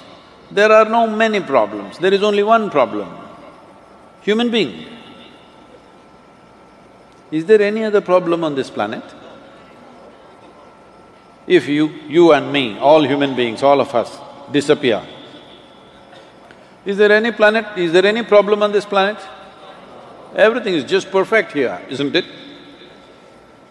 So there is only one problem, human being. Suppose another species, any other species had landed here on this planet and done the kind of damage that we have done, we would have found some way to exterminate all of them, yes or no? Suppose 1 trillion locusts landed on this planet and started damaging it, we would have found some way to gas them, to poison them, to do something to exterminate every one of them. Would we or not? But now, we are those locusts. Not just ecologically, in so many different ways. But we cannot exterminate ourselves, because then we will have to exterminate our friends, our children, our parents, our loved ones, huh? Yes or no? Everybody who matters to us. Exterminating locusts or some other species would have been easy. Exterminating ourselves is not a solution. It is not a solution. Essentially, you are referred to as a human being. Human being means, we did not call you a human creature, we call you a human being. This means you know how to be. If you know how to be, how would you be? So if only you knew how to be, because you are a human being, not a human creature, human being, that means you're supposed to know how to be. If you knew how to be, you would definitely keep yourself in highest level of pleasantness. Right now, if you're feeling very pleasant, do I have to tell you, don't harm this person, don't kill that person, don't rob that person? Do I have to give you morality? You're really… you're wonderful to everybody, isn't it? Hello? When you are feeling wonderful, are you wonderful to everybody? When you're feeling nasty, of course you share it. You do share it, isn't it? So this is the most fundamental thing we should have done with humanity. That first and foremost thing is, we are joyful and blissful human beings. Instead of that, the religions of the world try to manufacture good people. Suppose you are the only person living on this planet, would you know whether you are good or bad? So this is how you become a good man. Somewhere in your mind you put everybody down and now you are a good man. We don't need good people. People who think they are very good, they have done the most terrible things on this planet, most cruel things. But joyful people don't do cruel things. When they're very happy, they do pleasant things. Is that not true with you? When you're very happy, you do pleasant things, yes or no? This is all we should have fixed. We need joyful and sensible human beings, we don't need good human beings. Because goodness is coming from an idea. Goodness is an assumed position. Joy is a real experience, isn't it? Do you experience goodness? There's no such thing, it's an assumed position. I've put myself above everybody, I am a good man. All these lowly creatures, grasshoppers,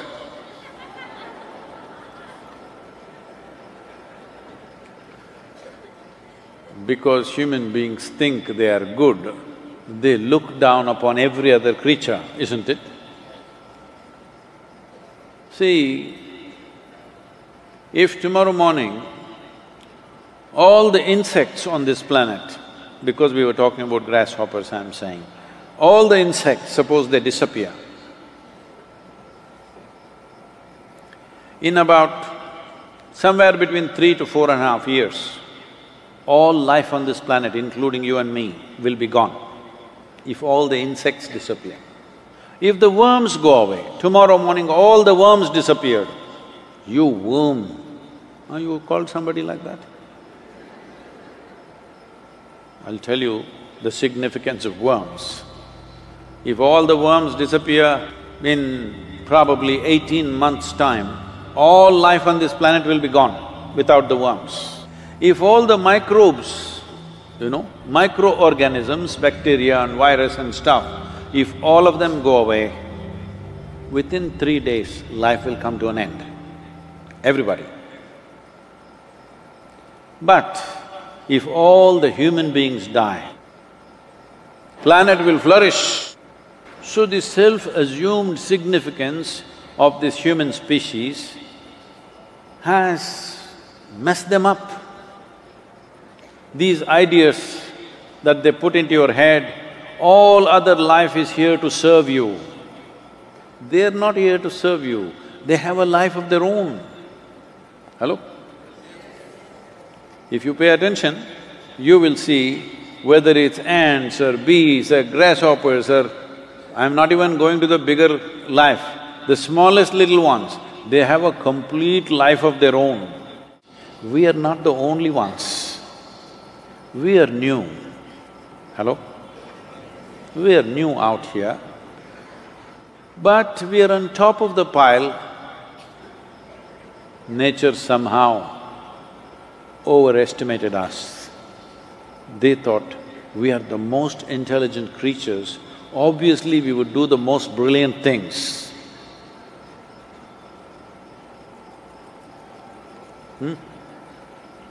But we have been doing everything to disprove that. Well, that's happened till now, but if we make up our mind right now, can we?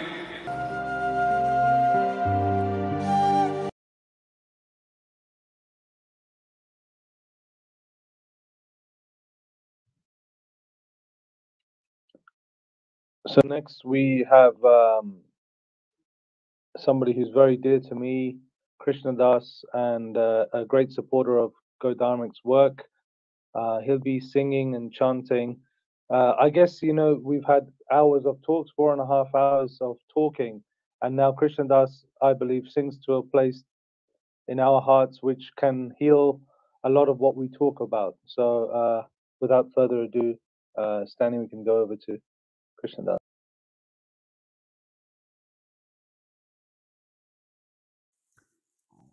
Namaste.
We'll start with a short prayer. It's a prayer to the love that lives within us. It's who we truly are.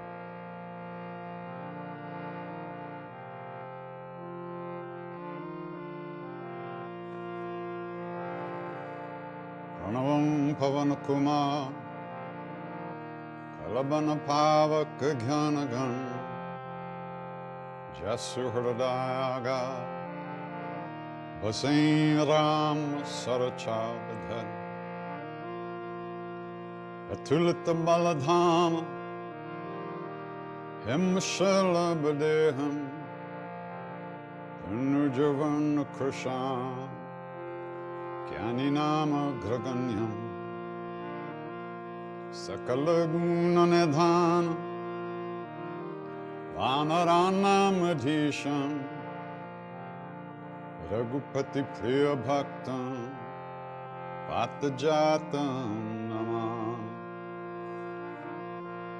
Roshpadi Krutavarnisham Mashiki Kritarakshasam Ramayana Mahamalaratnam Andena Latmajam Anjananandaram Viram Janaki Shokanashanam Kukisamakshahanta Ande Lanka Bhayankaram Ulangya Sindhu Salilam Salilam Yoshokavahi Janakatma Jaya Adatane Dadahalanka Danamitam Pranjaliranjanayam Manojavam Maruttatulya Vegam Jitendriyam Buddhimatam Varishtam Patatmajam Vanarayutamukyam Shri Ramadutam Sharanam Prapadhe Shri Ramadutam Sharanam Prapadhe Shri Ramadutam Sharanam Prapadhe Anjane Matipatalanam Kanchanadri Kamaniya Vigraham Parijat Tarumula Vasanam Bhavayami Pavamananandanam Yatra Yatra Raghunatha Kirtanam Tatra Tatra Kritamastakhanjali Vashpavardi Paripurna Lochana Martinamat Rakshasantakam Bolo Bajranga Bali Hanuman Ki Jai.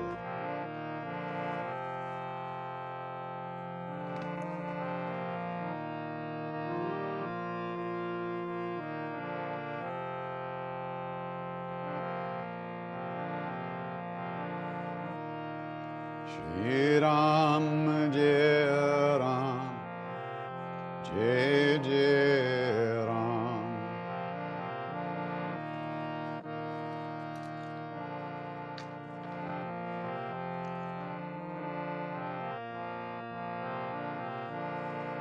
Shri Ram Jai Ram Jai Jai Ram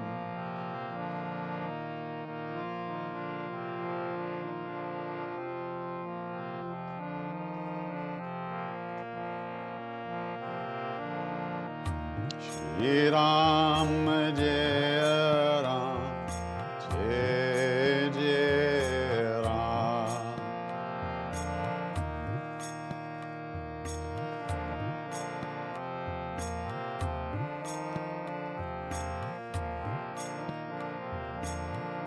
Shri Ram Jai Ram Jai Jai Ram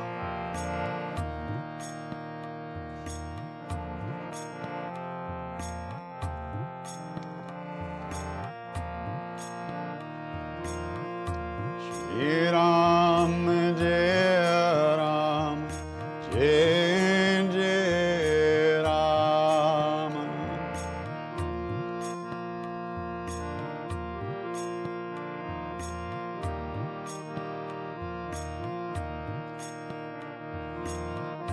Shri Ram Jai Ram Jai Jai Ram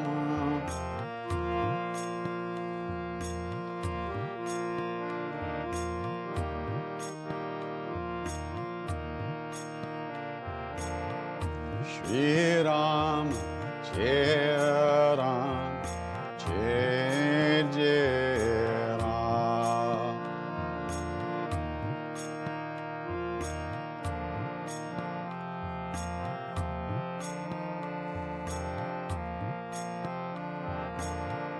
Shri Ram Jai Ram Jai Jai Ram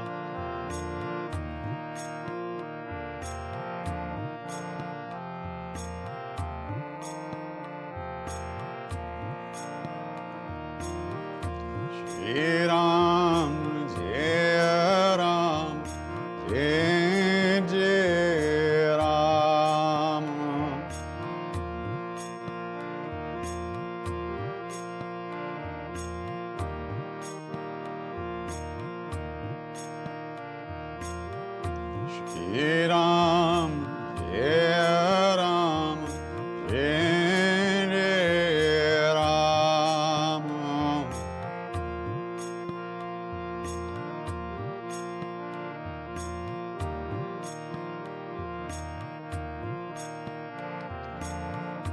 Shri Ram, Jai Ram, Jai Jai Ram.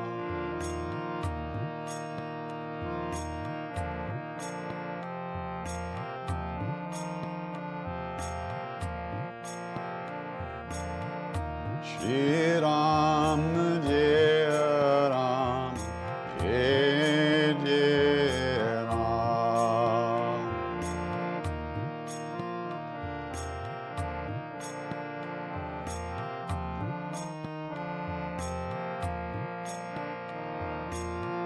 Shri Ram, Jai Ram, Jai Jai Ram.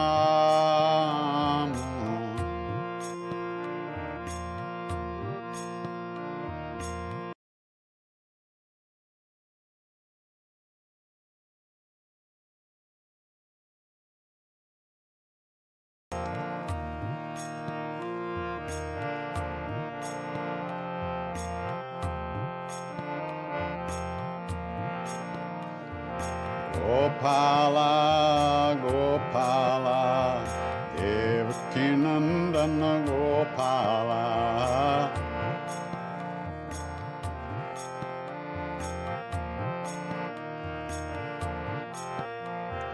Gopala, Gopala, Devaki Nandana Gopala.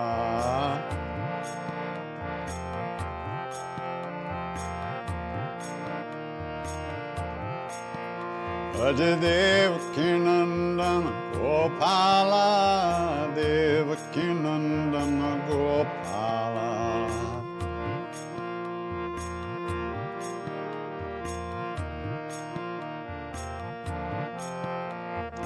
Devaki Nandana Gopala, Devaki Nandana Gopala.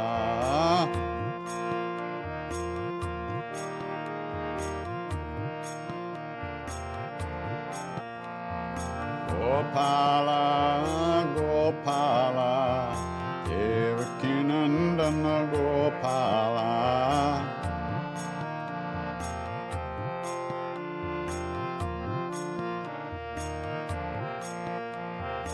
Gopala, Gopala, Devaki Nandana Gopala.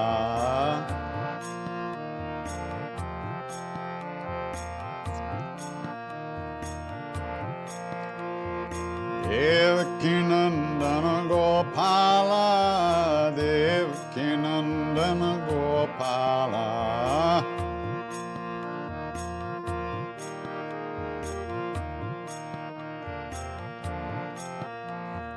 Devaki Nandana Gopala, Devaki Nandana Gopala.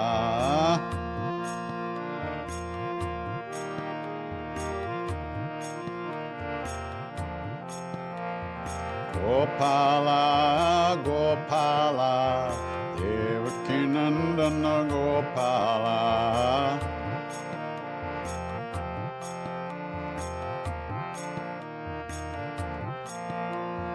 Gopala, Gopala, Devaki Nandana Gopala.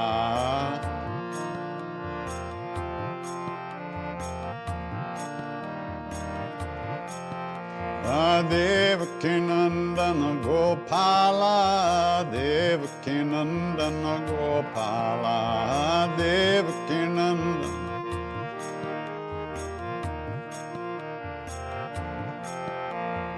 Devaki Nandana Gopala, Devaki Nandana Gopala.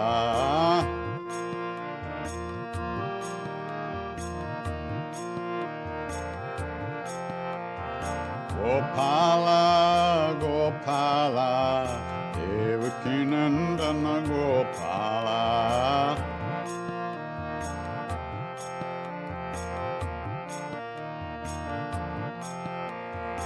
Gopala, Gopala, Devaki Nandana Gopala.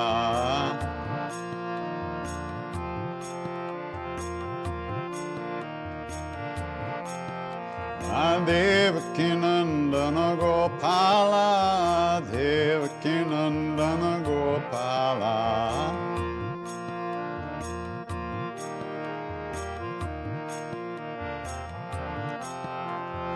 Devaki Nandana Gopala, Devaki Nandana Gopala.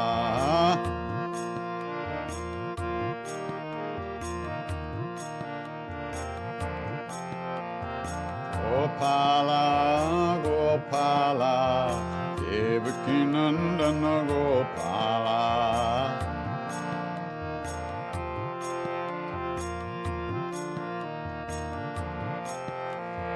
Gopala, Gopala, Devaki Nandana Gopala.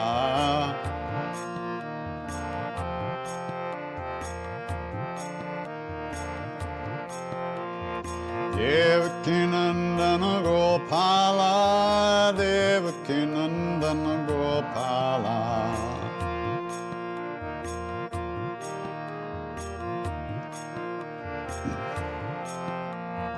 Devaki Nandana Gopala, Devaki Nandana Gopala.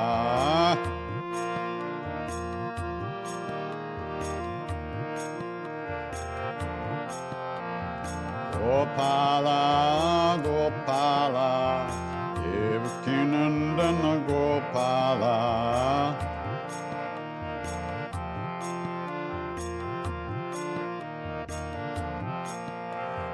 Gopala, Gopala, Devaki Nandana Gopala.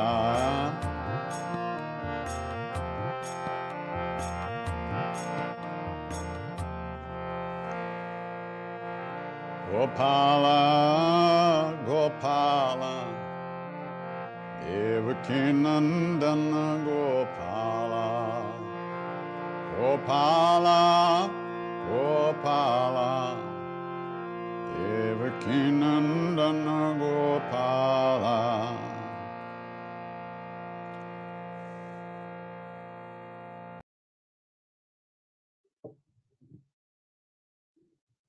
Well, just as wonderfully as Krishna Das always touches my heart and sings to the heart within each of us, Dr. Nicholas Sutton, who's also a trustee of Godharmic, as well as Director of Continuing Education at the Oxford Centre for Hindu Studies, can really share his wisdom and his thoughts around ahimsa and why it's the most crucial value for us to implement in our own lives. So, Stanley, if you could please add in Dr. Sutton, who will join us now and can really share.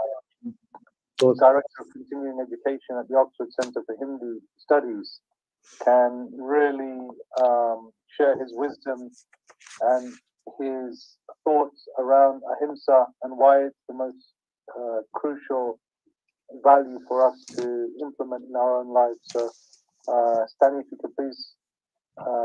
So, Nick, I think you need to close your other panel of Facebook. So, Director of Continuing Education at the Oxford Centre for Hindu Studies, can really. Is that okay now? What, shall I start now? You can start. Stanley, you can take me off. Thanks. Okay. Okay. Thanks, Hanuman Das. I was going to just say a few words really about ahimsa, about dharma, and about how these ideas relate to the environment. We've heard a lot of things said about ahimsa, and generally it's been taken as meaning non-violence, which of course it does mean. But ahimsa is a much broader concept than simply non-violence. The meaning of the term ahimsa, it's derived from the verb hims, which means to, yes, to kill, but also to afflict, to damage, or to harm. And himsa means damaging, harming, afflicting. Ahimsa being the opposite, it's a negative term really. It means never harming, never afflicting, never hurting, never killing. So, and it's said in the Mahabharata on a number of occasions and other places as well, there's a statement, Ahimsa sakalo dharmaha, which means Ahimsa is the whole of Dharma, the completion of Dharma, if you like, the very essence of Dharma. Everything that is Dharma can be contained within Ahimsa. And also it's the mark of Dharma, I think that verse was read earlier, the mark that distinguishes Dharma from its opposite is Ahimsa. It's the test by which we apply, is this Dharma or not? But it's not just about the physical actions that one performs, because it also says karmana manasa gira. Ahimsa is performed or is undertaken or is honored with one's actions, karmana manasa, but also with one's thoughts and one's words as well. Never speaking words that cause harm to another person, and indeed never even thinking harmful thoughts. So ahimsa is actually, it's a state of consciousness, a state of consciousness of mind by which one views and relates to the world in a manner that is utterly benign, absolutely benign. And I think it's fair to say, I was listening very closely to the discussion about religion before, that religion, all of religion, I think I'm going to go as far as to say, is contained within that notion of ahimsa. And when we're talking about religion, I suddenly remembered a verse that was composed, or a prayer, or composed by Basava, the great Shaivite worshipper of Shiva, who lived in Karnataka about 1,000 years ago. And he wrote these words. This is a translation from the Kannada that somebody sent me, from the Kannada language. It says, "What sort of religion can it be without compassion? Compassion must be there towards all living things. Compassion is the root of all religious faith. My Lord Kudala Sangameshwar does not care for religion that has no compassion." And so this is the essence of spirituality, if you like, is this mood of ahimsa, not just that what we do, but what we think, what we feel, so that the suffering of others, suffering of the world, we meet it with a mood that is completely and utterly benign. And in that way, it's for that reason it's said, ahimsa sakalo dharmaha. The whole of Dharma is contained within that concept of ahimsa, not harming, not damaging. Now, I said ahimsa is a negative term. It means non-himsa, non-harming, non-damaging, non-killing, if you like, non-violence. But we shouldn't think, therefore, that it means just not doing things. It also means being active in the world, because, and I'll give an example. I remember for one of my philosophy classes, moral philosophy classes, years ago, that if perhaps you've been out and paid £500 for a brand new pair of leather trousers. I hear they cost such much. I don't possess a pair myself, but I hear they are quite expensive. And as you're walking along the road, you see there's a child drowning in a pond of water, and you think, I must go in and get the child out, but if I do, I'll ruin my newly purchased trousers. So you thought, well, they cost a lot of money, I'll just walk on by. That's not, you haven't actually put the child into that suffering, but by ignoring the plight of someone in suffering, again, the precept, the principle of ahimsa is breached. So ahimsa, yes, it is avoiding action that causes harm, but it's also taking positive action to relieve those who are in need and in suffering. And the whole of Go Dharmic, I think, of course, we avoid harming as much as we can, but it's a very positive idea, because we see the suffering of those who are in the world who are deprived, who are hungry, children without enough food to eat. We can't walk by. We have to do something, and that also is ahimsa. Ahimsa means taking positive action. So I said, ahimsa sakalo dharmaha. Ahimsa is the mark, it's the completeness of dharma. So what is dharma then? There are many different translations of what is meant by the term dharma. Some translators, Professor Van Buitenen always translated it as law, the rules we have to follow. But generally, I think dharma means the way we should live, the way that we should conduct our lives. And there are rule books, of course. Most religions have rule books that followers feel obliged to follow. And there's interesting discussion again in the Mahabharata that Krishna brings up, where they say again, is dharma the rules that we must follow? And Krishna says, one thing I'll give you about dharma. Dharma was made for the sustenance of all living beings. Therefore, I say, dharma is whatever is beneficial for all living beings, whatever sustains all living beings. So if we accept that one core precept, because you're all intelligent, you all have integrity, you come to each situation, you will know what to do and work out how to do it. But that precept is always there in mind. It's not rules. It's about having that state of consciousness that is utterly benign, so that when a problem is perceived in the world, the first instinctive reaction is to solve that problem. This person's suffering. What can I do to relieve that suffering? These animals are being tormented. What can I do? So it's very much about activity, especially speaking to the younger people here who are more active than perhaps us older people. Be active, do things. It's up to you to do it now. Another feature of dharma, though, which I think is significant and important, is it also means the defining quality of everything in the world, of every creature, every plant, every object, and every person.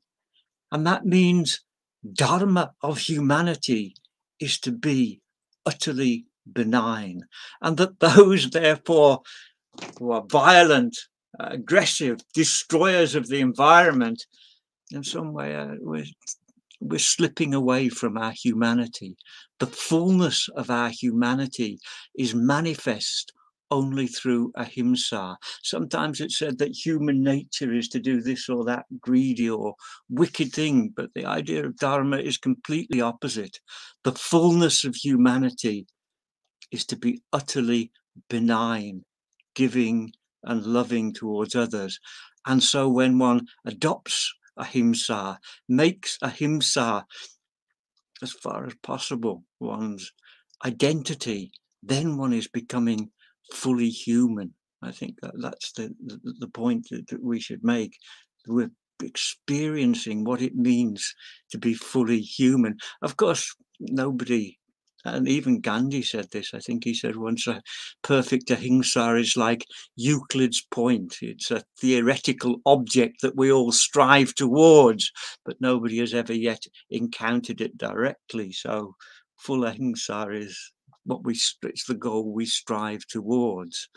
And then how then does ahimsa relate towards to the environment? Well, obviously the environmental catastrophe that we face, the crisis in the environment, has been caused by an absence of ahimsa.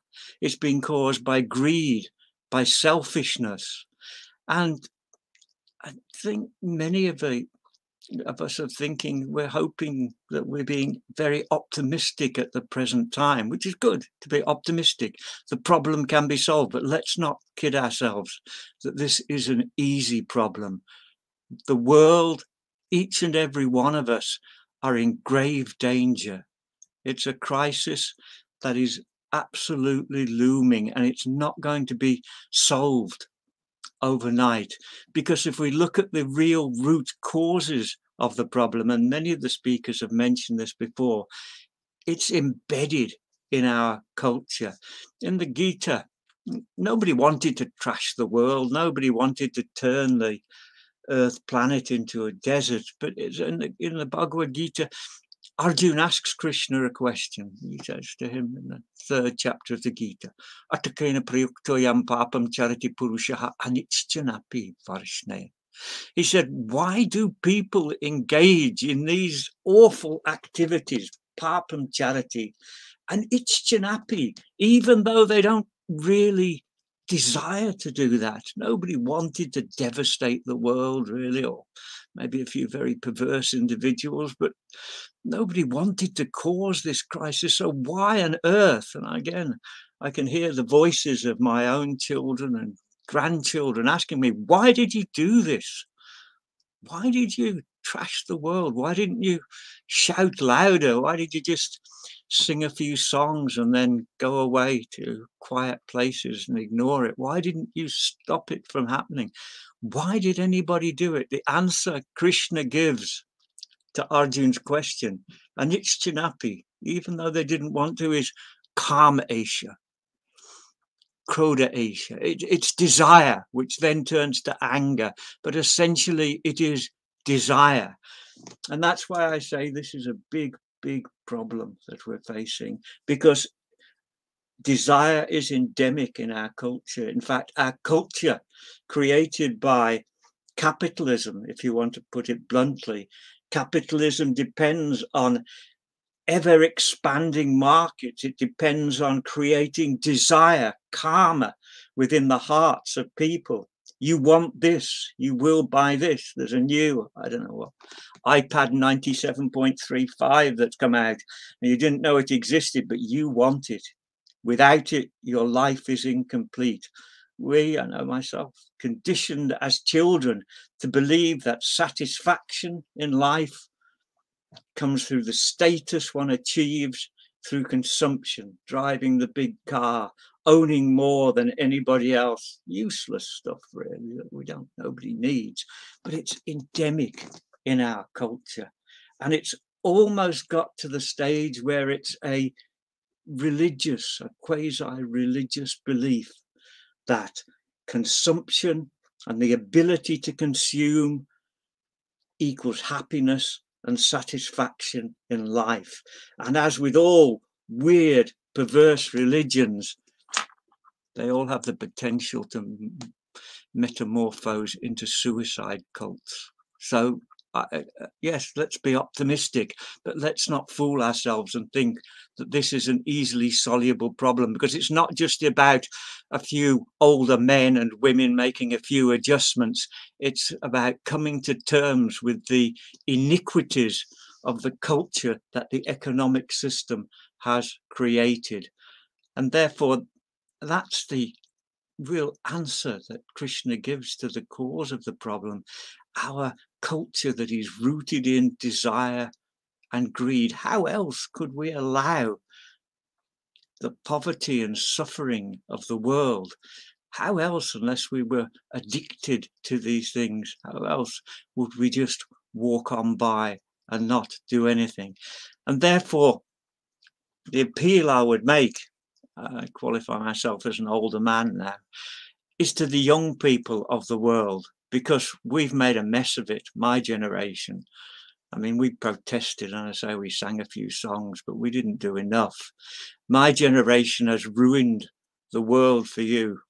And it's up to you now to take the world back, to stop us from doing it anymore. So never stop. Ahimsa means getting up every day, striving, fighting, doing whatever it takes just to put a stop to us old people from ruining the world for you anymore. I remember I found my old diary that I have a few days ago. I was looking through it, 1974, the 1920-year-old I was reading through, and you think, what a stupid, idealistic, naive young idiot that person was who wrote that diary back there.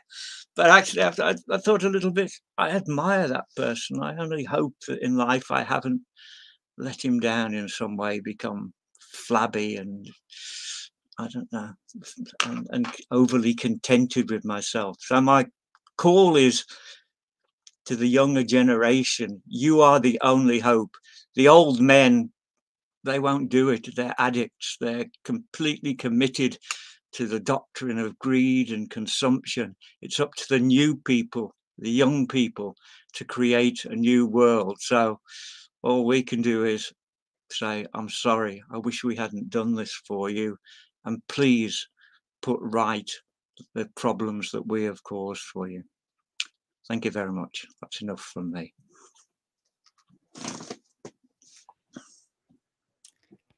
Thank you, Dr. Sutton. Okay. Always a privilege to hear you and your inspiring words. Now we have our next panel. Apologies, we're running a little late, but I think it's worth it. We have our next panel, which is, I think, a very important discussion we're going to have. It's called Nonviolence and Climate Financing and Impact Investing.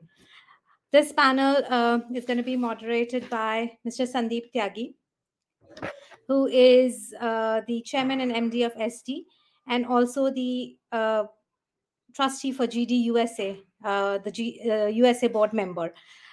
We also have Mike Packman, who is the CEO and chairman for Keystone National Properties, Nina Lekhi, MD and chief design curator for Baggett, Anurag Harsh, who is the global chief data officer for Holcim, and Kirsty, who is evangelist, and I think her introduction, we will have a longer introduction by all of you. I just wanted to introduce the panel. Stanley, we can have them on screen, please. Thank you.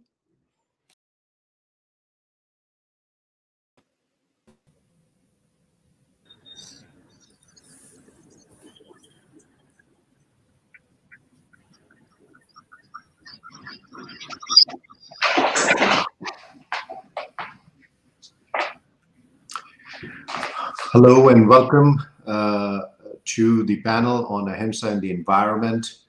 We are very pleased to be here and participating in this day where pretty much the whole world is, certainly the leadership of the world is focused on this topic. We just heard Dr. Nick Sutton talk about that it's everybody's dharma to have and not do any, to do good to everyone and not do harm. My name is Sandeep Tyagi. As Sonal just mentioned, I'm part of the Global Dharmic team, and today my job is to help moderate a panel of experts and professionals from very many different industries.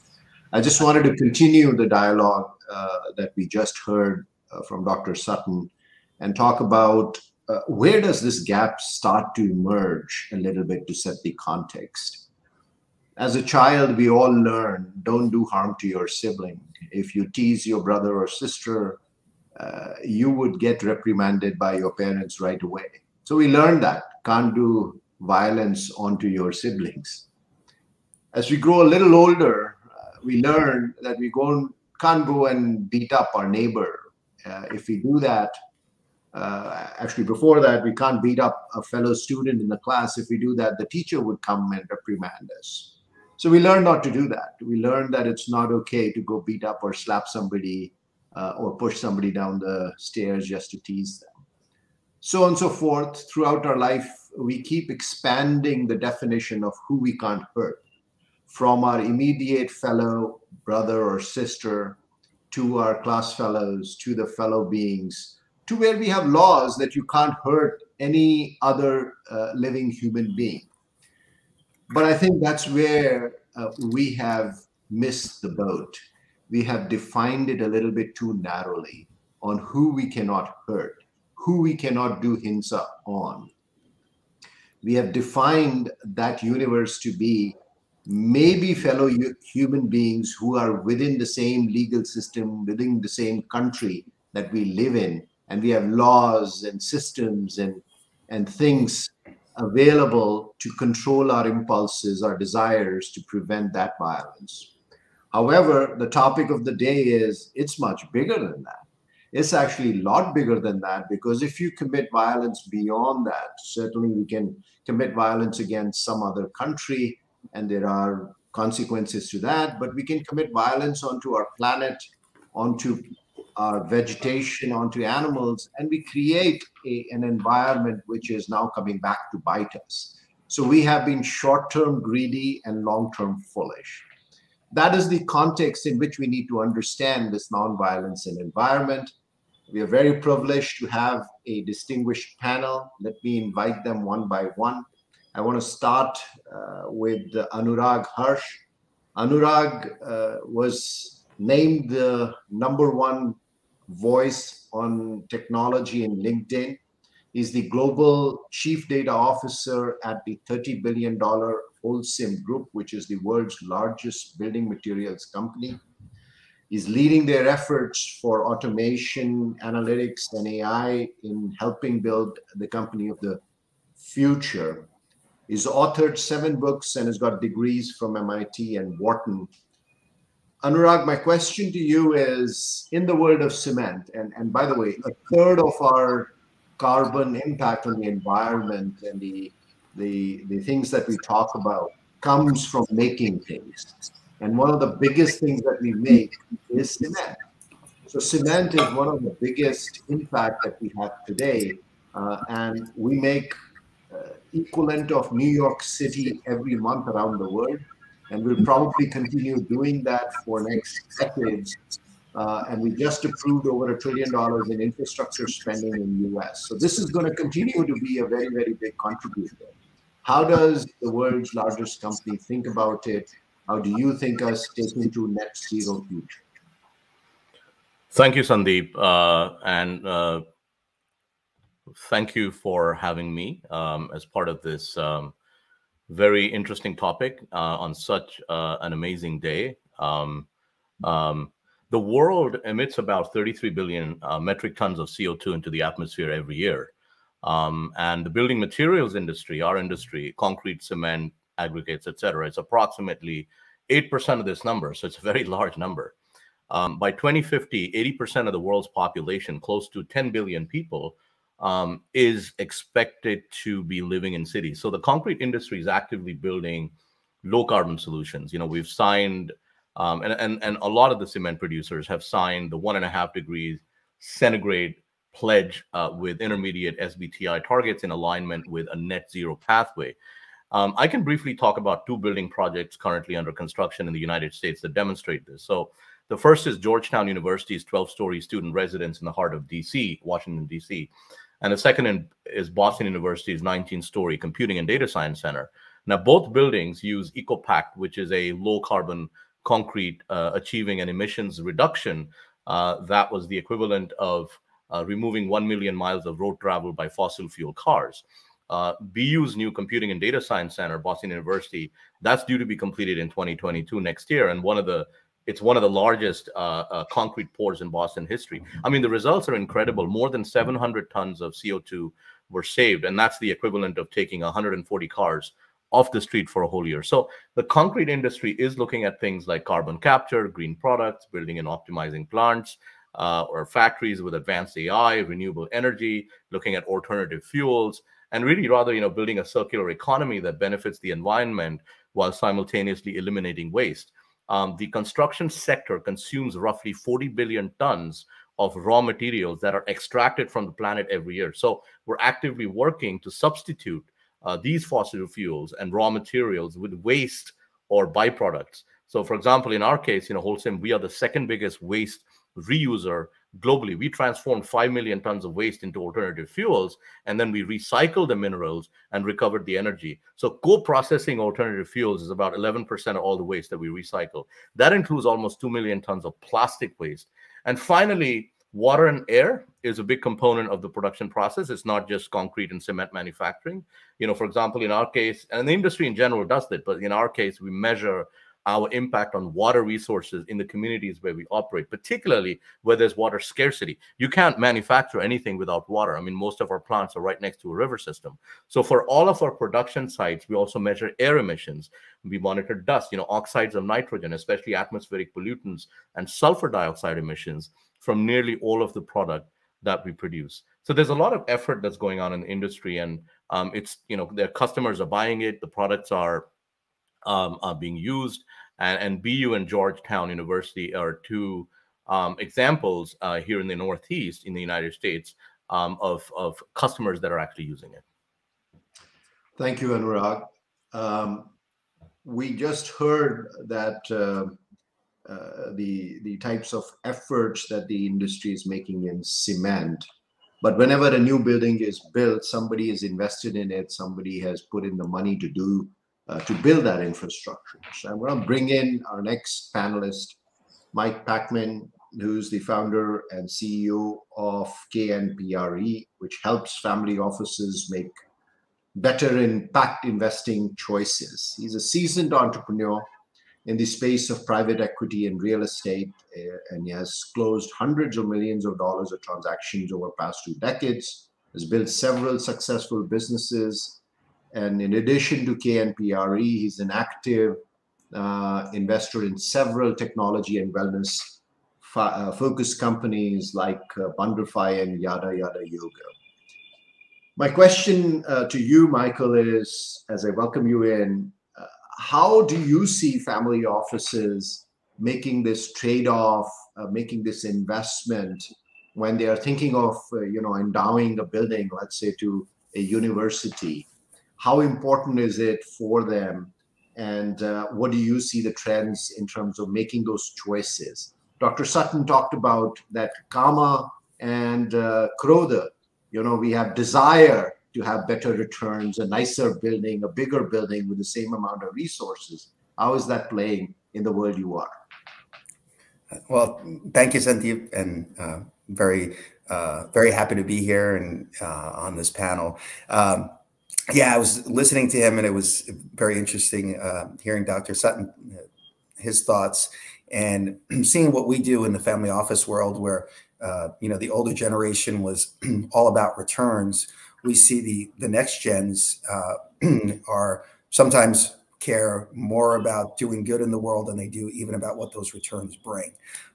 There's some interesting stats on it too. I think it was a study done by Harris Poll, and about 1/3 of millennials either exclusively or at least often use investments that take ESG factors into account versus like 2% for baby boomers.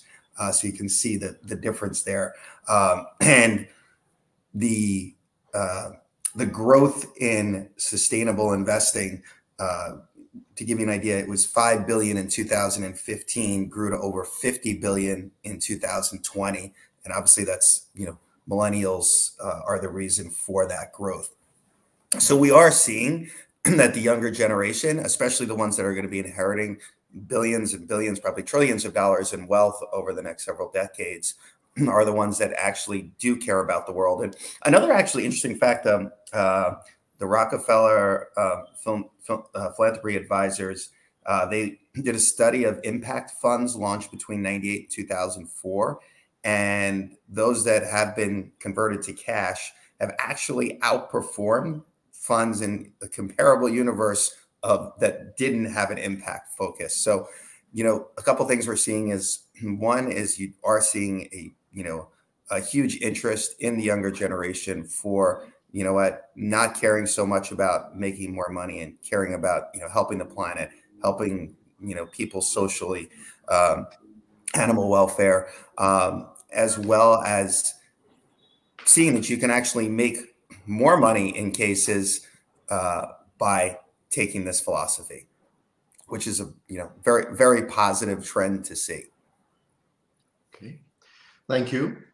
I would be a little concerned about that, because that seems to be still focusing on the karma aspect of making a little bit more money.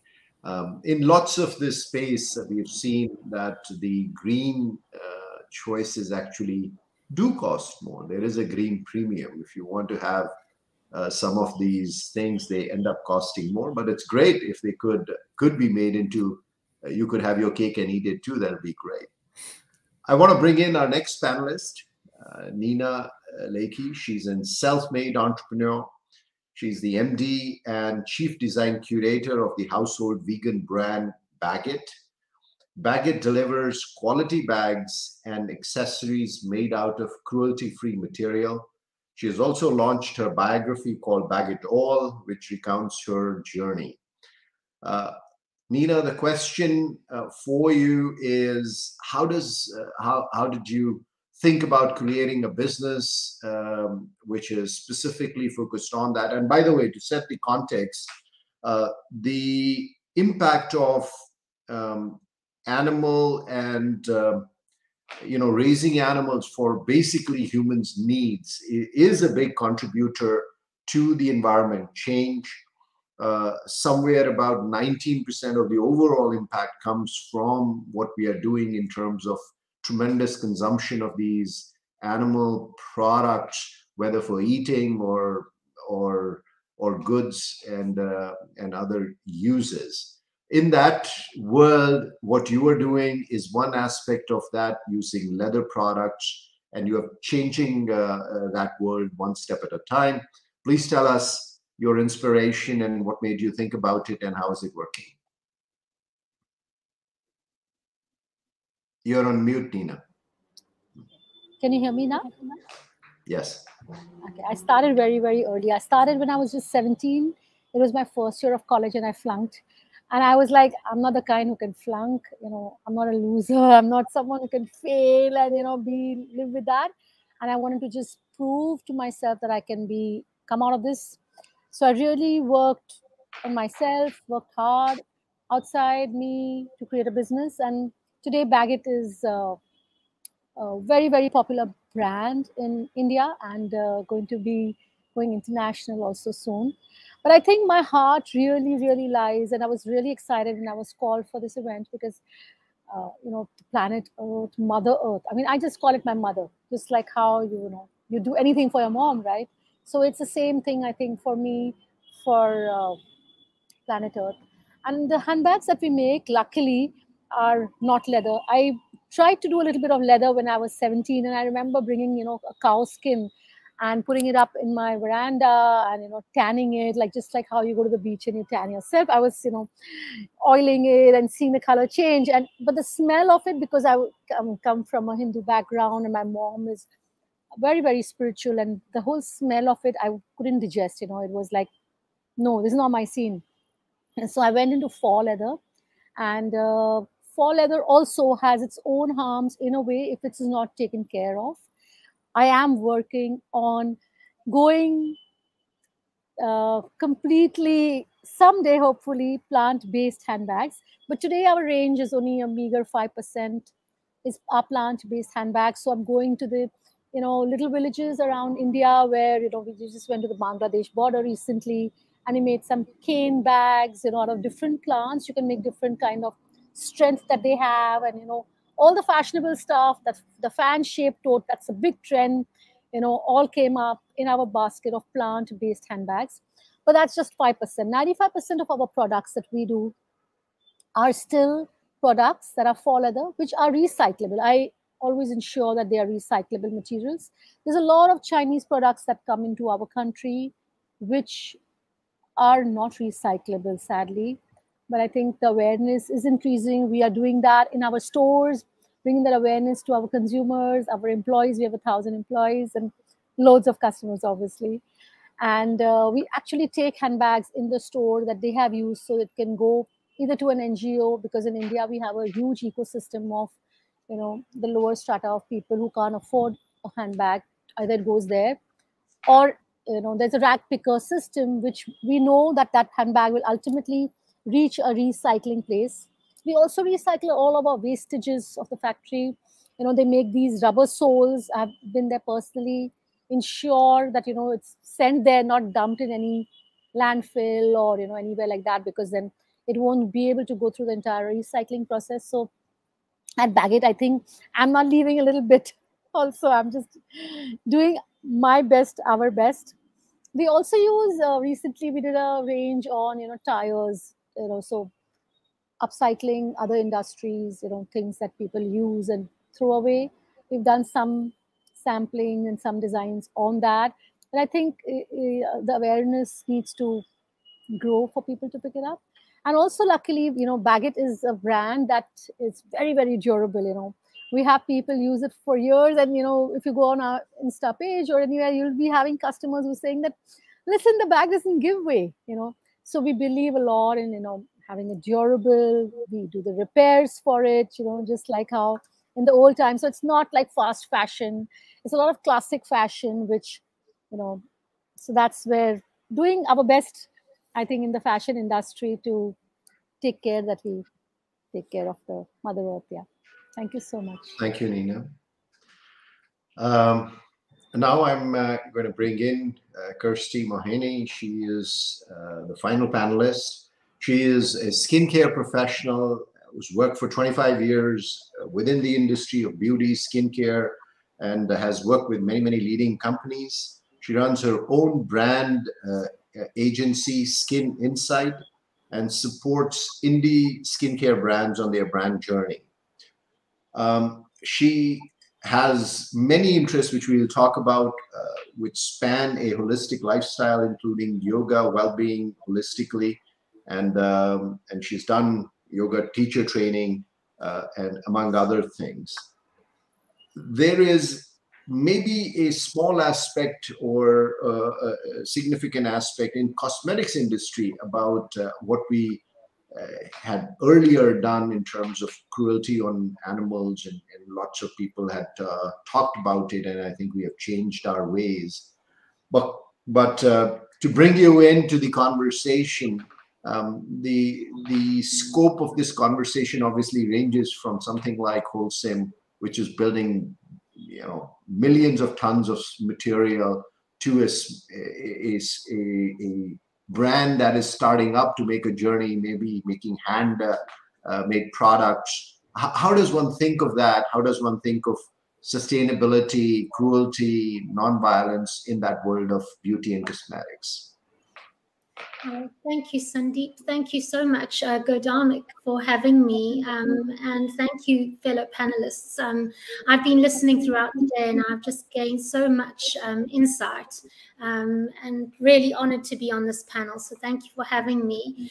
I just want to firstly make a quote, because I am a person on a journey like everybody else, and I often read mindful books, listen to important people that have walked this path of ahimsa on this planet for many, many generations. And there's a wonderful man, we know him, he's still here, Thich Nhat Hanh, and he says, walk as if you're kissing the earth with your feet.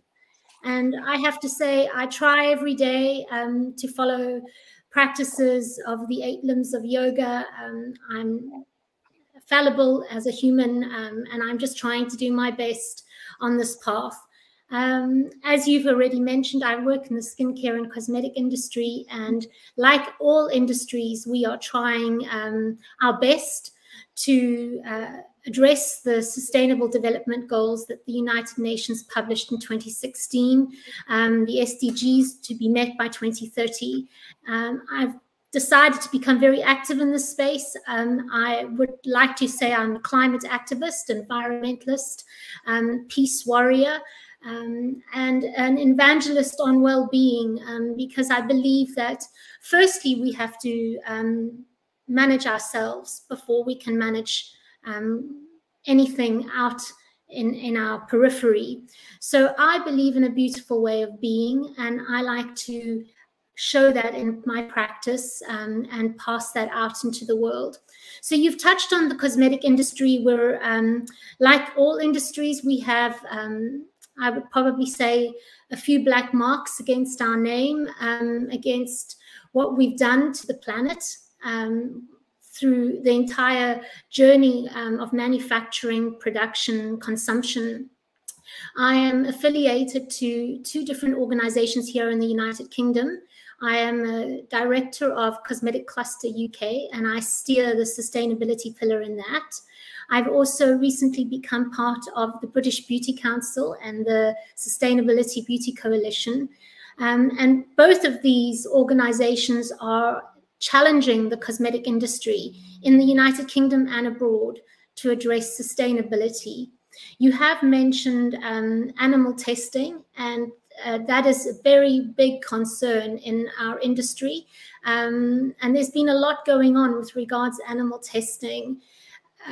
I don't know if you're aware, but since 2013, here in Europe, we banned animal testing. So that has not been allowed. However, they say that there are 1 in 4 countries around the world that still continue to test on animals for your cosmetic and beauty products.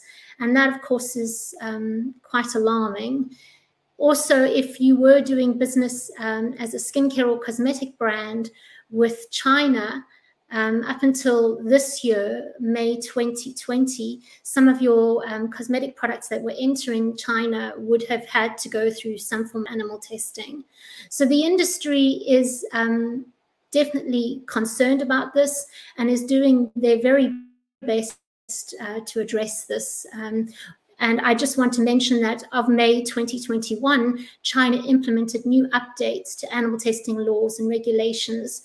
And that has really been driven largely by a number of brands trying to enter China, but are hindered because of the animal testing regulations. Let's also not forget about all of the plastic that the cosmetic industry is responsible for, particularly single-use plastic. That is something we are very aware of and mindful. As a person who is very respectful of production and what it involves, I've had 2 panelists here talking about concrete. I would also like to just say that I'm not here to denigrate plastic as a product, because it is actually a phenomenal product and it has done a huge amount for us. But we have a real issue on what we're doing from the waste, what we have. Actually, according to an institute from the Environmental Protection and Research, every year about 8 million tons of plastic end up in the sea, and 7% of that goes into the waters of the Mediterranean. So we have a real issue in not only how we manufacture our products, where we get our raw ingredients from, are they sustainable, are we depleting our natural capital, but what are we doing with end of life? And these are very important questions we are addressing and trying to find solutions for here in the United Kingdom, and I believe abroad with all of the big global cosmetic companies. I just want to say that consumers are very concerned as well. A recent study highlighted in the new report that has just come out by the Sustainability Beauty Coalition said that a recent study of 23,000 beauty shoppers found that almost half are looking for more information, clarity about brands' values, commitments to the environment. They want ingredients, recyclability, packaging, animal welfare are amongst the frequently searched topics when a consumer is buying a cosmetic product. So it's at top of mind of everybody. And I'm very honored to be talking about Ahimsa today. Thank you.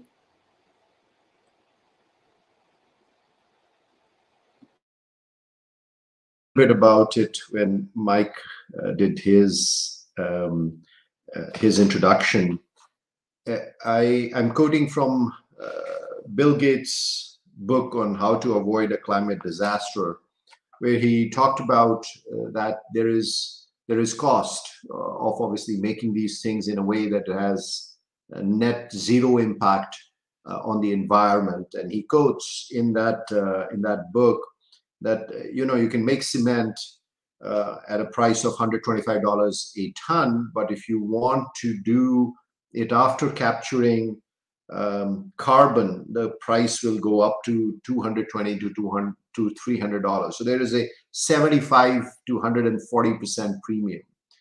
The basic question is, if we could not do harm and still have everything we wanted, still have everything that we wanted to consume, that's a no-brainer. Nobody wants to do harm, as Dr. Sutton said towards the end of his talk, but it is our desires which comes into conflict, where we want things, but they are causing harm. How do we handle that? So my question to all the panelists, and please feel free to come up with ideas from your industry. In your estimation, how much more does it cost to do things that you are doing in your world in a way that is sustainable, that's cyclical, that does not harm our environment? And if you'd share any examples on how you have understood that and tried to reduce it, that will be very helpful for our audience. I mean, I can go because I'm probably the biggest polluter on the panel here. You know, it's not about.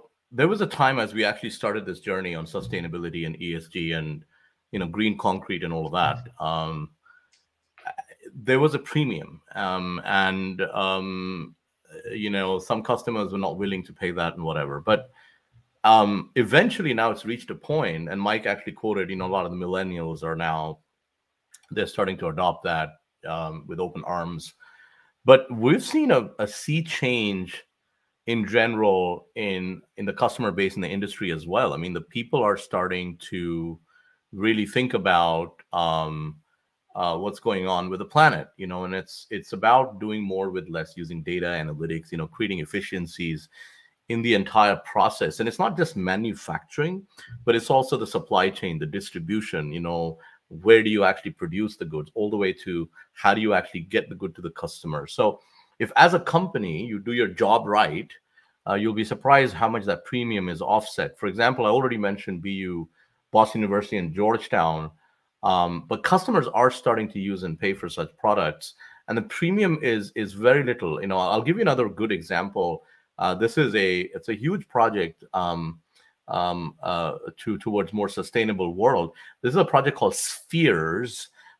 Spheres is a LEED Gold certified project, and it's a key component of a major office complex in Seattle. You know, I don't know if you've been and you've seen it, but Spheres occupies some 3 million square feet, spanning over 3 blocks in the center city of Seattle. And, you know, the intersecting spherical domes, they range from 30 meters in height, and each of them is taking almost a half a city block. The entire thing looks like a greenhouse-like environment. And it really was conceived to provide an inspirational space where, you know, occupants can live, they can work, while, you know, surrounded by 40,000 plants from the cloud forests of 30 countries. So, you know, these kinds of things are starting to happen. And the result of something like this, for example, was 80% CO2 reduction over the industry average, saving some 400 tons of CO2 and stuff. So it's not about just the premium. I think it's about how do you do sustainable construction. You know, we're recycling, for example, even in large scale, like Grand Paris Expressway. It's the largest construction project in Europe, I think, ever. And we're recycling the waste that's coming out, you know, and using that in a road construction from it. We're doing the same thing in Switzerland's Gotthard Tunnel, which is like this deepest tunnel in the world. And really starting to look at, you know, not just green concrete or, oh, you know, how expensive it's going to be. No, but how do we actually optimize it using analytics and things like that, so that we can look at expected traffic, project lifespan, you know, long-term weather conditions, other parameters like local resources. That allows us to build, you know, earthquake-resistant roads in California or monsoon-resistant roads in India. And finally, also solar and wind. You know, by 2050, almost 90% of the world's electricity is going to come from renewable sources, 70% from solar and wind. So the transition to renewable energy is kind of inevitable. So I think it's the right thing to do. It's not a question of premium. It's a question of creating the efficiencies in the entire process that reduces the need for a premium and makes the final product a better one for the environment. So I would say Ahimsa is the way to go in the future.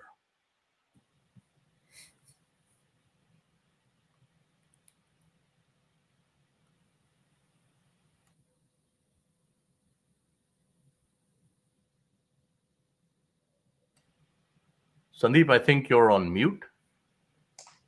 A question from audience for Mike Packman. Could you address how people can help preserve land from development? The question is specifically for US, and if you have that, that's great, but any comments on that part? Sure. I like to just one follow up on the solar also. You know, we have a large solar project we're working on, and you know, where maybe if we had decided to go drill for oil and gas, we could have made a bigger premium on our investment. You know, solar is still a you know, very profitable business to be in, partially because of the tax credits the U.S. government gives. So you know, that is one way that kind of helps fuels the kind of move to sustainables is, you know, when the governments do get involved and do give tax deductions or tax credits to help offset some of the costs, which does lead into the U.S. question. There's a couple of ways that private citizens can preserve land in the U.S. and be compensated for it. One is a part of the tax code called conservation easements, whereas if you have the right to develop a piece of property, but it also has wetlands and wildlife on it, you can put a development project together and then voluntarily donate those rights in perpetuity to what's called a land trust, which is a nonprofit that's set up specifically to receive those donations and to make sure that no one ever develops it, even, you know, many, many years from now.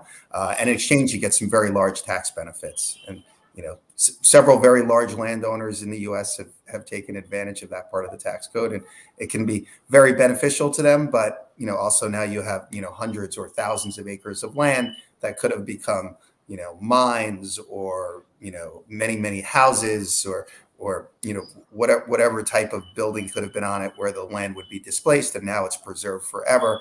And the government doesn't have to maintain that land. The landowner still maintains ownership of it and the responsibility of that land. So it saves the government some money, but you get a tax break today.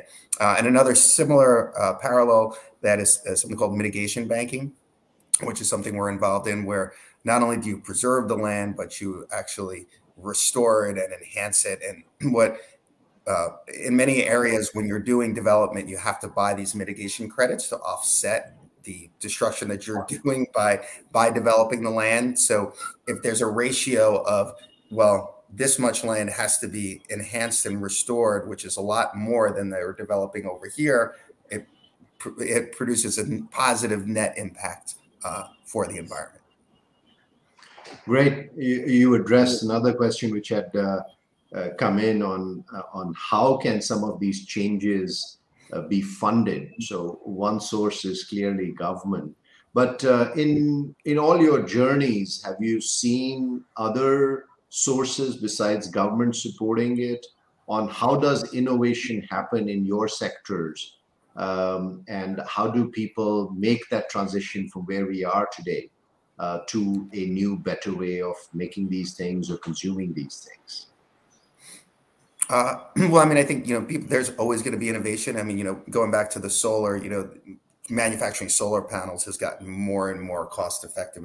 You know, that's so in the beginning, if they cost X, but now they cost a fraction of that, it becomes much more profitable to do, you know. So as just in anything, right, technology is always getting better and better. So as technology is, you know, becomes better and cheaper, there's less need to rely on the government, and, you know, they become more profitable just as a business. Nina, coming to you, do you see your products in making those kinds of products? Are you able to build things which are comparable or better durability, you know, looks and feel at the same price, or do you see that it's difficult to do that? No, I think what we can do in our industry, in handbags at least, I think I've done it to the hilt.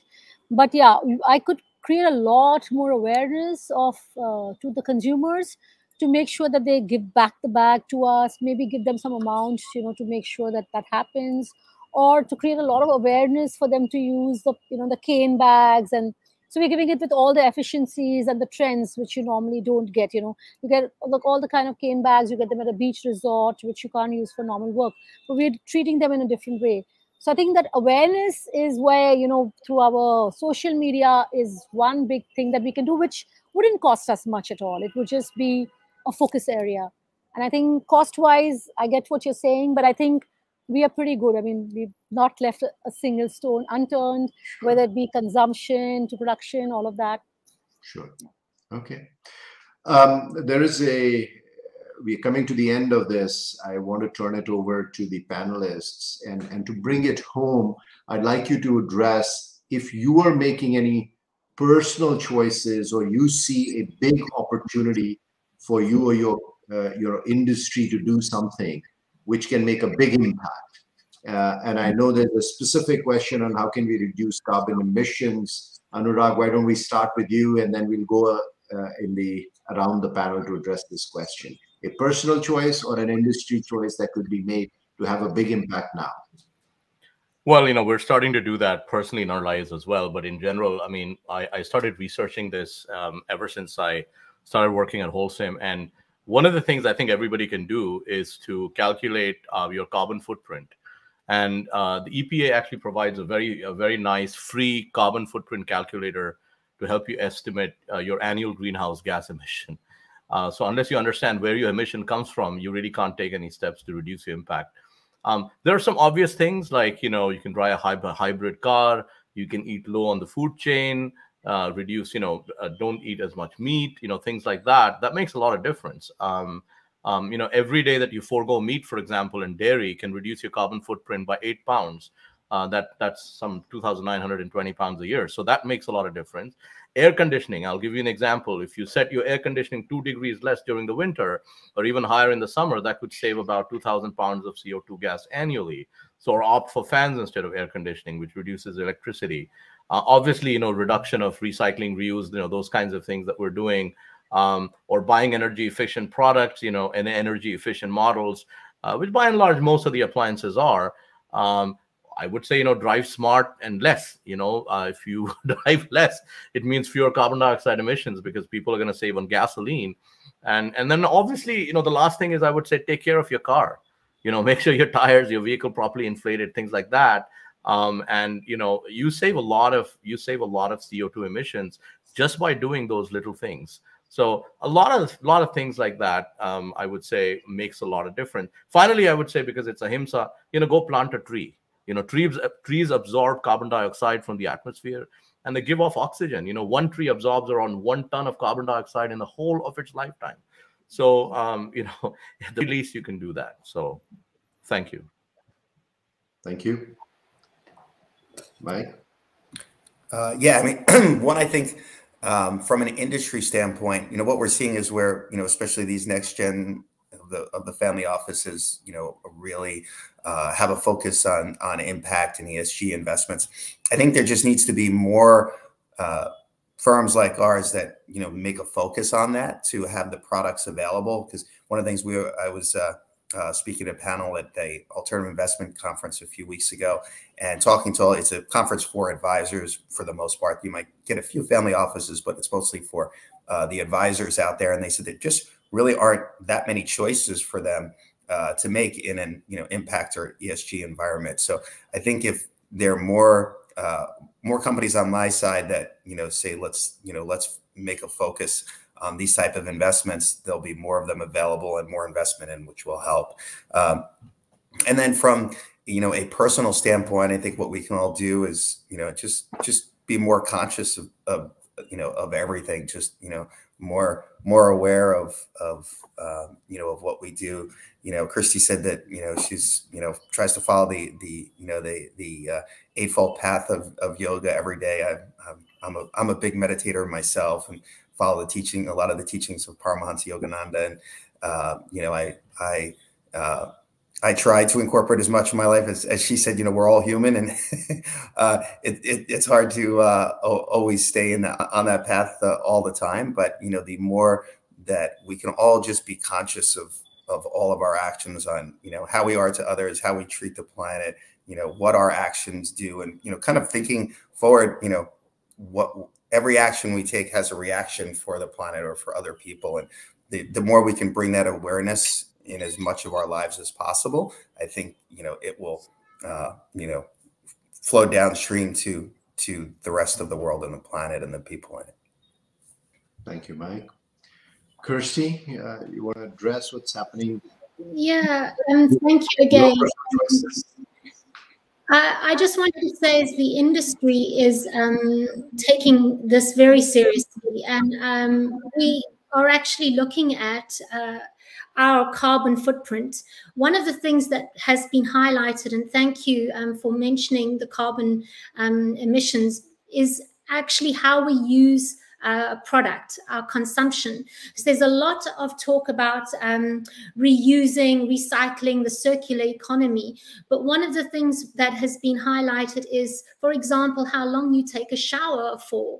If a consumer is using a shower gel and they shower for 10 minutes, the entire carbon emissions of that shower is far greater on the impact of the environment than any of the production and distribution and supply chain of that shower gel in the first place. So what I would say is get educated, get informed. I've got a book here that I'm reading. I also went and studied a course at Cambridge University on circular economy and sustainable initiatives to understand exactly what my role is in my day-to-day life and what the industry that I'm working in, how I can help be a seat at a table and make changes. One of the biggest things we are doing, though, is addressing the circularity of packaging and trying to get the reduce, recycle, refill process going within the industry. And that's really all I wanted to say from the industry side. I do want to leave with one statement, which is a quote from Martha Pulswaite, and it comes from Tara Brach, a fantastic spiritualist and meditation person. And it says, do not try to save the whole world or do anything grandiose. Instead, create a clearing in the dense forest of your life. And I think I'd just like to leave on that. Thank you.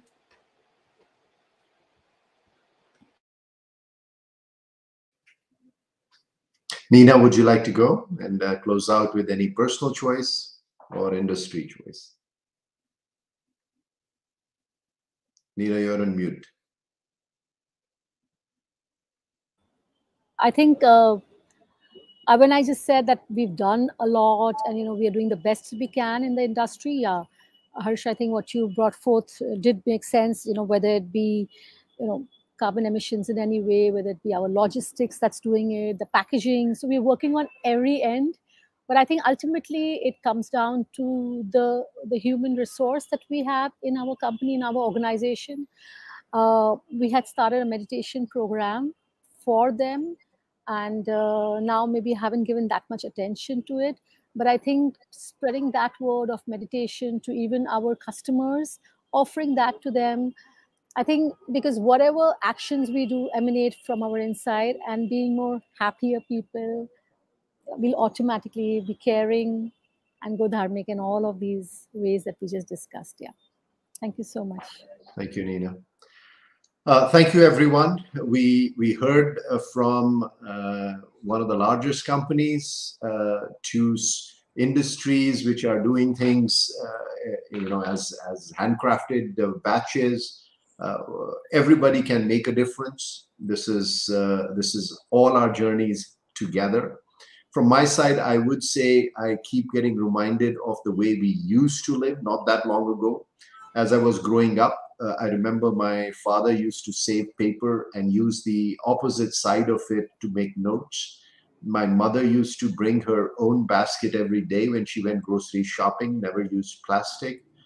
And, when we were told to go get something even from a restaurant, we were sent with little boxes. We didn't get packaged materials. We just, filled up those dishes into our boxes and brought them back. That's not that long ago. I'm not that old. But we forgot. We forgot because we got seduced by the convenience of a lot of stuff and consumption unchecked. And it was very comforting. And we forgot the impact it was causing along the way.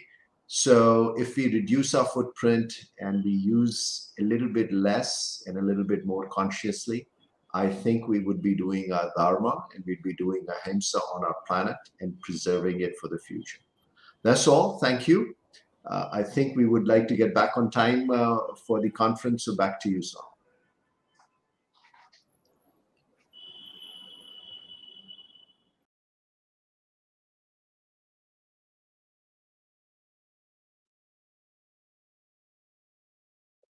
Thank you so much to all of the panelists there and for your wonderful contributions. Next, I'm very honored to have Ela Gandhi with us and Mike McFarlane, who will also, Ian McFarlane, who will also be joining. Namaste, Ian. Namaste. Namaste. Thank you for the invitation.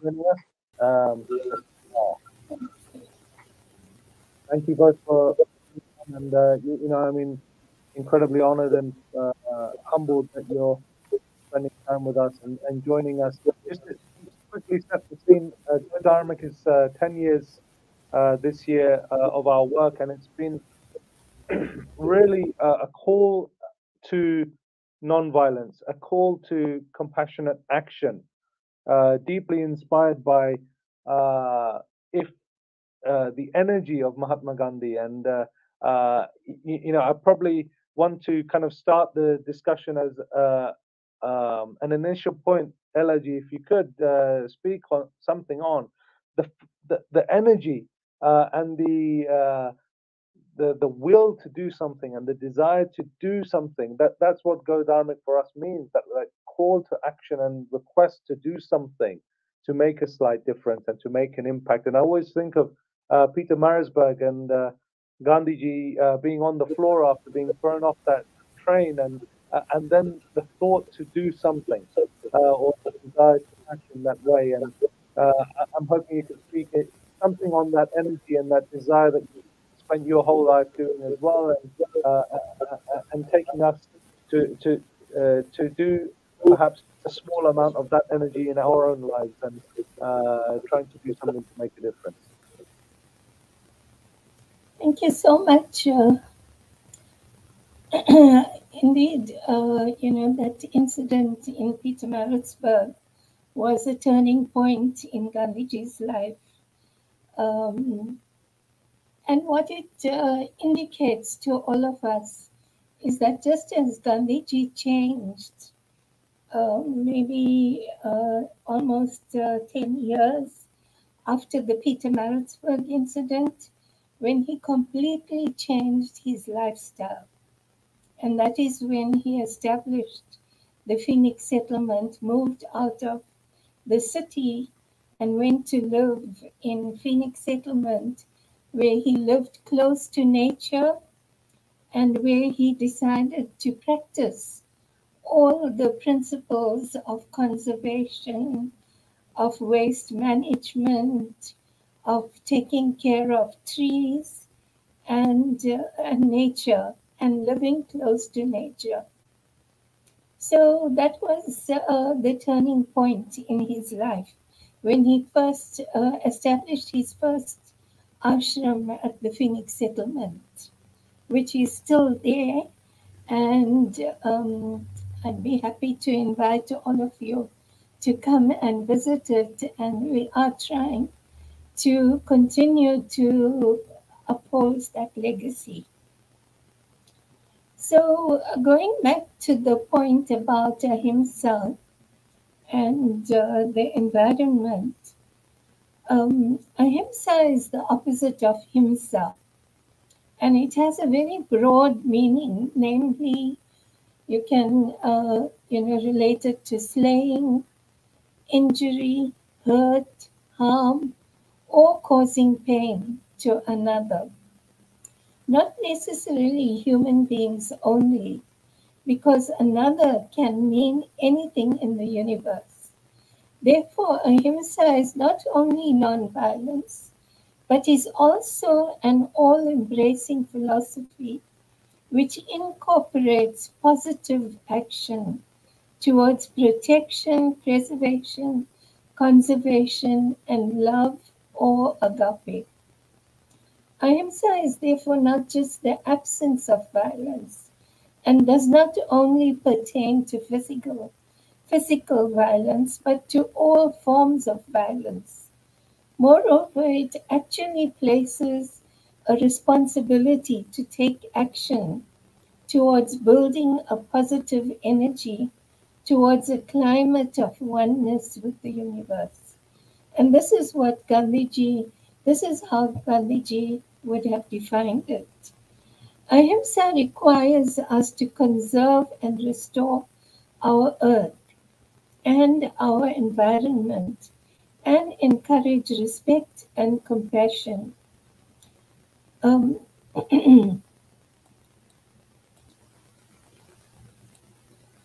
Compassion towards all living beings and the universe. Through practical application of Ahimsa, positive Ahimsa, we can reduce environmental harm caused in all of the categories required for climate action and climate restoration, because these were all the things that he practiced at Phoenix Settlement, and that was in 1904. And Gandhiji wrote in 1920, and I quote, "Scientists tell us that without the presence of the cohesive force amongst the atoms that comprise this globe of ours, it would crumble to pieces and we would cease to exist. And even as there is cohesive force in blind matter, so must there be in all things animate, and the name for that cohesive force among animate beings is love." A close quote. Animate beings would comprise all life on earth. So Ahimsa in practice is that binding force or love which interconnects and all of us and all of nature. Take away that love and humanity will collapse. So following on this universal notion, in a declaration towards a global ethic, the Parliament of World's Religions in 1993 in Chicago, USA, said about our responsibility in respect of preservation and protection of life. And I quote, "A human person is infinitely precious and must be unconditionally protected. But likewise, the lives of animals and plants which inhabit this planet with us deserve protection, preservation, and care. Limitless exploitation of the natural foundations of life, ruthless destruction of the biosphere, and militarization of the cosmos are all outrageous. As human beings, we have a special responsibility, especially with a view to future generations, for Earth and the cosmos, for the air, water, and soil. We are all intertwined together in this cosmos, and we are all dependent on each other. Each one of us depends on the welfare of all. Therefore, the dominance of humanity over nature and the cosmos must not be encouraged. Instead, we must cultivate living in harmony with nature and the cosmos." This was said in 1993, and all the world's religions signed this declaration. So the world's religions adopted this declaration 28 years ago. So today, as we speak of climate justice and look at a faith-based perspective to climate justice, it is imperative for us to once again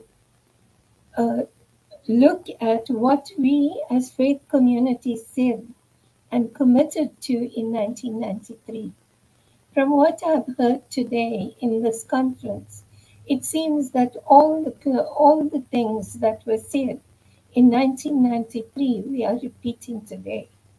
Our world today is struggling within a situation where there is rising inequality, growing numbers of displaced people seeking shelter and sustenance. The refugee crisis is looming. Large numbers of people are living below the breadline. There are large numbers of homeless and unemployed, and there is a small percentage who are living in ungracious affluence, consuming a large proportion of the wealth of the world.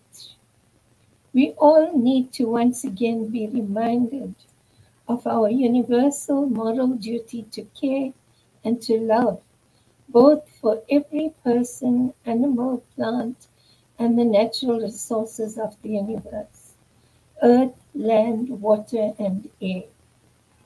This responsibility must be carried by all, regardless of poverty, illness, or age. The wealthy need to be reminded of this constantly, and their faiths need to speak to them, as unbridled consumption and hoarding is totally against the teachings of all our faiths. But the poor too need to be reminded that conservation of what little we have is equally important. Our climate charter must call for access to pure drinking water and for large companies to stop commodifying water. We must call for a return to organic, nutritious food and provide means to every person to be able to grow own food.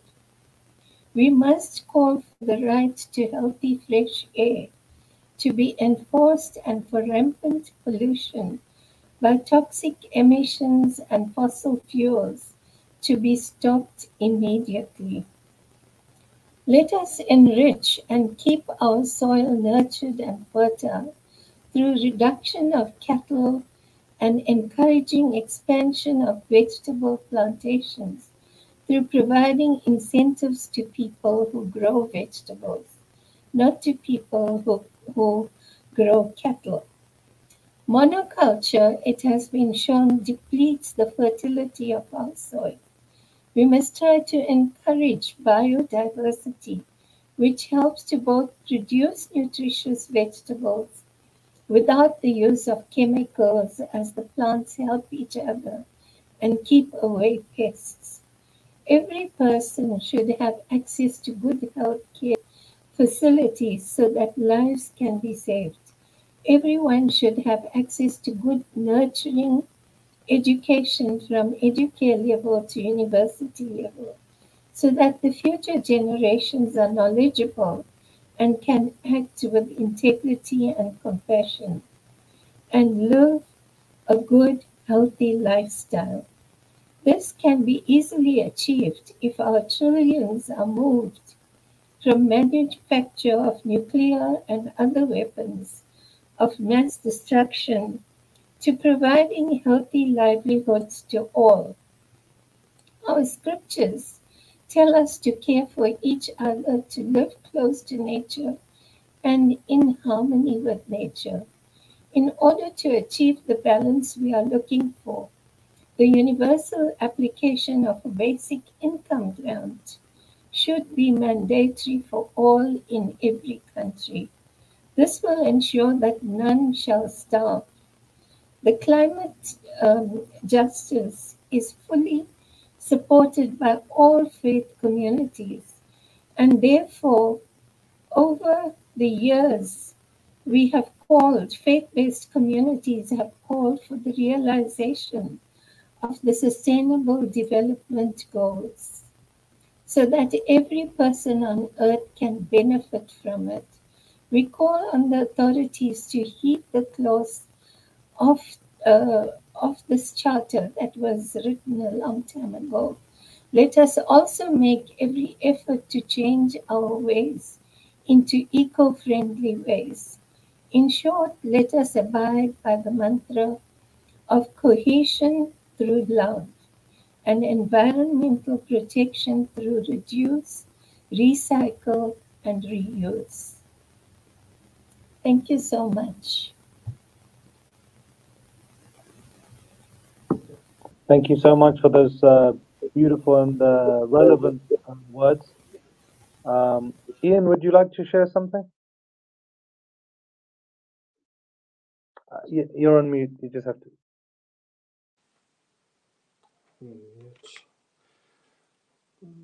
Yeah, we can hear you now. You can hear? Okay, thank you. Thank you, Ela, for the invitation to be here with you on your presentation, and I'm quite humbled.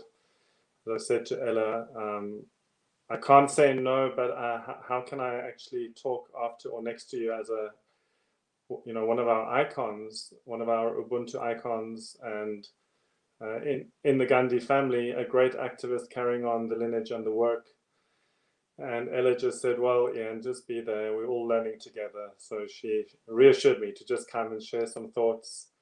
And I work with Ubuntu Wellness, an organization. We're trying to, in a South African context, create jobs, develop skills, promote wellness, especially with plant-based and vegan solutions, and targeting also the vulnerable women of our communities. So I think what I would like to say is that we have this ethno-philosophical concept called Ubuntu in Africa, and it is known in different ways. It's not just a free Linux computer system, although that's also based on the idea of sharing and equity.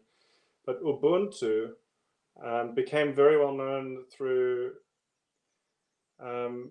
Madiba and Archbishop Tutu as Ubuntu icons, who really helped to steer South Africa away from civil war, and Ubuntu is a fascinating philosophy. It actually is very similar to Ahimsa.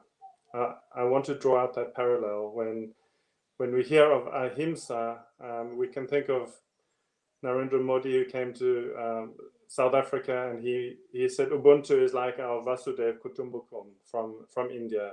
The world is one family. We are one global family. And with Ubuntu, we are reminded that we have a interconnectedness that is we're inextricably linked, not only as humans who Umuntu and Gumuntu Gabantu, I am because you are, we are literally connected together, but also the nature, the planet itself falls under our moral obligation to sustain each other and to ensure that the lives past, present, and future are taken care of. So Ubuntu is this wonderful philosophy that if Gandhiji were alive today, no doubt he would be called Ubuntu icon, as is Ela, and he would no doubt also be placing the food systems at the heart of our climate solutions. So with Ubuntu, we can say that the lifestyle, like living a vegan lifestyle, a plant-based lifestyle, is a way to update the philosophy of Ubuntu to be very relevant for what we need to do right now. And Ela alludes to that. She lives an incredible life of activism. She's been a social worker, a member of parliament. She's a social injustice activist of the highest order. And for her to step in now to speak of Ahimsa, the environment, for me, this is a great updating of the concept of Ubuntu for our modern times. So thank you, Ela, for that work that you do, and for helping to integrate all the different aspects and the interconnectedness of all violence, the human health, environmental effects, our spiritual responsibilities connected through that, and also making the connection between the that we can't have peace on the planet if we have violence on our plates. And this is the most important. Issue and a simple solution to address if we can get the planet to mass adopt plant-based as a expression of true Ubuntu, of Ubuntu wellness, that the planet itself cannot be healthy and well until we do that en masse. So there is a context and a heritage for this in Africa, and Ubuntu is a bedrock philosophy that through which all other attitudes and concepts flow forth from, and therefore we can tap into Ubuntu and update it and utilize Ubuntu to help engineer the solution that the planet needs right now, and to truly free ourselves.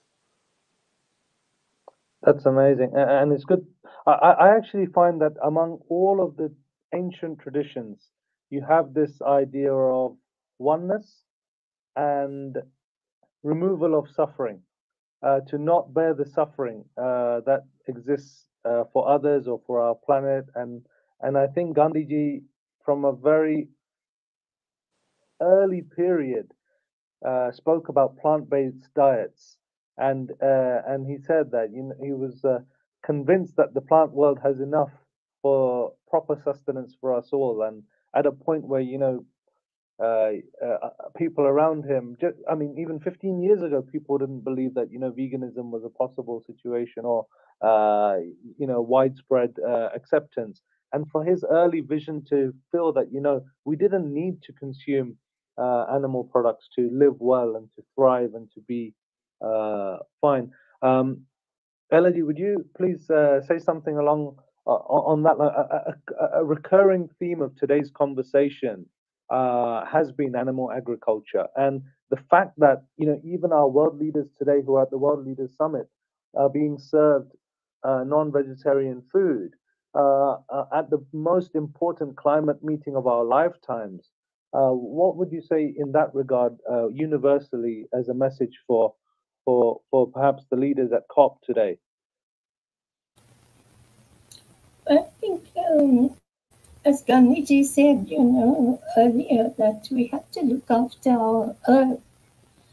And if, and as we know, there's ample evidence that, the dairy industry actually contributes to so much of carbon emission in the, in the atmosphere, and also the depletion of the earth itself. The fertility of the earth is harmed by the footprints of animals. To breed animals as the dairy industry does. And I would refer you to a film called Cowspiracy, C-O-W, Cowspiracy, and it tells you, it tells you in very graphic terms what the dairy industry does to the environment, to the earth. And I would say that living close to nature, understanding nature, understanding the earth and our planet is the most important, part of our, it should be the most important part of our education and of our lifestyles. Thank you. And Ian, we just have probably 4 or 5 minutes left before we need to pass on with so many speakers joining us to share their love and compassion and wisdom. Perhaps just in a minute or two, a final message for people listening today from you. I did ask Ela, and she said it was fine. So I'm going to just do a little plug for one of our projects. We have just released a book today on Amazon, which is called Healing Diabetes and Other Lifestyle Diseases with African Vegan Whole Foods. This is a companion book to 21-day diabetes reversal project that was inspired, the Ubuntu Wellness Challenge, inspired by Dr. Shah from India, who received Indian President's Award for, I think in 2016, already having reversed over 20,000 diabetics with vegan, whole food, plant-based diets. And we want to bring that to Africa. This book localizes and taps into Africa's heritage with a very strong plant-based background, and there's almost 100 recipes from 6 countries in this, and incredible thoughts, including from Dr. Sailesh Rao on the link between climate and health. And we'd like to just sort of let people know that we would love to have that shared or to partner in this project, because in Africa we have over, I think they just announced at the AgriHealth in Nigeria last year, the big conference, that non-communicable diseases like diabetes and other lifestyle diseases have now eclipsed for the first time ever communicable diseases like TB and HIV, and the curve is growing. But this is easily switched off. We go back to plants. We go back to the way that we used to be connected to the ground and the earth and the soil, and we can switch off Africa and I'm sure the rest of the world's disease profile with a very simple solution. So we'd love to partner with people on this very important Ubuntu and Ahimsa project. Thank you very much. That's amazing. Please do share that with us, and we'll definitely circulate it amongst our community and people who are connected with Go Dharmic. We'd love to spread that word and learn more about Ubuntu, as well as African traditional foods which are vegan and enjoyable. Ela ji, just finally, I'd like to ask you, what would Gandhi ji say? What do you think your grandfather would say today to all of us with the environmental situation that we're facing, and how, you know, non-violence, which was used so powerfully against political injustice, should be used for our environment? I think, you know, if Gandhiji was alive today, and if he sees the situation in the world, he would be very, very upset that none of his teachings seem to have really been accepted by the governments in particular, because largely many of the problems that arise are because of government non-cooperation with Gandhian principles. So we see violence being used, we see weapons being produced, we see weapons of mass destruction like nuclear weapons and chemical weapons being produced.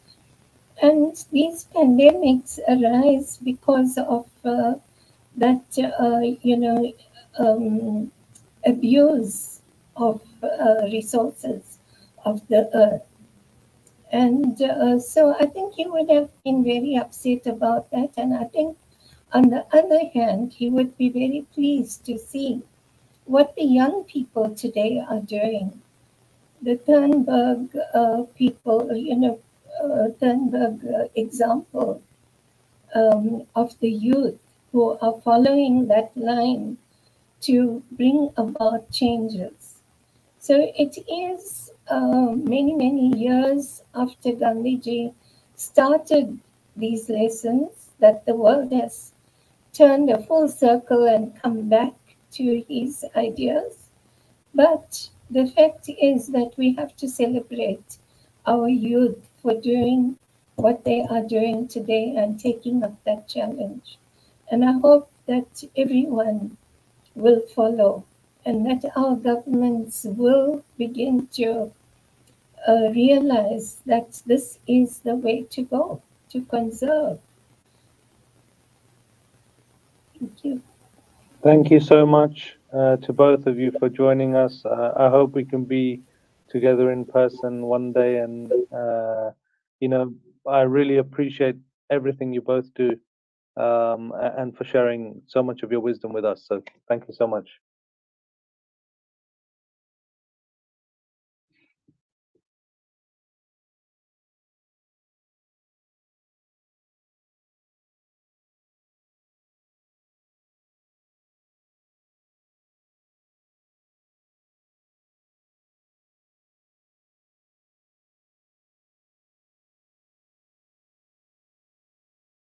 It's such an honor and a joy to be together today at this critical conference on ahimsa and the environment.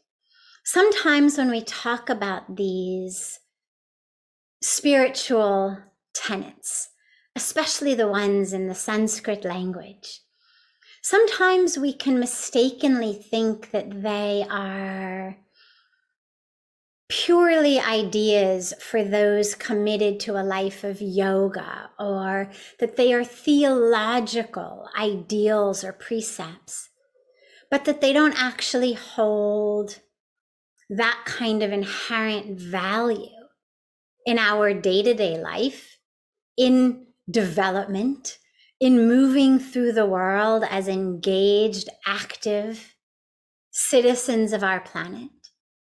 And that is where the misconception needs to change. These tenets we've been given, whether we've been given them like ahimsa in the teachings of yoga, when the sage Patanjali gave us the 8 limbs of yoga, that which is called Ashtanga Yoga, that moves all the way up to samadhi, where the 8th limb is that ultimate goal of union, of oneness with the divine. Well, what's the foundation? The foundation is ahimsa.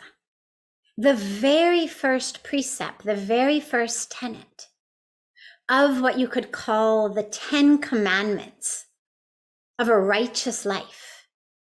Note, not a Hindu life, not an Indian life, not a Vedic life, but a righteous life, regardless of how we worship, regardless of how we conceive of the divine, by what name, by what form, in what way, with a name or no name, with a form or with no form, doesn't matter.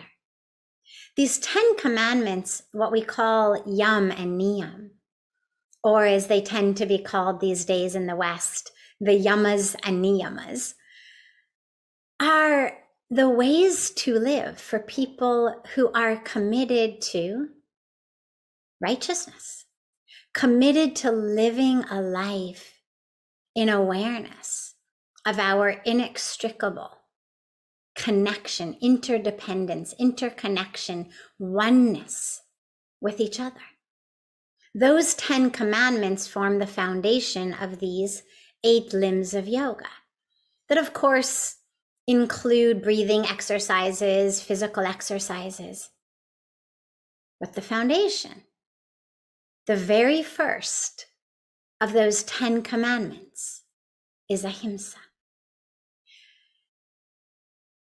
When we think about ahimsa, though, we have to think about it not only as an act of commission, something I do. I go out with a baseball bat or a gun or a knife or a bomb or a missile, and I harm someone. That's an act of commission. But we are also, and very critically so, engaging in acts of omission, which are just as violent as acts of commission. A lot of us feel like, oh yeah, I'm practicing ahimsa. I'm very nonviolent. I haven't beaten anybody today, hit anybody today, kicked anybody today, stabbed anybody today, blown anybody up today. Like, I've got an A+ in ahimsa. But we don't realize these acts of omission are just as much acts of violence. So if someone is starving and you did not feed them, that act of omission, that not acting, is an action.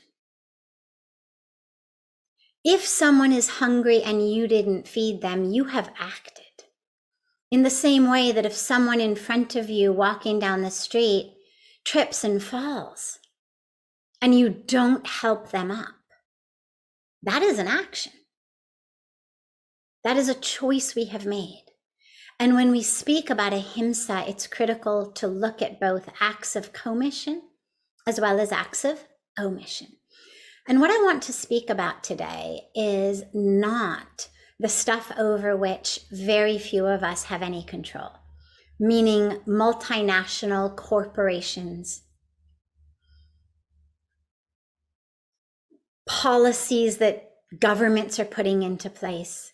Yes, obviously, we have to use our votes to vote for people, the planet, rights, human rights, like rights for all beings, rights for the future generation. But we actually have something even more powerful that we can do. It's not just about who we vote into office. It's not just about what we like or share on Facebook or petitions that we sign online to get corporations to stop engaging in certain ways. Those are also important, critically important. But we also have another way, which is in our own lives. Every minute and every moment of our lives can be a choice for ahimsa that actually protects and preserves our environment, as well as all of our sisters and brothers with whom we share it. The primary way is by going vegetarian. Animal agriculture, the meat industry, is the single greatest contributor to climate change. Now, these are statistics by the United Nations. They have since been supported, again studied, again published by so many different institutions of great repute. But the United Nations itself came out with a report called Livestock's Long Shadow that detailed the role, the enormous role, the matchless role that the meat industry was playing on the destruction of our environment. For example, the amount of water. We know that we are in times of critical water scarcity. Almost 1 billion people on Earth don't have access to clean and safe water. And yet, the amount of water that goes into the production of 1 pound of beef. So you and a couple friends sit down for, quarter pounders, a few of you, have a few hamburgers. The amount of water that goes into that is the same amount of water that you use in bathing for 6 months. It's about 2,500 gallons, approximately 10,000 liters of water. That's about the amount that you use in bathing every day for 6 months. So the question becomes, are you prepared to not bathe for 6 months in order to offset the water that has just gone into that one meal of hamburgers? Chicken is about 1/3. So for a meal of chicken McNuggets instead, you'd have to just not bathe for 2 months. It's phenomenal. We all try to turn off the taps when we brush our teeth, which is great. Do it. But you're saving a couple liters of water. Make the choice that's actually going to save an extraordinary amount of water. The meat industry is also the single greatest deforester of the Amazon rainforest. We know the Amazon are the lungs of the planet. They provide about 20% of oxygen. They absorb about 20% of the carbon on this planet.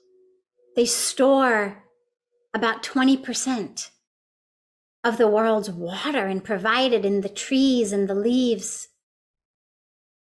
And yet, this precious forest is being deforested at the rate of about 1 to 2 acres a second.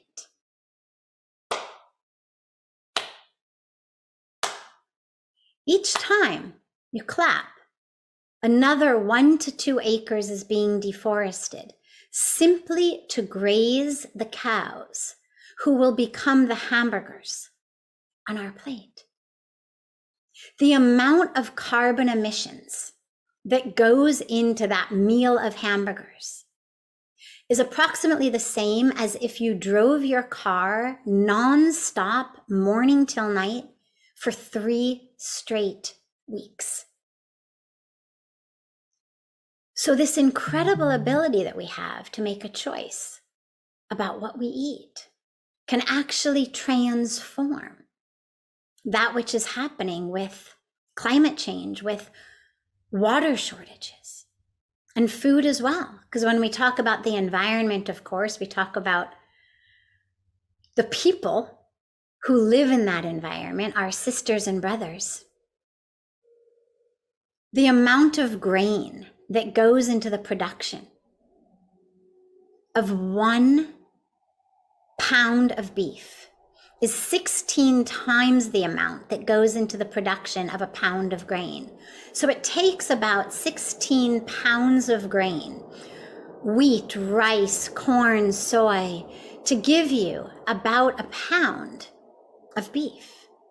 And what that means, every time you choose beef instead of vegetarian food, instead of bread or rice or pasta, is that we're saying, I deserve the food for 15 other people. Let them starve because I want to eat meat. So a simple shift in what we eat. The fish industry, we know, is decimating our oceans. We talk about a global food shortage, a global water shortage, a global land shortage. But ultimately what we have is a global consciousness shortage. Let us raise our consciousness to realize this inherent unity, oneness, connection of all of life. There's a beautiful teaching in the Upanishads that says, Isha vasyamidam sarvam, yat kincha jagatyam jagat, tena tyaktena bunjita, magridaha kasya swidhanam. And it means everything in the universe is pervaded by the divine. There is nothing, no one, nowhere that is not pervaded by the divine, that is not divine. Therefore, be very careful. Take only that which is needed. Use only that which is absolutely needed, because it does not belong to you. It belongs to the divine. This consumerism of more, cheaper, cheaper, cheaper, is destroying our planets. Our planet is sending our sisters around the world, our daughters around the world into sweatshops. Those factories are spewing their waste into the air, into the water, into the ground, because we want to buy more, cheaper, cheaper, cheaper. So let us become conscious eaters, conscious consumers, conscious citizens of Mother Earth. And to remember, we have the power. The choice is ours. Every meal, every shopping trip, everything we buy, everything we wear. Is it organic? Is it fair trade? Is it being grown with chemicals that are polluting the soil, polluting the water, polluting the air? Or is it being grown sustainably? Yeah, it may cost a little bit more, but ultimately, how many pairs of shoes do you really need? How many handbags do we really need? Let us become conscious citizens of this beautiful planet, such that we can leave this beautiful planet healthy for our children and our grandchildren. Leaving them all the money in the world isn't going to work, isn't going to benefit them. if there's no air to breathe or water to drink or soil in which to grow healthy food. So thank you so much for this critical program that you are doing. And so, so much love to you all.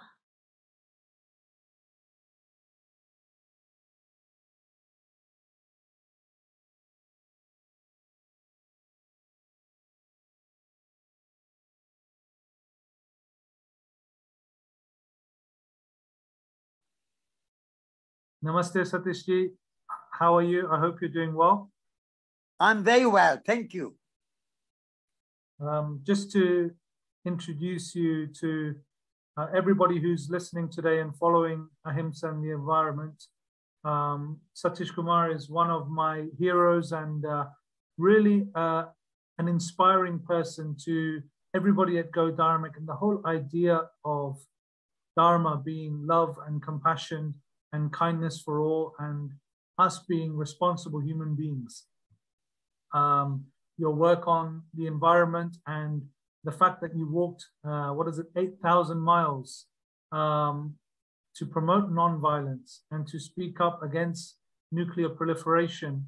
At that time, also meeting Dr. Martin Luther King and so many wonderful people along the journey is really inspiring. And I just want to thank you from the bottom of my heart for speaking with me today and for sharing your messages with people around the world through this event and through this platform as a great ambassador for the idea of Dharma and Ahimsa in the world today, which I think we so greatly and badly need to remember, recall, and practice. So I just want to take that moment to say thank you for everything that you have done and for being here with us today. Thank you very much for your very kind words and kind introduction. It's my pleasure to be on your program. Thank you. And so, as our event is called Ahimsa and the Environment, I think it's prudent to ask, what do you mean by Ahimsa? What does the term mean to you? You know, we are facing grave crisis at this moment. Our environment is in great peril. The climate change is one of the big issues, and whole world is worried about climate change. But they don't understand that why we have climate catastrophe, climate crisis. We have it because we have been very violent to nature. We have been violent to the forests. We have been violent to the oceans. We have been violent to the soil. We have been violent to animals. And the consequence of our violent behavior is climate change. So at the moment, many people are trying to find solution through technology. They are trying to find solution for renewable energy. They are trying to find solution through nuclear energy. They are trying to find some other solutions. But no solution will be enough unless we reduce our violence to nature and we start to practice non-violence to nature. That is the main message that I want to give to the world, that Ahimsa or non-violence is at many levels. It has many levels. First of all, we have to be non-violent to ourselves. Quite often, people are violent to themselves. Then we have to be non-violent to other people. Whatever your religion, whatever your nationality, whatever your politics, whatever your system of governance, we have to practice non-violence in our relationship with all nations, all religions, all races, all colors. All people are one human family. And then we have to be non-violent to nature, to non-violent to animals, non-violent to forests and to oceans and to the atmosphere. Unless we practice non-violence at all these three levels, we cannot solve the problem of environmental catastrophe and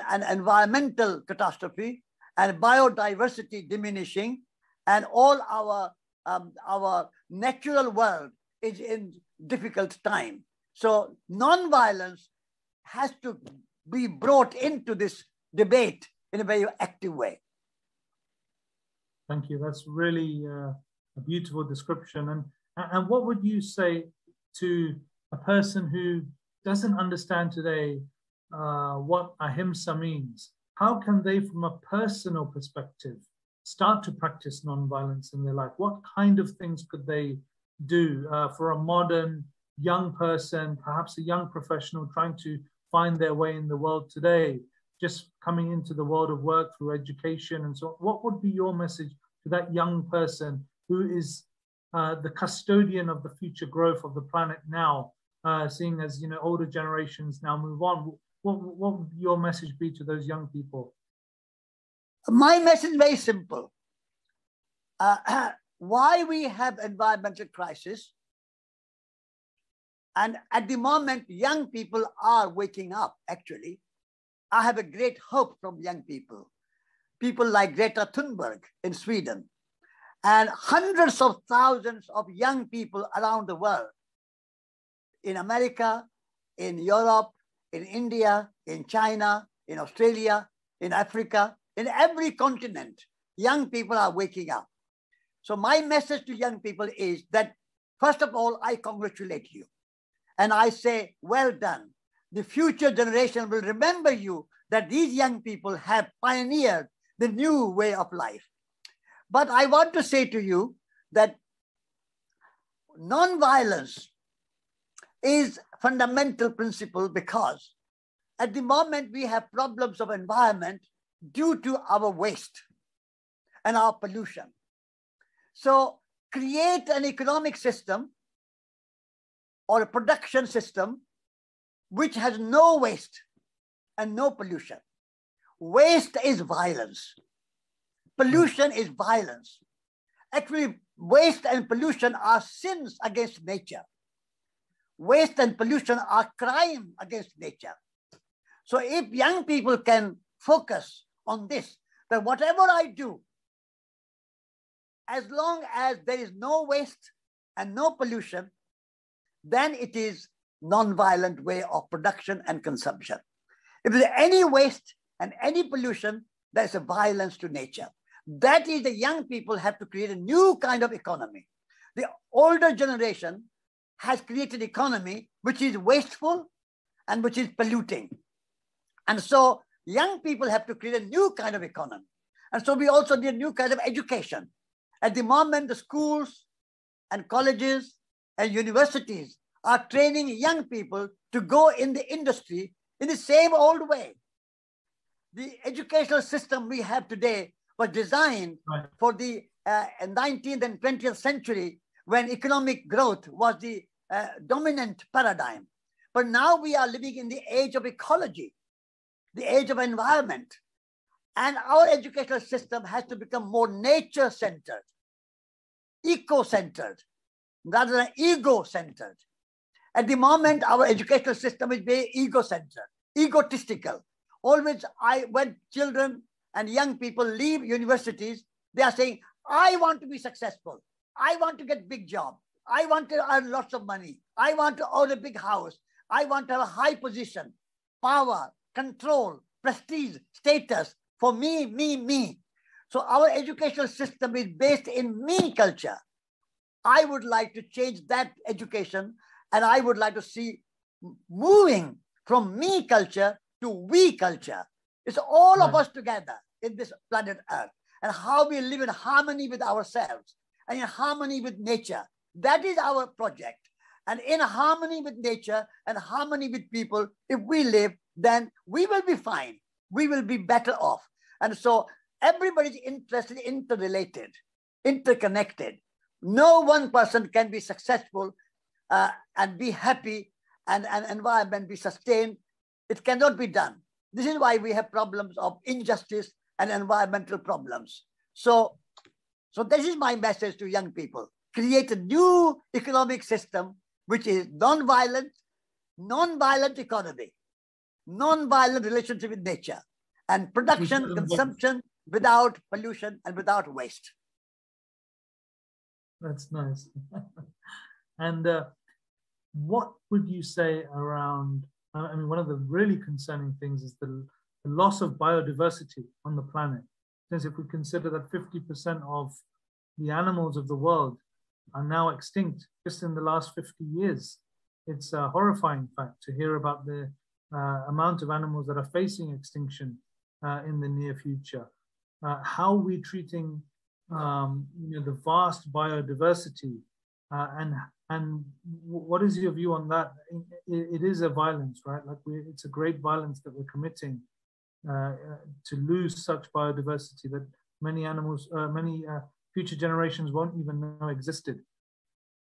The biodiversity is diminishing because humanity has come to believe that human species are superior to all other species. And therefore, we have the right to use all other species for our benefit, and particularly the industrial system. And so we have been encroaching and impinging more and more and more wild places and wildlife and wild habitat.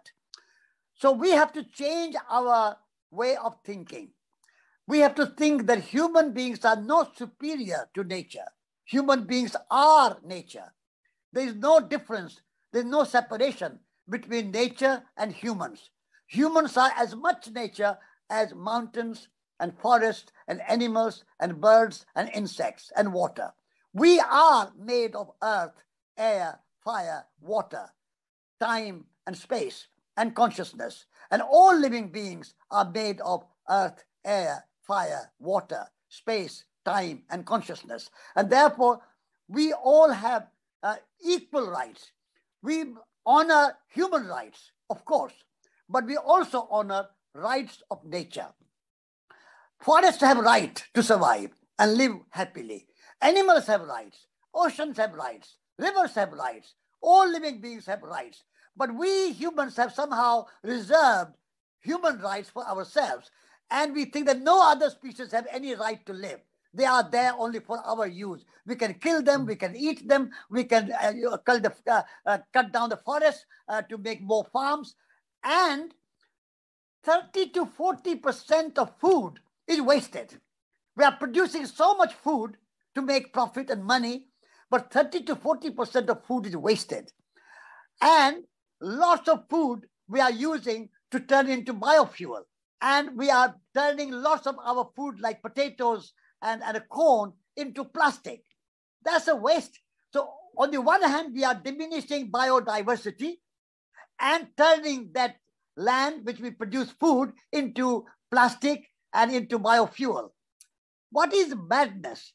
So I would say we need to understand the intrinsic value of all life and not think that human beings have right to impinge and encroach and destroy and use other lives just for our interest and our profit and our consumption and our production and our economic growth. If we can have that new awareness and new consciousness, then I think biodiversity can be protected. And in terms of meat consumption for diets around the world, especially particularly the Western diet, so heavily based on meat consumption, I think meat in the past in Asian diets across Asia was a small part for the communities that did consume meat, and it was largely vegetable driven. But here it seems that many people will consume animal products at every meal, at every opportunity, in such high quantities. Although there's a movement now in this last decade of plant-based culture, of veganism, I can see a lot of energy around and an economy that's growing around plant-based diets. What would you say to somebody who's consuming animal products today, and how would you convince them to consider a path, a more non-violent path for the environment? I come from the Jain community, Jain tradition. And our Jain tradition from 2,600 years ago, the vegetarianism started. And also Buddhist tradition had the vegetarian tradition.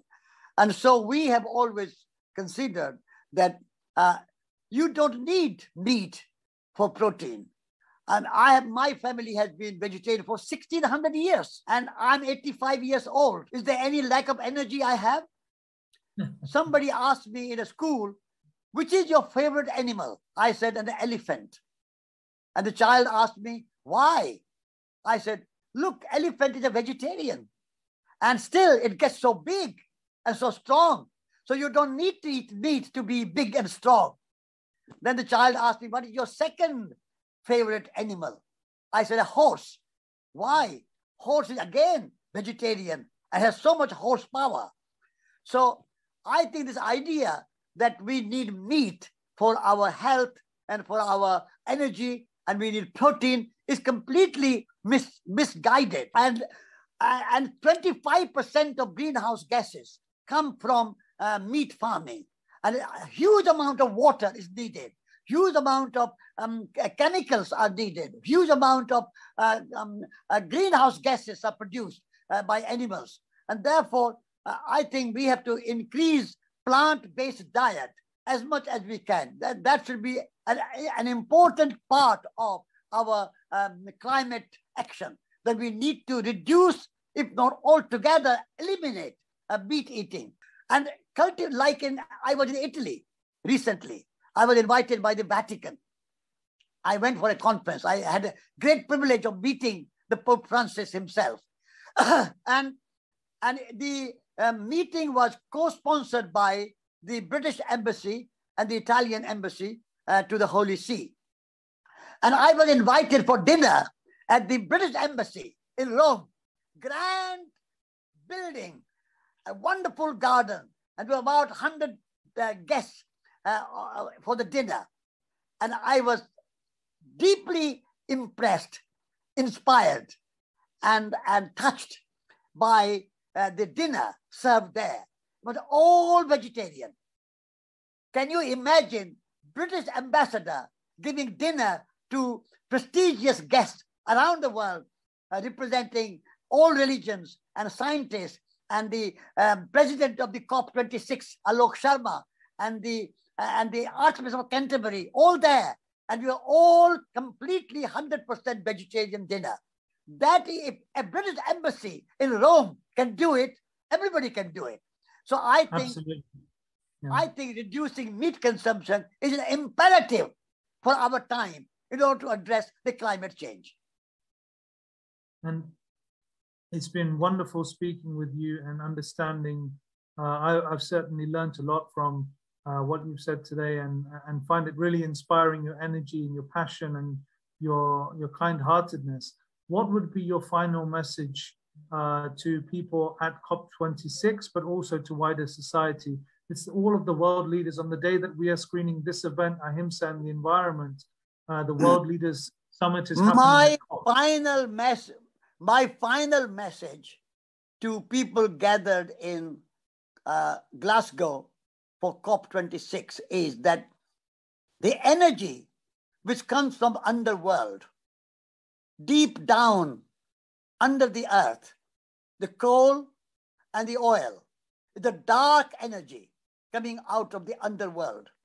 This dark energy is coming, and I call it energy from the hell. So don't use the energy from the hell, because that energy from the hell will create hell on earth. Energy coming from the sun and the rain and the wind is coming from heaven. It's a light energy coming from the sky. And therefore, that energy is energy from heaven. Use the energy from the heaven to create heaven on earth. Because we have used the energy from the hell, we have created hell on earth. If we use energy from heaven, we will create energy from heaven. So stop using energy from the hell and start using energy from the heaven, then we will have heaven on earth. That is my message to people in COP26 in Glasgow. Thank you so much for everything you've said and for taking the time to speak with us. I hope to meet you in person very soon and work with you in any way possible. So thank you for everything that you do. and for your messages here today. You are very welcome. Thank you.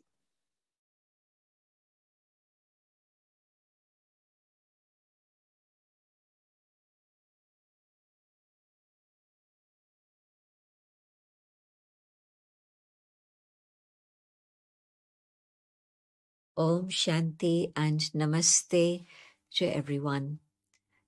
It's a privilege to join you all, especially on this very important theme of non-violence and the environment. This word ahimsa has actually a deeper meaning than just violence, but it could also mean do no harm. Now that's a very beautiful idea. And of course, we're used to this word ahimsa, having heard about it, non-violence, from Mahatma Gandhi ji. And we know that the power of non-violence was able to achieve so much, not just at that time, but also today. But we don't often use it in the context of our own personal lives and our relationship with the environment. And so I'm very pleased that this is a subject that we are focusing on now, because absolutely do no harm, non-violence applies to everything that's happening at the current moment in terms of the environment. And of course, the question comes, what is my personal carbon footprint? How much harm am I doing to the world around me? Can I reduce that carbon footprint? And in what ways can I do that? So I'm sure it's going to be a session that's going to explore all of these myriad ideas. And I want to start with something that we all do, and we could change the way in which we do it, and that is eating our food. So what is the food that I eat? Is it food that is plant-based? And if it's plant-based, it's likely to cause the least harm. And if my food is not plant-based, but anything else, then it means probably there's some type of violence involved in that. And I speak not just of plant-based food, but also plant-based drink, because I know that milk is said to be nutritious, milk is said to be healthy, all of those things. But yet, in fact, at the present time, the consumption of milk is creating a huge problem. It's definitely not ahimsa, given the conditions of today's factory farming and so on and so on. But also cattle rearing and also meat. The two activities are very closely linked together, and most people are not generally aware of this. And so, can I reduce my carbon footprint in a big way, in a very big way? Because food and agriculture actually create about 14% of the carbon dioxide that's being released into the atmosphere and all the problems that that is causing. It's a natural and easy way to live, and very delicious and very nourishing. The elephant survives on plants, definitely nothing else. And it's a big, big creature with a heavy weight, but also huge amount of strength, enough to uproot trees if it wants to. So all those things that we heard about health actually now take on a very different form when I understand more deeply how I can have food and drink which is totally non-violent and does no harm to anyone at all. I want to take up the subject a little bit differently now in terms of biodiversity. And agriculture, of course, the mainstay of many, many economies across the world, even now. And of course, not just the economy, but the production of food, without which we wouldn't be here today, we wouldn't survive. And some years ago in India, I came across a farmer and the work that he had done at first in Maharashtra, and then it got taken to Punjab and Gujarat and many other places. But this is a type of agriculture which is called yogic agriculture. You've heard about normal agriculture, which has pesticides and insecticides, and you know how dangerous that is and how it's killing the different varieties of species, including actually human beings. The impact of that on our body is disastrous. But I'm talking about agriculture which is not just organic, but a step above that, and that is yogic agriculture. So definitely it's organic. But also, in ancient times, it was a ritual that everybody practiced, and of course, with time and modernization, we've forgotten. But now this one farmer had this idea. At that time, there was drought in Maharashtra. Farmers were committing suicide because they didn't have seeds. The seeds that they had been given, they'd used, and the drought came, they didn't flourish, there were no more seeds. And in some cases, it wasn't just because of drought, but because they had been given the impression that these seeds are going to give you greater productivity, greater product. But in fact, those seeds were non-fertile seeds, and so they could only be used once. They did not generate anything further that could be used. So under the name of modernization and productivity, farmers had been cheated in a very, very nasty way. So another subtopic, but definitely do no harm. How much harm is commercialization and so-called modernization doing? I leave it for you to explore. But this farmer decided to go back to ancient habits. He gathered his family together and they sat in meditation to empower the seeds. They went out to plant the seeds. Again, they practiced meditation and so on and so on. From plantation, pre-plantation to harvest, every time along the journey, every day there was more meditation, more meditation. And universities in India have been researching on the value of all of this. And what they found was that definitely the growth of good bacteria within the soil was plentiful, and the bad bacteria seemed to disappear, and the value of nutrition of the vegetables, of the fruits, everything, the grains, all of these things, the nutritional value had increased considerably also. And of course, no expense. And so that was also of great benefit to people who at that time were in great need. And so this system of yogic agriculture has really passed through many different places in Bharat, in India, and many are now practicing this. So definitely a great support to biodiversity and whatever else there exists here on the planet with us. So the concern for animals, the concern for all forms of life, very, very important. Another thing that we've been doing for about 20 plus years now is focusing on renewable sources of energy. And so whether it's photovoltaic systems or whether it's parabolic mirrors, using all of these things in a variety of different ways.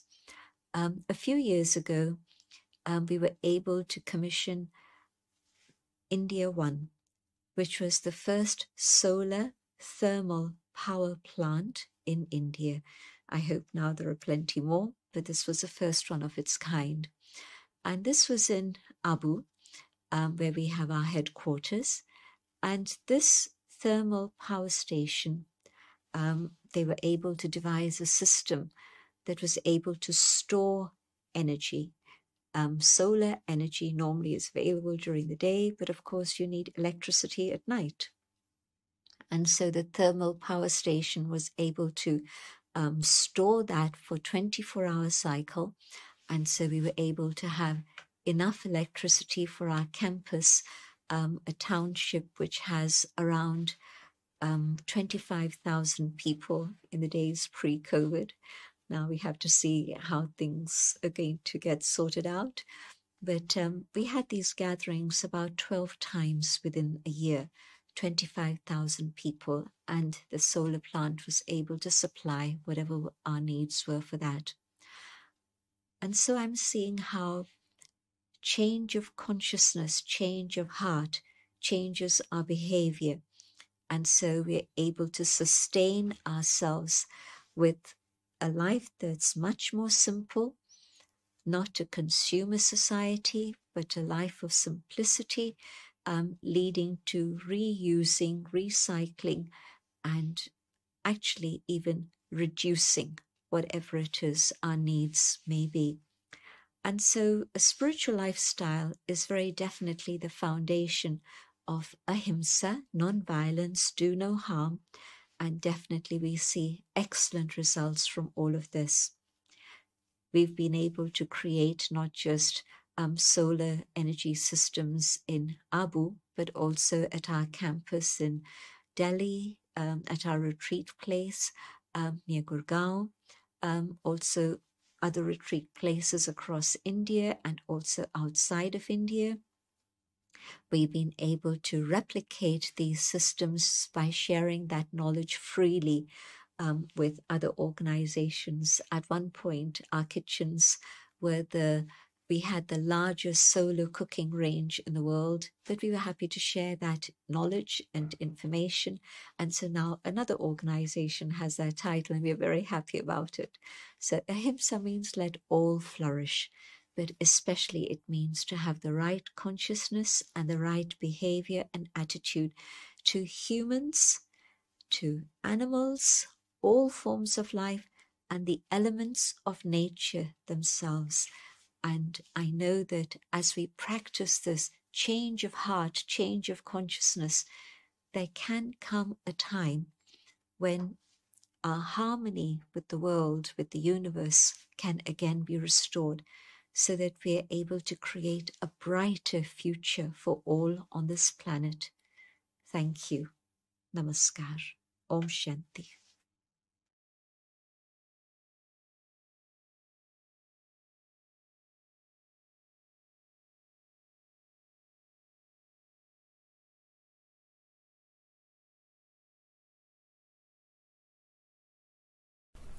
Greetings of peace and prosperity. It gives me a great pleasure to be with you today in the eve of COP26, where we have all our eyes on and hearts with. This is one of the last opportunities for humanity to make peace with nature. Let me start by quoting a sentence from a speech made by Mr. Antonio Guterres, the UN Secretary General, early this year. He said, and I quote, "Humanity is waging war on nature. This is senseless and suicidal. The consequences of our recklessness are already apparent in human suffering, towering economic losses and accelerating erosion of life on Earth." End of quote. Ladies and gentlemen, our selfish wants and greed to exploit nature is an act of violence against the gifts that God bestowed upon us to live and prosper. Our behavior and attitude towards nature has taken us not only to degrade lands, pollute the oceans, and extract natural resources to the last drop, or even to fiddle with wildlife, causing notorious viruses to attack us, but also we have invaded the skies with debris of thousands of space junk. We currently consume around 1.7 times the capacity of natural resources of our only planet.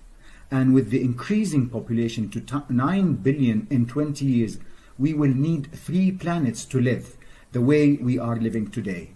This is if we don't reach the point of no return in the coming few years. by crossing the threshold of 1.5 to 2 degrees according to the IPCC report. What we need is a revolution of ethics and values, a peaceful, non-violent revolution that creates a new social and environmental contract that adjusts our relationship with nature. We need to reflect the value of making peace with nature in our politics, economic systems, policies and development plans.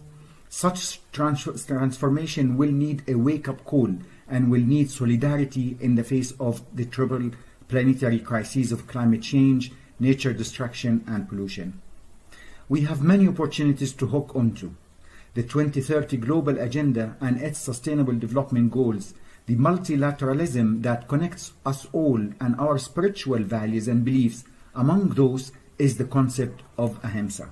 Ahimsa is not only a concept of Jainism, Hinduism and Buddhism, but also a concept of all other religions believing in living in peace with one another and with our surroundings, including all living things.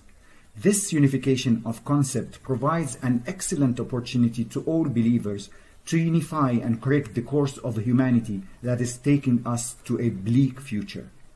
The international community has realized the importance of non-violence, and the General Assembly of the UN has adopted the 2nd of October of each year an International Day of Non-Violence, commemorating the birthday of Mahatma Gandhi, the leader who led the Indian independence movement but has inspired many other nations to live and practice his legacy.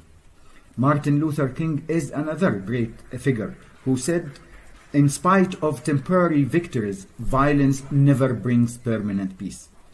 Ladies and gentlemen, given the interconnected nature of climate change, loss of biodiversity, land degradation, and air and water pollution, it is essential that these problems are tackled together. Response options that address multiple issues can mitigate multidimensional vulnerability, minimize trade-offs, and maximize synergies. We are facing the risk of the extinction of 1 million biodiversity species. Therefore, changes in global patterns of consumption are critical to transforming food, water, and energy systems. Improving access to safe, nutritious, and affordable food for all, while reducing food waste and changing dietary choices and consumer behavior in high-income countries and groups, is essential for the achievement of hunger, biodiversity, waste, and climate goals.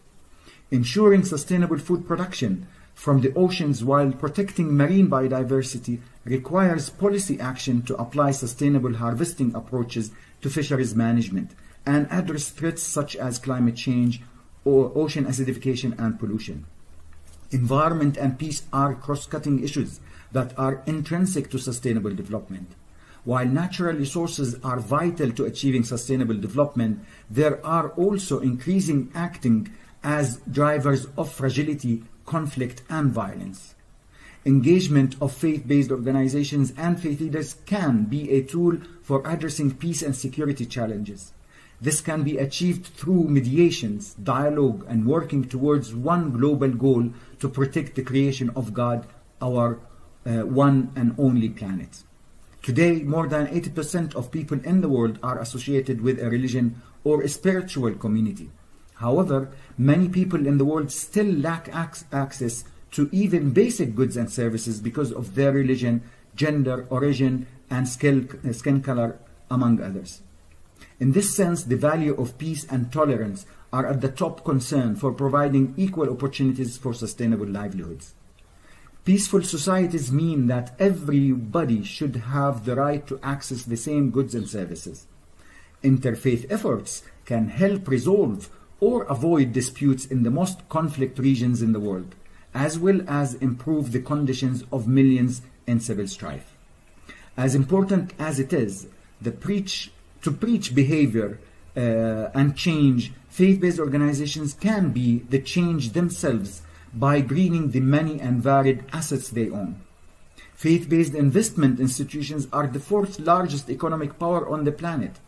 Faith-based organizations must divest from dirty energy and put their wealth into investment that back a green and nature-positive future. Over 40 faith-based organizations with over $1 billion in assets have already committed to a divestment. But that is not enough. The economic power of faith turned into responsible investment and green economy can be a major driver of positive change as we recover better from the pandemic. Faith provides practical support to billions of people, especially in times of crisis. We are seeing this in action during the pandemic as faith-based organizations around the world offer support, food, housing, donations, and work with charitable organizations, and important and very admirable efforts. It is time to focus the full transformative power of faith, the love, the respect, and the wisdom inherent in its teachings onto creating a greener, fairer, and more sustainable and peaceful world. It is important that faith organizations and their leaders use their platforms to advocate for change in the public and political spheres. Political lobbying by faith leaders can be a powerful tool to encourage the diversion of funds and efforts towards ecosystem restoration, fighting climate change, and protecting nature. Thank you very much.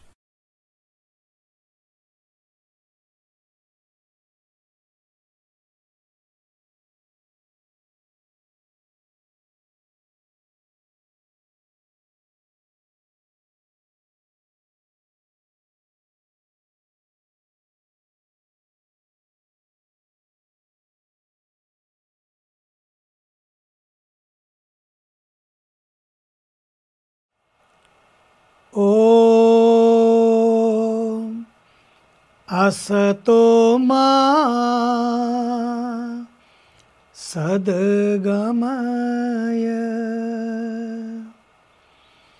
Tamaso Ma Jyotirgamaya Mrityorma Amritam Gamaya. Om Shanti Shanti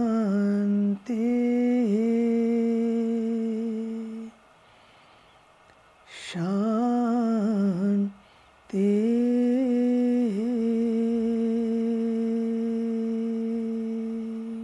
I congratulate my sisters and brothers of Go Dharmic Humanitarian Charity for organizing this Ahimsa and Environment Conference.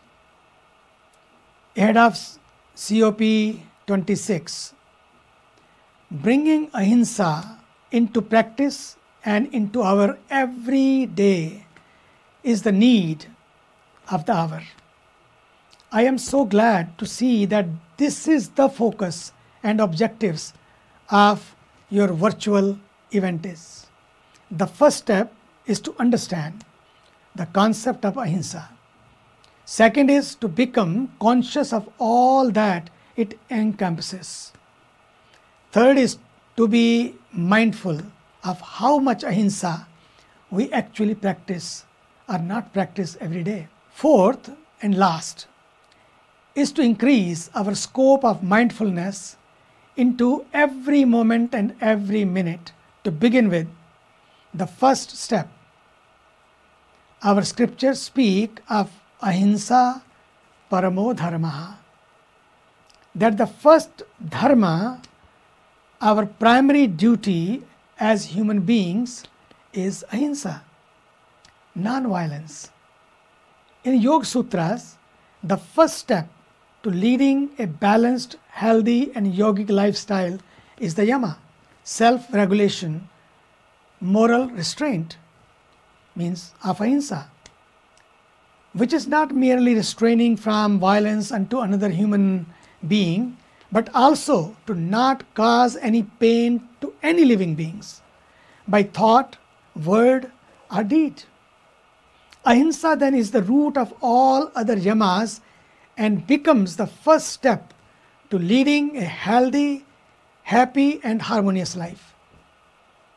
In fact, in our tradition, Even before plucking a leaf, a flower, a blade of grass, small or big flower, we must first offer a prayer to God and seeking permission to do so. Can you believe it? What a minute detail has been kept in mind to maintain ahimsa. One of the core tenets of Hinduism is Vasudhaiva Kutumbakam. The world is one family. Our world family is not only all human beings, but all living beings. We are intricately connected. We are linked and locked together. We are one. In Sanskrit, in our scriptures, it is so beautifully said, Mata Bhumi Putroham Prithivya. The earth is our mother and we are her children. What happens to her happens to us. And it happens to us all. When our mother is ill, we must come together to act and to take care of our mother. When we hurt the planet, when we don't care for and protect our mother, we hurt ourselves. This is the basis of the principle of ahimsa in our tradition. If we are all just one family, then who to hurt? Who to steal from? In the pandemic, we have the opportunity to reflect that when we go into lockdown, our rivers, our trees, Mother Nature and Mother Earth are able to heal and revive. It is the tragedy of our times that we need to be ill in order for nature to be healthy. And COVID has shown us. But it doesn't have to be like this. Today it is COVID, tomorrow it will be something else. Today, Corona has come as an ambassador of Mother Earth. Let this be our wake-up call. And we can and must change this. We need to understand that we are not masters of our nature. We are merely custodians. Our actions and conscious mindfulness of raising the hinsa, the harm that we cause to others merely from our unconscious and mindful actions is the way we must begin. And this is our dharma. And the mantra for dharmic action is nature, culture, future. There is always a plan A or plan B, but there is not any planet B. We have only one planet, only one Mother Earth. So we must preserve and protect it. If we want to save our future, we have to honor our culture. And that culture says, save the trees, save water, save the earth. Mahatma Gandhi said so beautifully, there is always enough for everyone's need and never enough for any man's greed. Let us learn and teach and preach the importance of consuming only according to our need, not according to our greed. Let us move from a greed culture to a green culture, a need culture to a new culture, a culture of living with less and sharing more.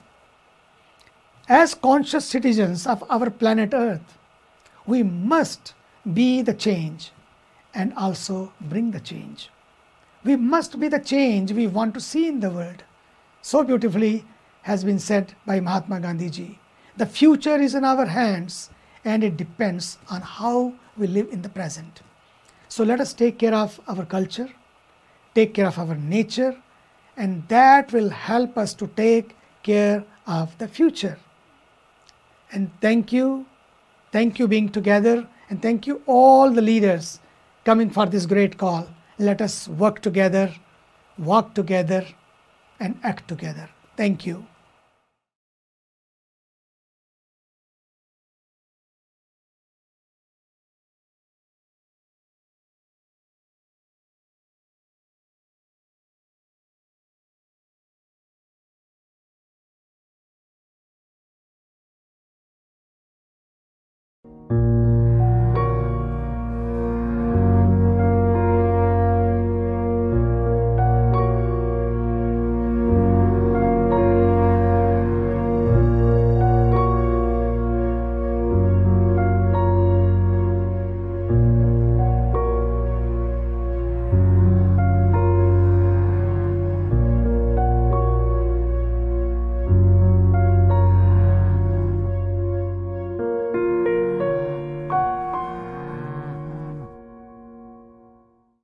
Warning: sensitive images.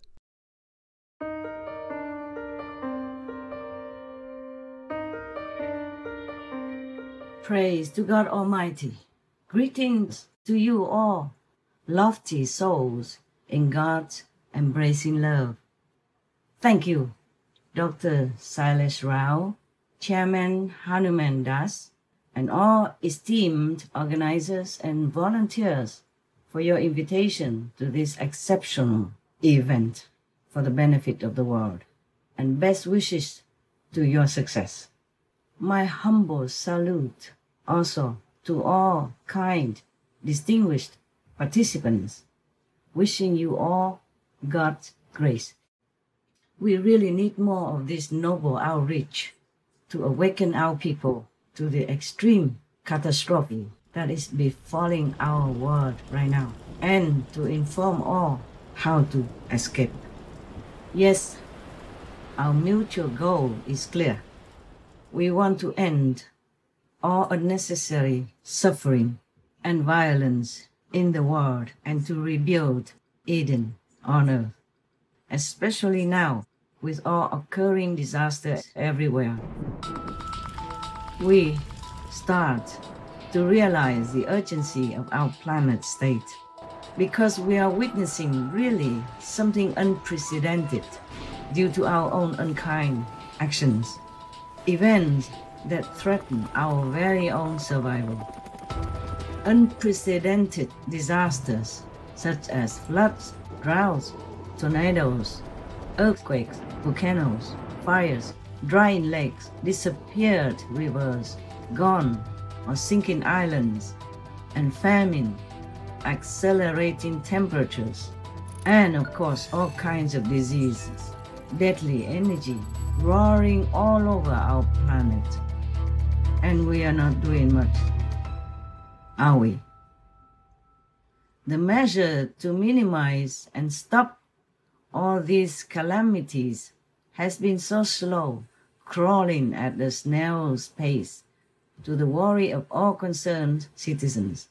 But we are still waiting for the powers that be, trusting the government leaders to do something utmost important to save our world. But still, sadly, not much has been done.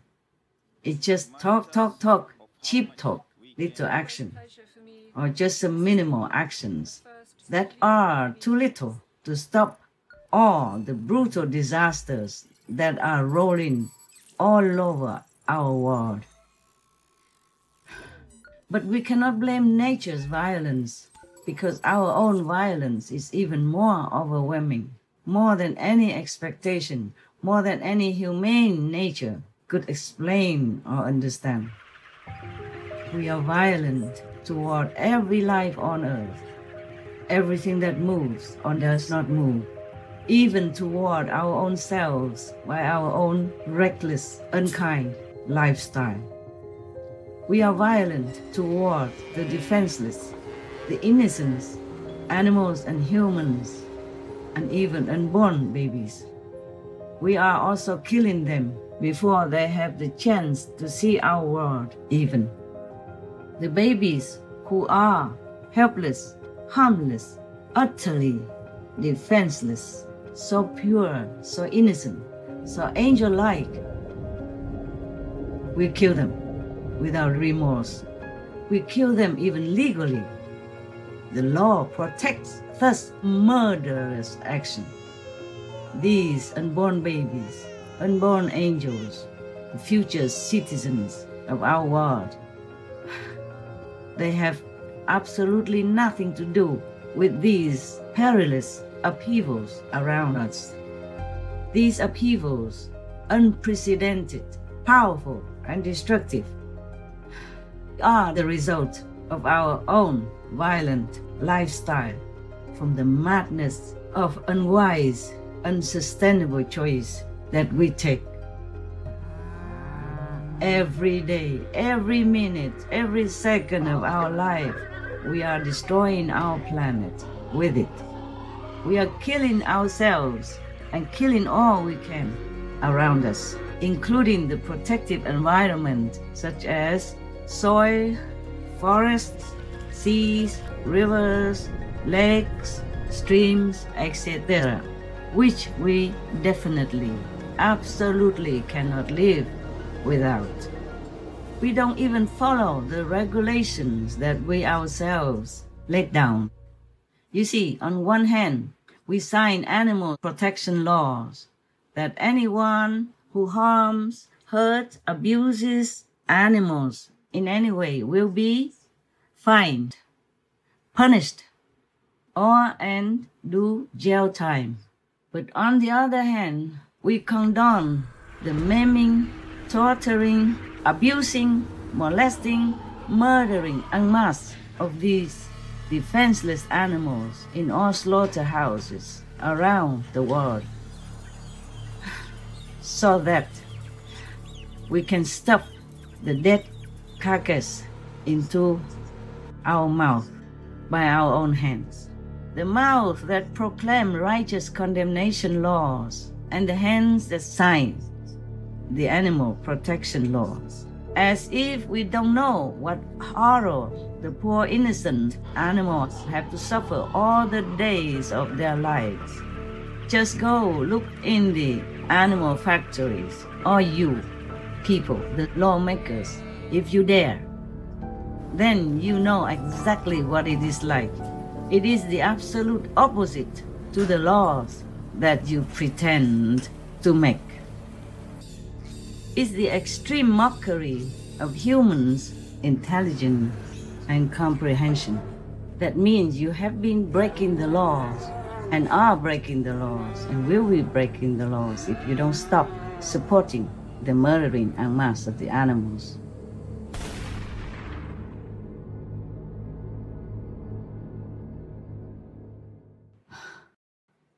No one can explain or even laugh at all this utter stupidity, hypocrisy, and criminal behavior.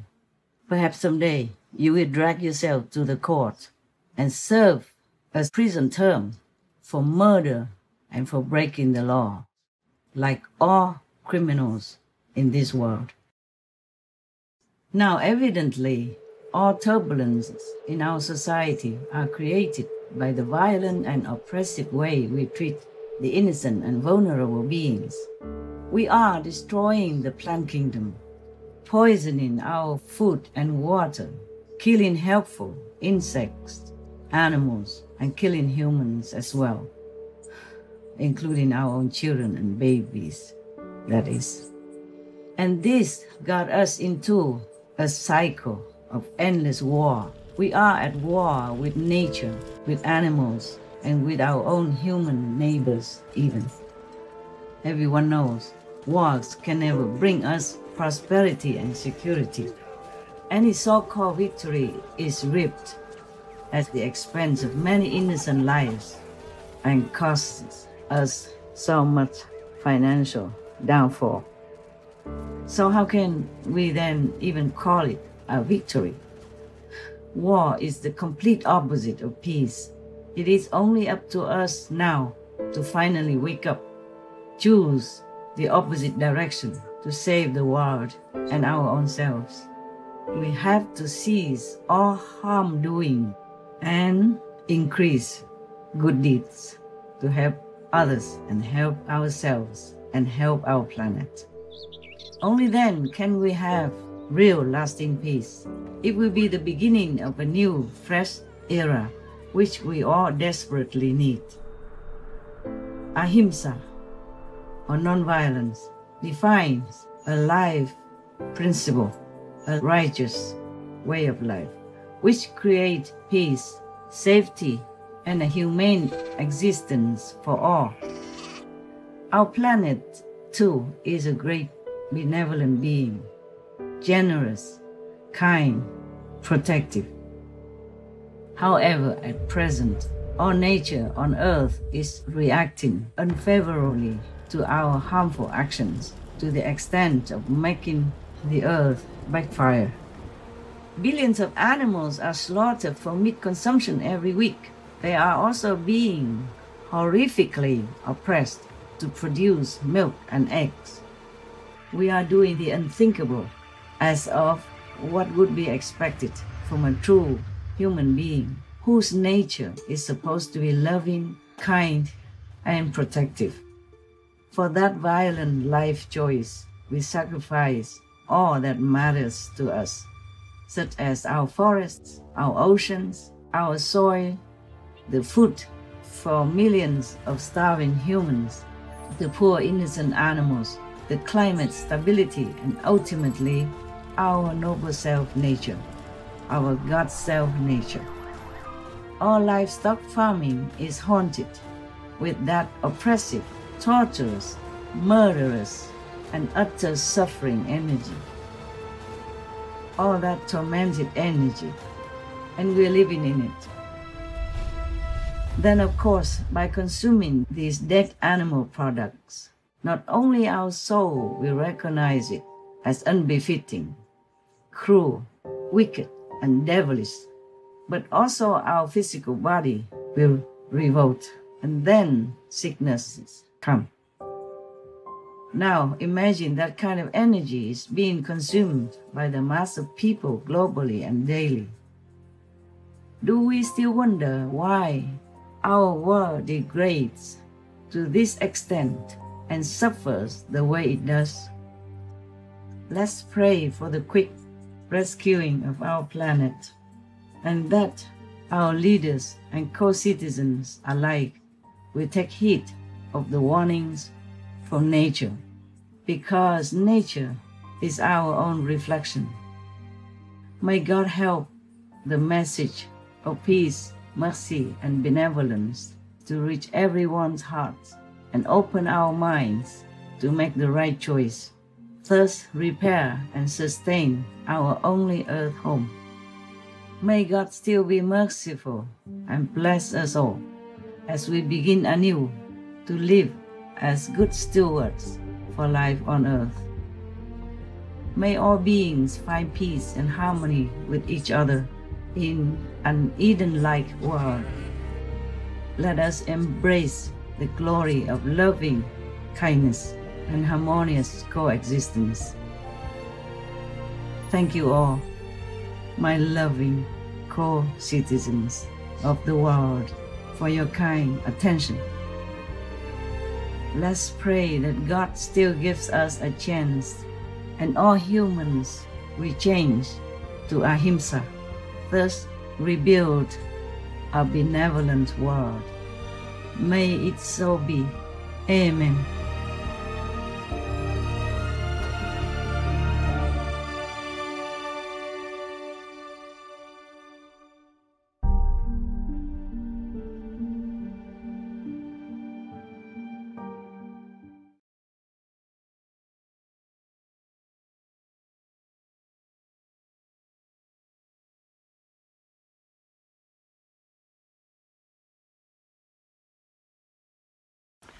Hello, my name is Claudia van Zuiden. I am the founder of Solution Ways and the co-founder of Conscious World Agents. I like to speak about compassionate leadership, and thank you for allowing me to speak about 5 minutes about why compassionate leadership is so important nowadays, also with ethical values for the environment. I believe that the focus has been over the last decades on purpose-driven businesses. And also in our personal lives, it's been very much the focus on material wealth. And we have therefore seen that some decisions have been made that have been detrimental to the environment and also to ourselves. So I believe that when we become more aware that we've actually lost the connection with nature itself, we also started treating it as such. Why do I feel that compassionate leadership is important? Because if we become more compassionate first of all to ourselves, we also start to realize that others also want to be happy. And we want to alleviate some of the suffering of others. This also means when we then become more compassionate that we see that also the environment is suffering. And when the environment is suffering, we want to take action. We maybe become more aware that we've neglected the environment, we've neglected the relationship that we have with the environment because we've been so busy focusing on material wealth, on growth in that way. So I believe when we then start to look at mindfulness practice in the workplace, in our personal place, in our lives, we can start to explore how this reflects in our work, in our businesses, in businesses at large, in the corporate world. What we need to do is talk about compassionate leadership, introduce ways of how to develop this compassion that we all have within ourselves. We all have this innate capacity to be compassionate human beings, to take care of each other. We see this in many cultures all over the world. We also see this, for example, in Africa, in the African continent. South Africa has a beautiful saying called Ubuntu. I am because we are, and because you are. So I am because you are means that we are all connected. We're all interconnected human beings. We are, as Thich Nhat Hanh says, one of the spiritual leaders, we are interbeings. Well, I believe this is also the case with the environment. We have the fishes in the sea, we have all the mammals in the sea, and we have the animals on land, we have the trees, we have the clean water. But what we've forgotten is that water doesn't just come out of the tap and we can just put everything through our sinks. No, we can start to think, what actually am I putting through the sink? So as a mother of 3 children, I'm very aware of how I live my life that way, and I hopefully have brought my children up in a way that they have respect for the earth, they have respect for the water, and so forth. So how can we bring this in leadership? How can we bring this in leadership roles? Well, first of all, leadership starts with personal leadership.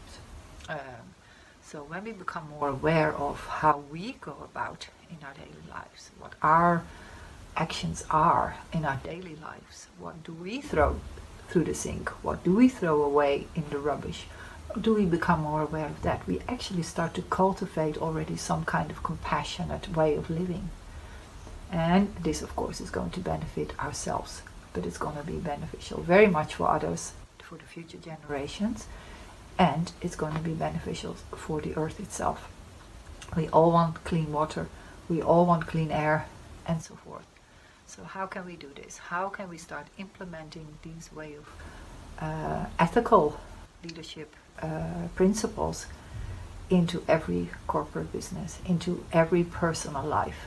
Well, I believe that is a sort of re-education, unlearning what we've thought was so incredibly important to have a wealthy life.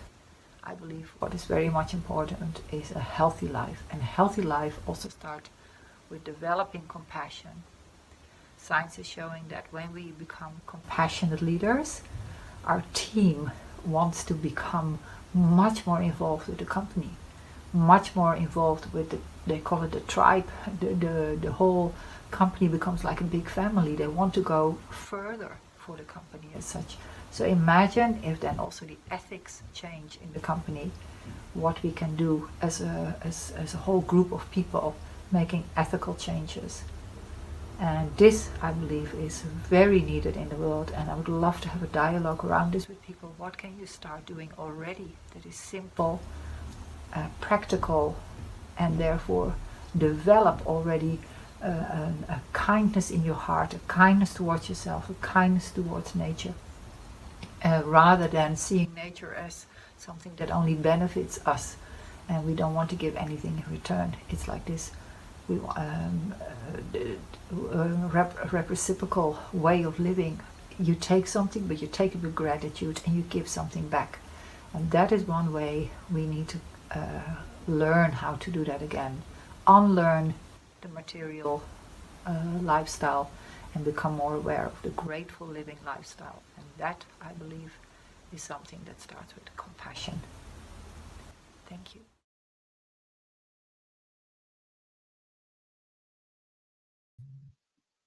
Thank you to everybody who's joined us today for this incredible day of love and service. The final message, which I just want to say, is thank you to everybody. I hope it's been useful to understand these ideas around oneness, around non-violence, and I hope that it makes us do something to embrace the idea of love and non-violence in our own lives. As Jalaji's rule, which we find in the Mahabharata, causing no harm to any living being, or at least as little harm as possible. This is the rule by which I live. Please let's try to understand non-violence for our environment, to walk kinder, to walk gently upon this earth, and to do whatever we can to make a difference. Thank you to all of the speakers today for inspiring us and sharing their wisdom. And I hope little by little we can plant more trees. We can reduce the harm we cause through our diets. We can go vegan and reduce animal agriculture. We can look after each other in a way that looks after the poorest people in our societies and do everything we can for our environment. Ram Ram, and thank you, everyone.